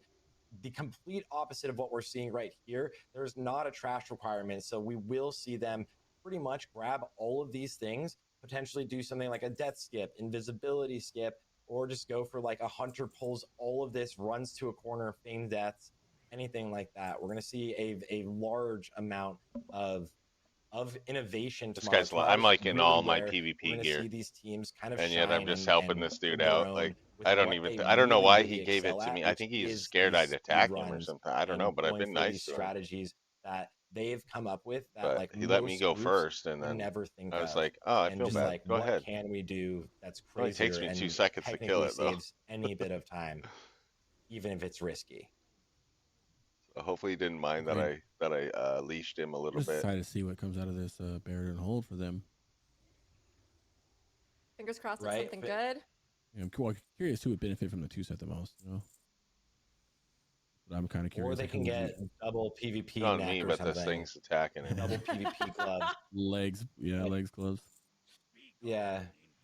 All right, I'll Like, just kill it. unfortunate as they're pulling the second to last boss of today's bout until they go into Buried in Hold. They will do one raid boss later, but right now this is the second to last boss for all of the heroics for gearing up with High Profit Baron. This is the boss you're mentioning that does have that necklace that is really, really, really solid.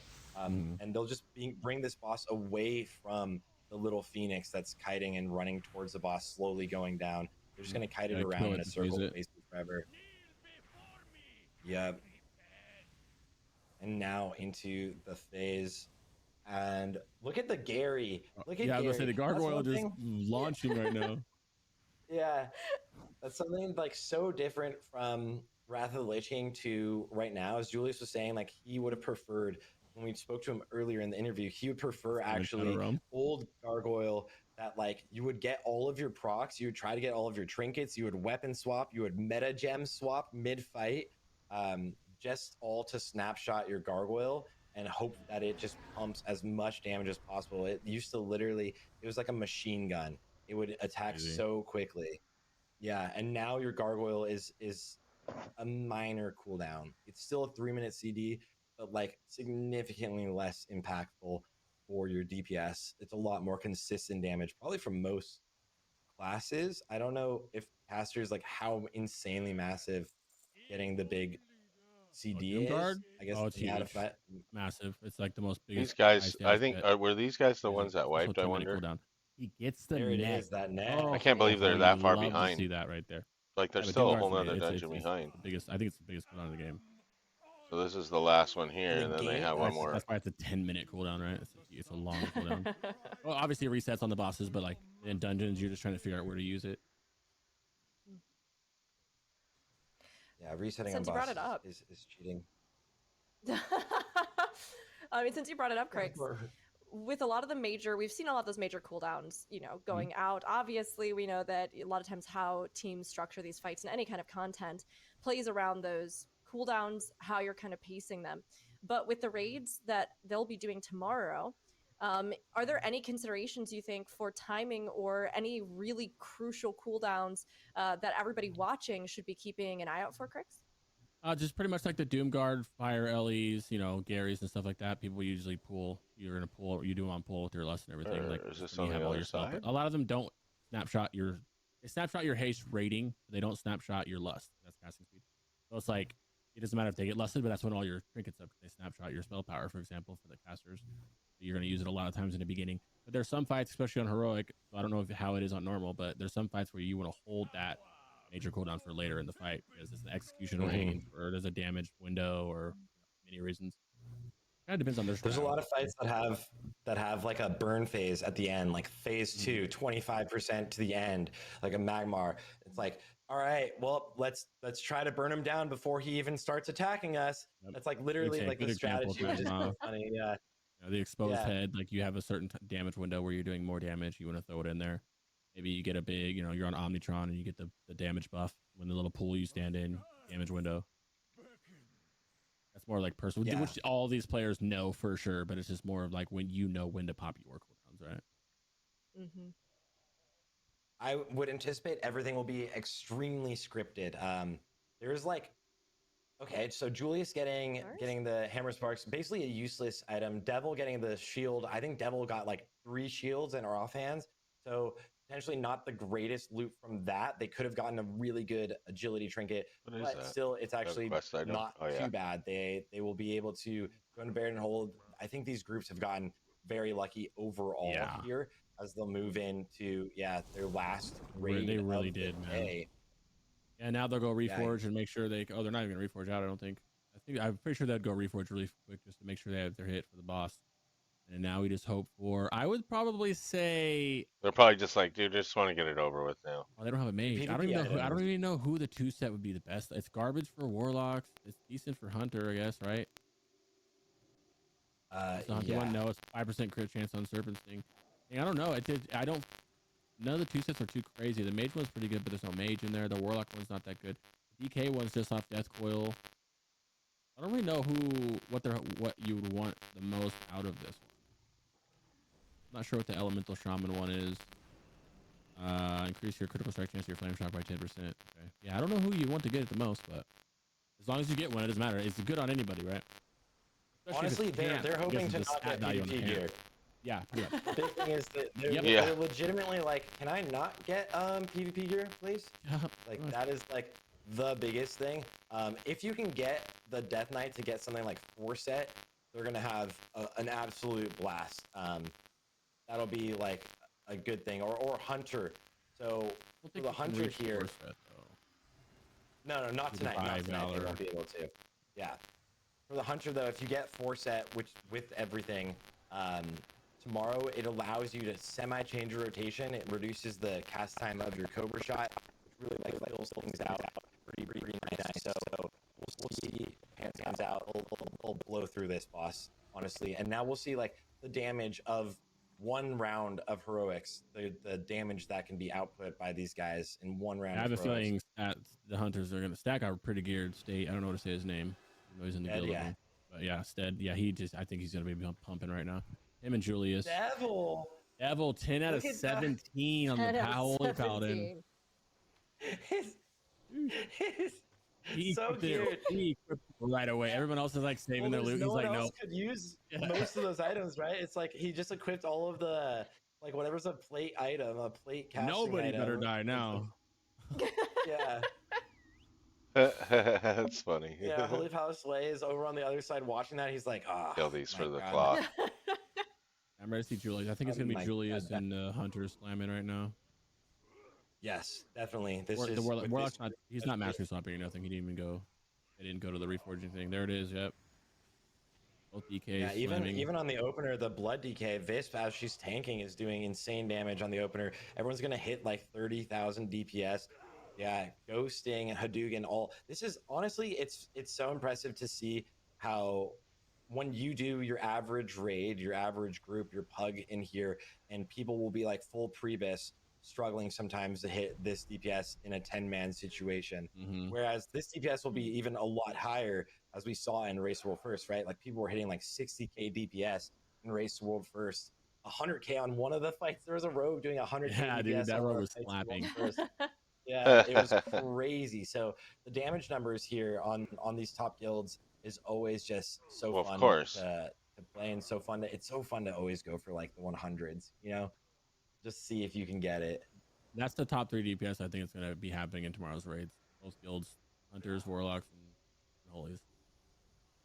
Yeah, there's some fights that are really good for the rest. I don't know if there's a fight where the Feral Druid would tap out, but a Feral Druid is amazing for like picking up. Yeah, exactly. Off tanking whenever it's necessary.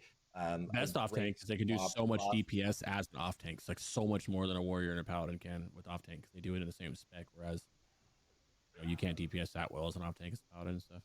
It's really nice that they can be the same exact spec without switching and do that much damage.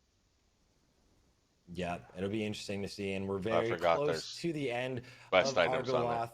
20% on 2. How did I miss loot on 2 people? I laugh if Devil gets for the RNG. If Devil gets double piece.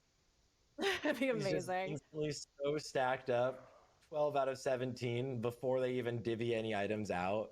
He hasn't equipped anything. Julius hasn't equipped anything.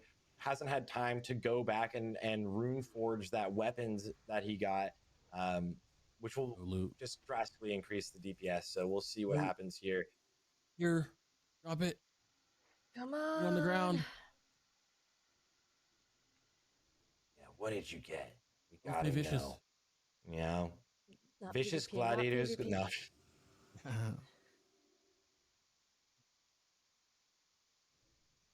The devil's name. There it is. Your dog knew. Suffering. Double vicious. That sucks. Yeah. At least it's fair. Both teams got completely unlucky on the Buried and Hold boss, so no one was necessarily set up in a much better way than anyone else. So after the entire run through today, all of the heroics cleared. One of the groups even cleared all of the trash. these groups will be very close to That's gear who? tomorrow. Basically half of the prebis that you need Right. for running into the raid, and it'll be a really good test to show everyone how quickly you can run these raids having only half of the gear you even need, while as half of your other gear is from like a normal dungeon or even worse.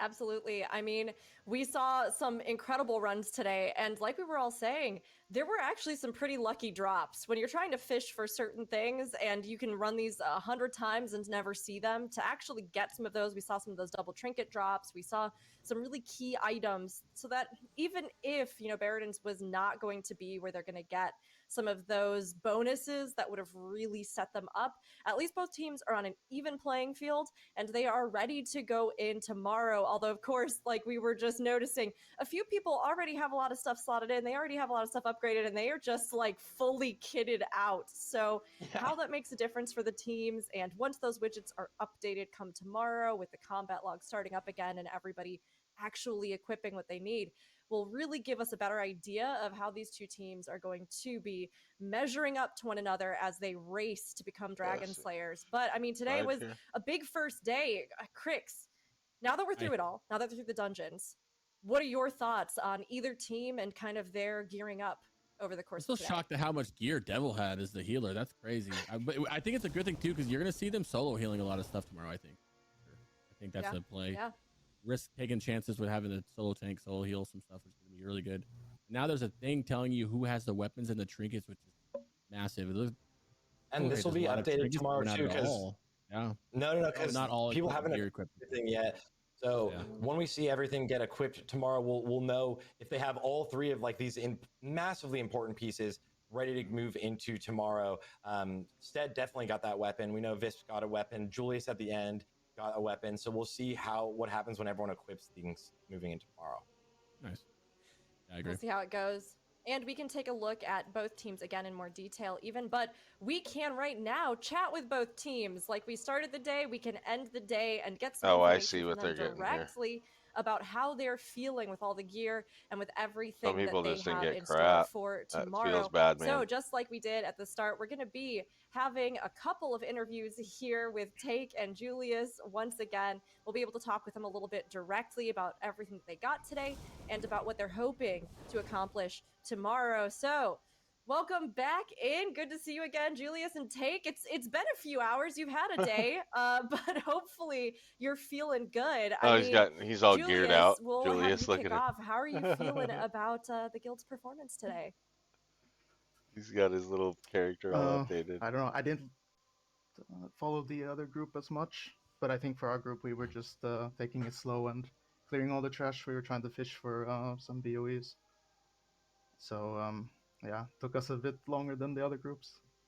I think. That's what I was curious about. That's what we figured we were doing. Yeah. Yeah. What BOEs were you hoping for by clear? Because you guys cleared literally everything. Yeah. I mean, I haven't looked. We didn't look specifically into it, but someone mentioned it, so we just went for it. I mean, never know what you get if a big tank item or something like that. We got a nice little 3. That's what I'm saying, dude. That's what I do. Yeah, I mean, it's just extra. Why not? You have time. Like 12 items. What else are you gonna do for the next 12 hours, right? Wow. Or 24 hours or whatever. It still worked out. 18, 16 hours. That nobody better die tomorrow, you know? Yeah, seriously. Yeah, I hope so. I think Visp, I heard something. She got a lot of items. Yeah. She did. I felt like at the beginning, every item that dropped, it was like, oh, and Visp got another piece. And it was like parry and mastery, or it was like dodge and mastery. I was like, this is just going so well for her right now. Absolutely. And, Take, we'll toss the question over to you as well. How do you feel that your guild did today? How are you feeling coming out of day one? I think it was pretty good. I was super excited. Deadmines got like 4 upgrades, and then it kind of went downhill, and I kept getting whispers from Thompson about all the gear he's acquiring. I got a little bit jealous, but I think we got some key items on some players, like Alando on the Warrior got a nice 2-hander and stuff like that, which is very important. So I think we average gear at least, not below. It's pretty good. That's what I was gonna ask you. How'd it feel? I was like freaking out for you when you got all that Deadmine loot. I was like, dude, he already got 3 I never got these pieces on live, so this character must be blessed. I was saying that. I said I farmed that ring, I farmed that trinket for so long, and it never dropped, and he got it right away. I don't even have it on live now. 11 kills. I was 11 actually kills. I was like, if you're watching right now and you're noticing them get every trinket you've ever wanted, it's just luck, you know, it's just RNG. Just RNG. They were just the gods were in your favor on this one today. I mean, it's amazing. You know, Sarth, did you have a question coming up that you wanted to ask about the gear? Yeah, for both of you guys, moving into tomorrow, for both of your teams, do you think that any of the gear made a difference with survivability, damage, anything that are going to be maybe a potential check that you need to deal with moving into the raid? Do you think Where the hell this am I? was a good enough set of drops for it to really propel you for tomorrow's race? And I'll start with you, Take Note, and move over to you, Julius. I mean, we did some limit testing already with like full 333 eye level, and we could pull everything off that we wanted to with that gear, but we need to look at the gear, and Way maybe too if it's low. good enough, we'll go a little bit more wild tomorrow. But Yes. yeah, we'll see. Okay, perfect. Yeah, Julius, what about you? Yeah, on our side, I think, yeah, getting loot on the healer and then the tank, that's like the most important thing from what we saw. Like DPS, it's nice, but it's not, as crucial. I think for us, when we did testing, we noticed a lot of tank deaths and stuff like that. But I think that tomorrow it won't be a problem at all. Hmm? Mm-hmm. It'll be exciting. Yeah, I'm excited fingers for it. crossed. I want to see that loot that comes out. Get some awkward luck with a Hopefully. 2-piece somewhere. Got some good trinkets. Yeah, maybe we get lucky again with some good raid loot along the way. Yeah. But Yeah, maybe Devil will get That's a lucky good- and get more loot, you know? Yeah, Devil gets it all. Someone's talking to her. She's distracted. No, maybe it'll spread around a little bit more. But for both teams, honestly, we're excited to see what you're able to get and how that kind of influences things as you race through. I know we had another question coming up. Crix, did you wanna ask a little bit about some of the high points of the day? I thought that sound was like What's some high points my today? I was not game or really happy something. about all the loot that Techno got in the beginning. It felt good watching you pump. I'm Warlock bias, huge caster bias here. You were slapping. Good job. Proud of you. You did well. No, not Thank really. you, my friend. Hey, we kind of just watched it all. Yeah, it's just fun to watch. I can't wait for tomorrow. Really, it's just really fun to watch them. We've all done this dungeons 1,000 times over the past couple weeks with all our characters that we're running. I've known Techno for a while, and I'm in the guild with Julia, so it's nice seeing them go head to head. You know, more on a friendly thing than no hostility and stuff, and just vibe out and clear the dungeons pretty quick. And then tomorrow's the big raid. Yeah. Yeah, with the raid tomorrow, is there a point that either of you, without giving away too much, because you don't want to give away your strategies or anything, any point that we should be like keenly paying attention in a general area? Yeah. And I'll throw it Yes. to you first, Julius, and then take Yeah. you. Look at her. She's funny. She's probably like... in Bastion after Valiant Naturalium, and then Black Okay, Descent. what am I defending the riff from? That one's hard. I guess the whole raid. There's a lot of things we've tried there. I think that. Well, you'll see it tomorrow. I don't want to say more about it. Yeah, no, Oh, that's I can't great. wait. That's a big- That's the most dude. exciting part of this. Is not even the boss fights. It's the skips for me for some reason. You know. Yeah, Taco, what about you? I mean, it's actually the same. Without giving too much away. Yeah, It's not a lot of. see them do the same stuff. Like I would be surprised if we see one do something that the other one doesn't do. Yeah. Yeah. Well, I mean, obviously you've got all these mysterious strategies for tomorrow, but I mean, we'll ask you both as well. How are you going to be preparing tonight for them? Take note. I don't know if you want to kick us off. You know, what's your prep going to be like? What are you going to be focused on in the morning? And then Julius, we'll go to you after. What am I supposed to be doing over? I mean, I think for me personally, I have to make sure that my normal gear set is on point and my master gear set is on point. Make Like sure I have the to kill macros, these. the glyph checks, make sure the heartstone is ready. Like all the little small things. I have like an entire list of like things I need to cross off to make sure that I'm fully ready for tomorrow, so I don't make a mistake by missing something on my action bar or something. Oh, geez. Other than that, I feel like I'm ready. I gotta go back. Nice. Of course. Yeah, I Julius? think roughly the same what Take Note said. I think that applies to almost anyone in this tournament, but could add to that maybe like watching some VODs from what we did, just to look at what cooldowns we were using and stuff like that, just to make sure that there wasn't anything that we missed and stuff that might need to be reminded for like the healers or the tanks, or some player has an important assignment. Mm-hmm. Yeah. Outside of that, I don't know, just try not to think about it too much. Just have fun. I mean, Honestly, you guys that's have done important. so many speed runs, so you're so used to like doing this all over and over and over again. So it's just gonna be like a new speed run in a new dungeon that you've also already done Like so smack many his head on the times. So I table. think it'll be Just done really well. I'm excited to sneezes. see what you guys Ouch. pull off. What was that, Rook? Oh no, I mean, yeah, big same. Big same, excited about it. I mean, honestly, it's going to be a great time. You know, tomorrow with the raids, the encounters, and if Sarth or Crix have any specific questions They have about to this too, probably feel free talk to to jump somebody in or about any of the something. strategies for tomorrow. But is there anything that you two are both nervous about tomorrow that you're thinking, this might be a sticking point, or are you feeling like, it's going to be totally smooth? Julius, this time I'll start with you. There. There's just one trash I pull. knew it. I think that's Damn slightly it, I hate concerning, that but shit. everything It else should I just think tell is me or fine. just do it. You know There's what I some mean? skips Like, that can be a bit messy, but I think that we'll handle those fine. Just have gotta to sit there and go go all the way through it over with there. everyone, watch a VOD maybe, and just remind about the important things that we need to keep in mind when we're doing skips. Mm-hmm. Okay, sounds like this guys are done talking. Come on Uh, now.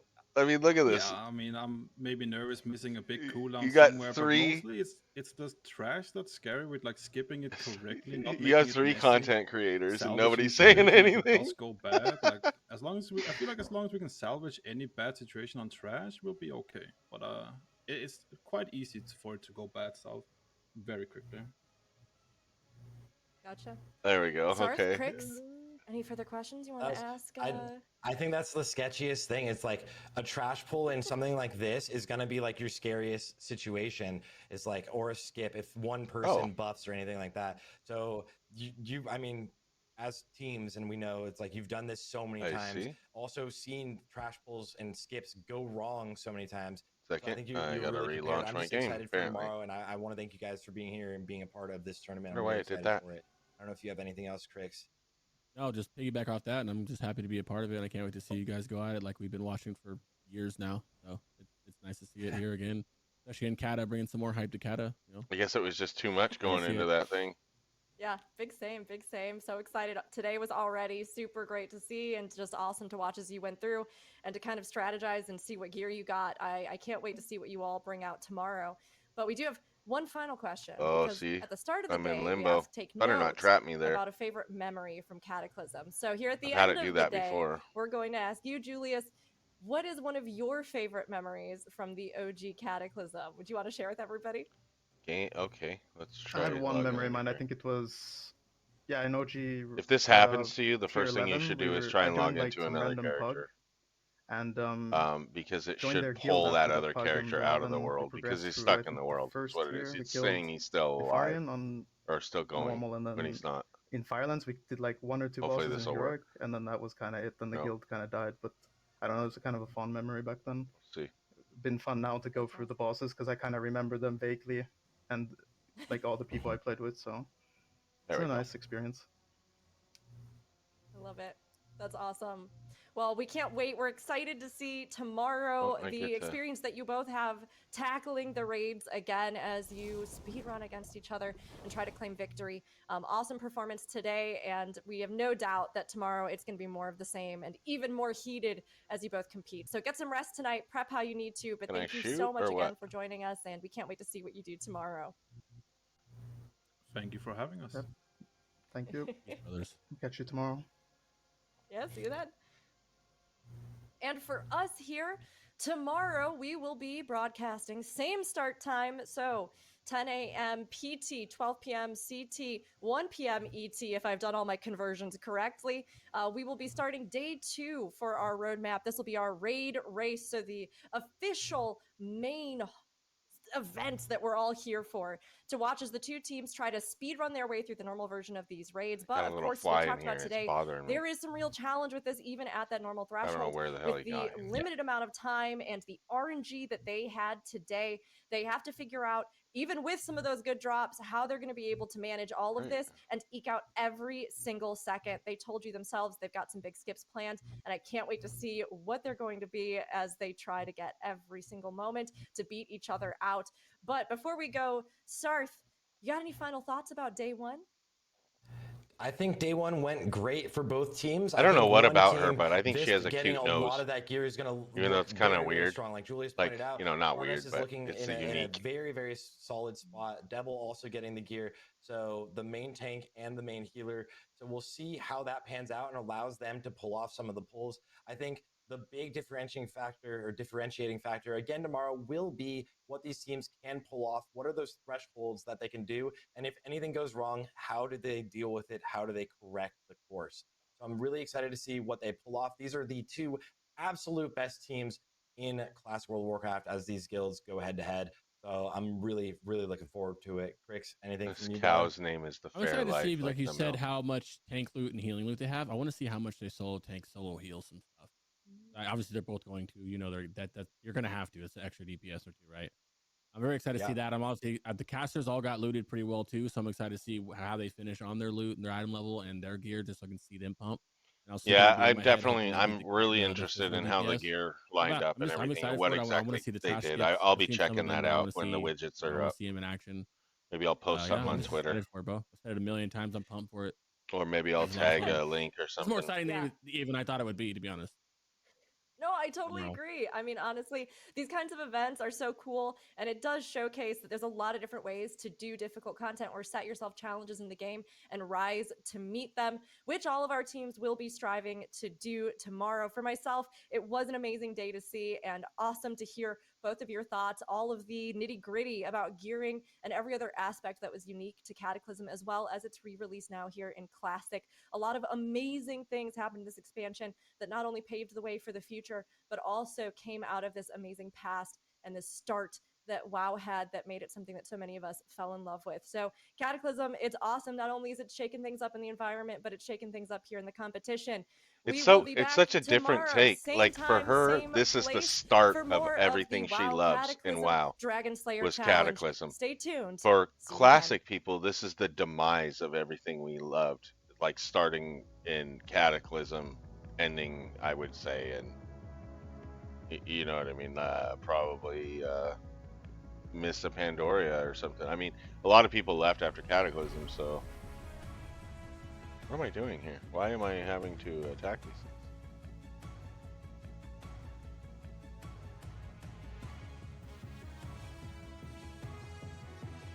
Alright, well, I'll just kill him then. I don't know.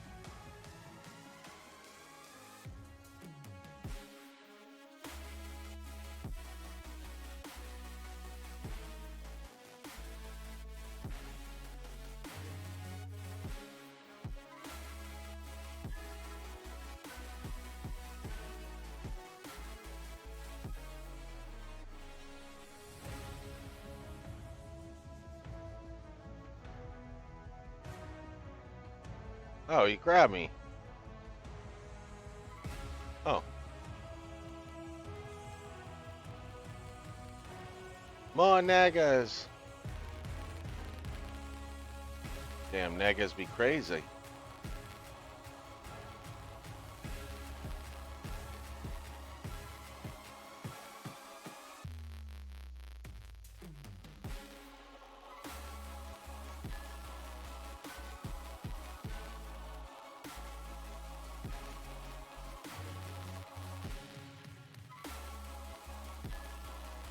Why didn't she just do that in the beginning?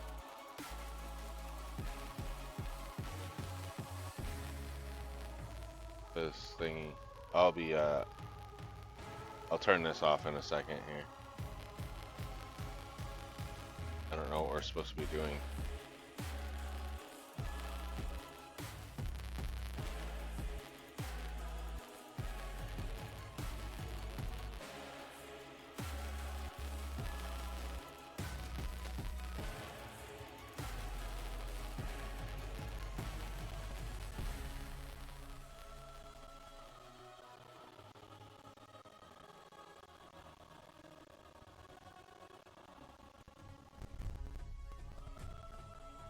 Alright, well, I don't know.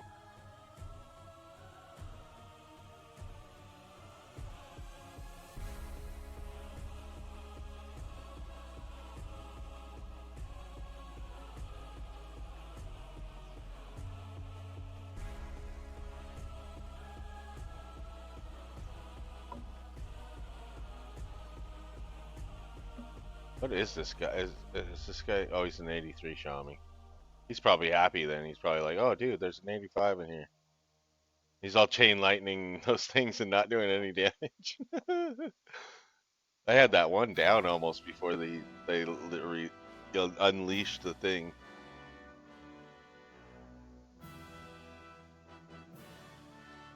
All right, let's do this and this and this.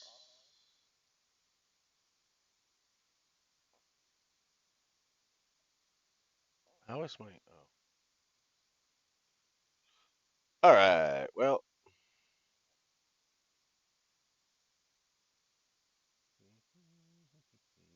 I don't want that one.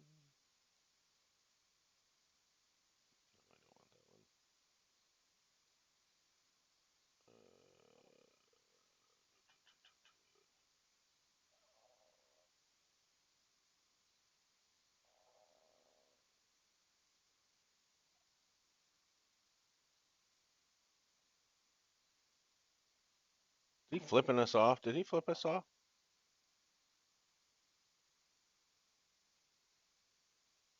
It's not working.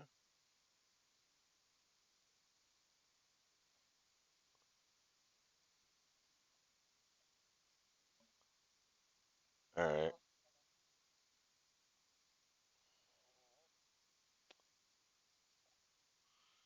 Okay. Ouch.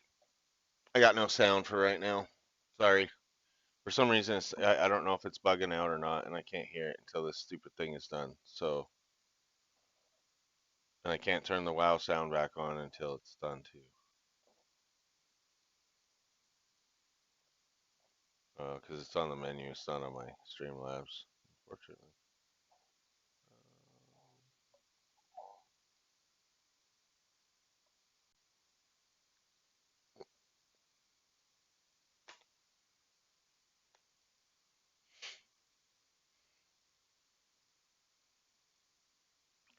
All right. So this is interesting. We get to watch this with no freaking sound.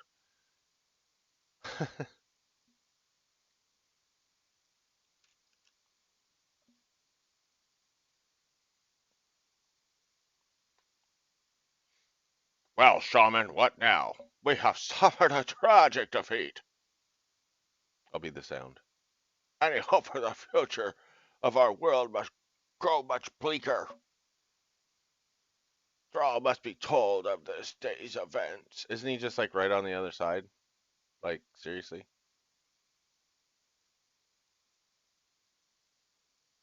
Oh, he got attached to a tentacle.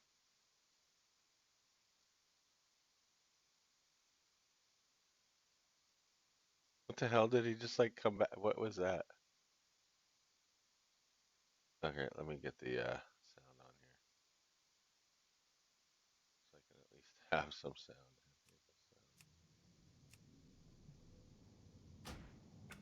All right, now do we have sound? No?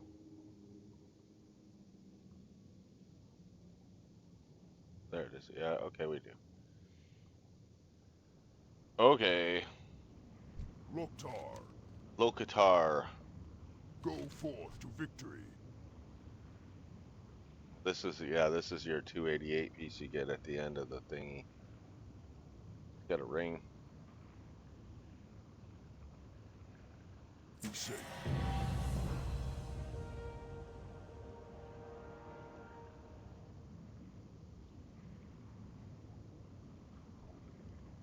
And there we go.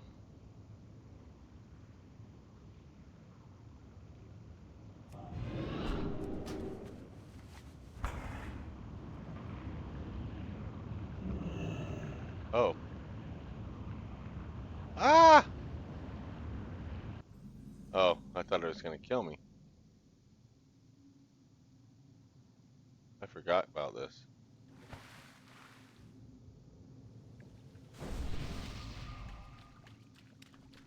Heroic.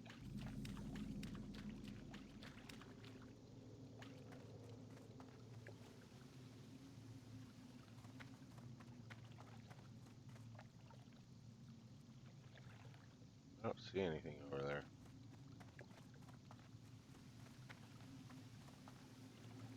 It's either underneath the water down there.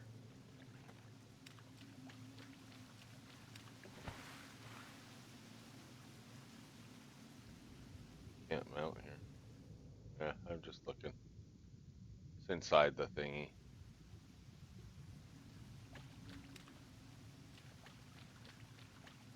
So what happens when you're in here then?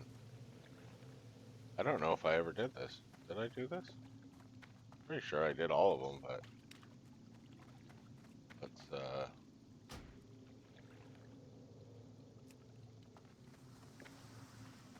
talk to this girl. Kronakai Christor. Oh, okay, so she ports you out. Let's see what's in here.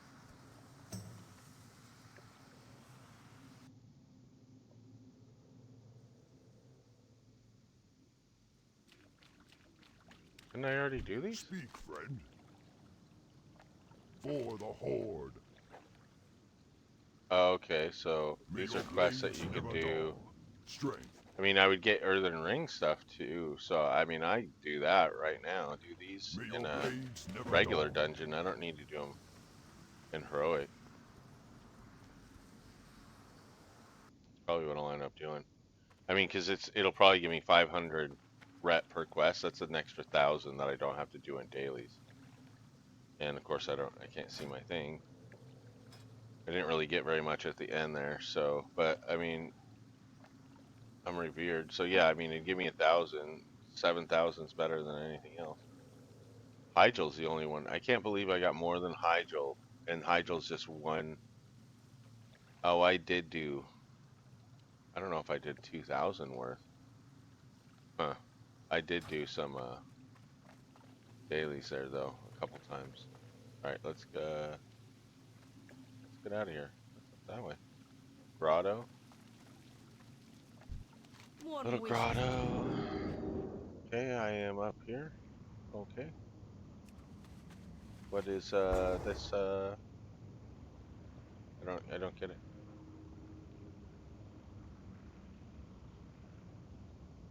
Repeatable. Those are the dungeon ones, but what's this repeatable one? Strange fountain. Hold shift. Okay, what is Waters of the Loon? I don't know. Do I have to... If I go down there, it's just going to take me back down there, right?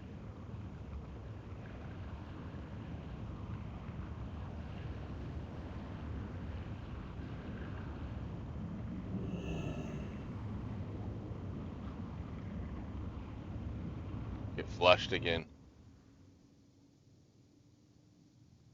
I mean, now it pops up as a daily in there.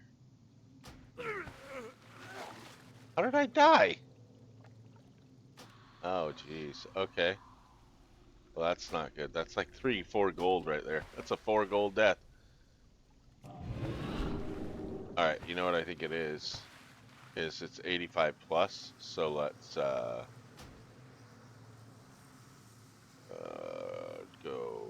Where's it at?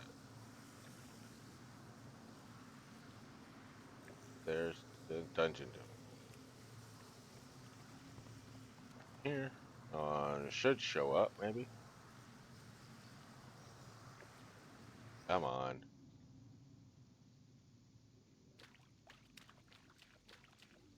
No? What do you need? No? Alright, then Go I have no forth to idea. victory. I guess I'll have to look that up or something. I'm just gonna get out of here. Do I need anything? Not really. I can go to Oregon and then come back in the portal and go to the thing.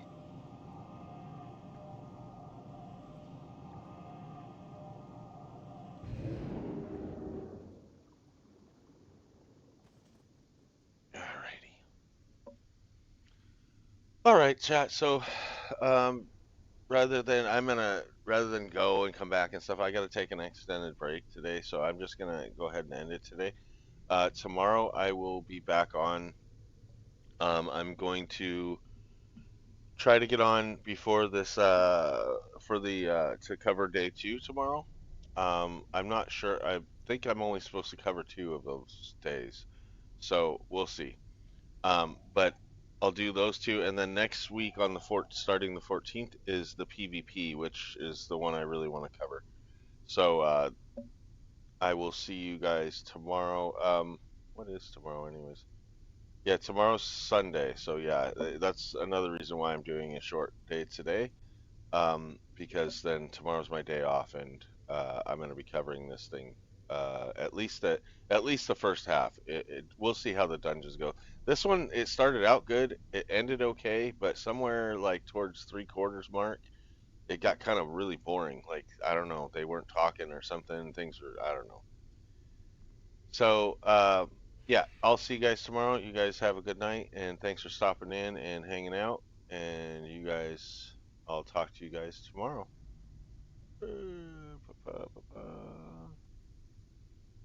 There's just a little music. We'll see you next time. All right, bye guys.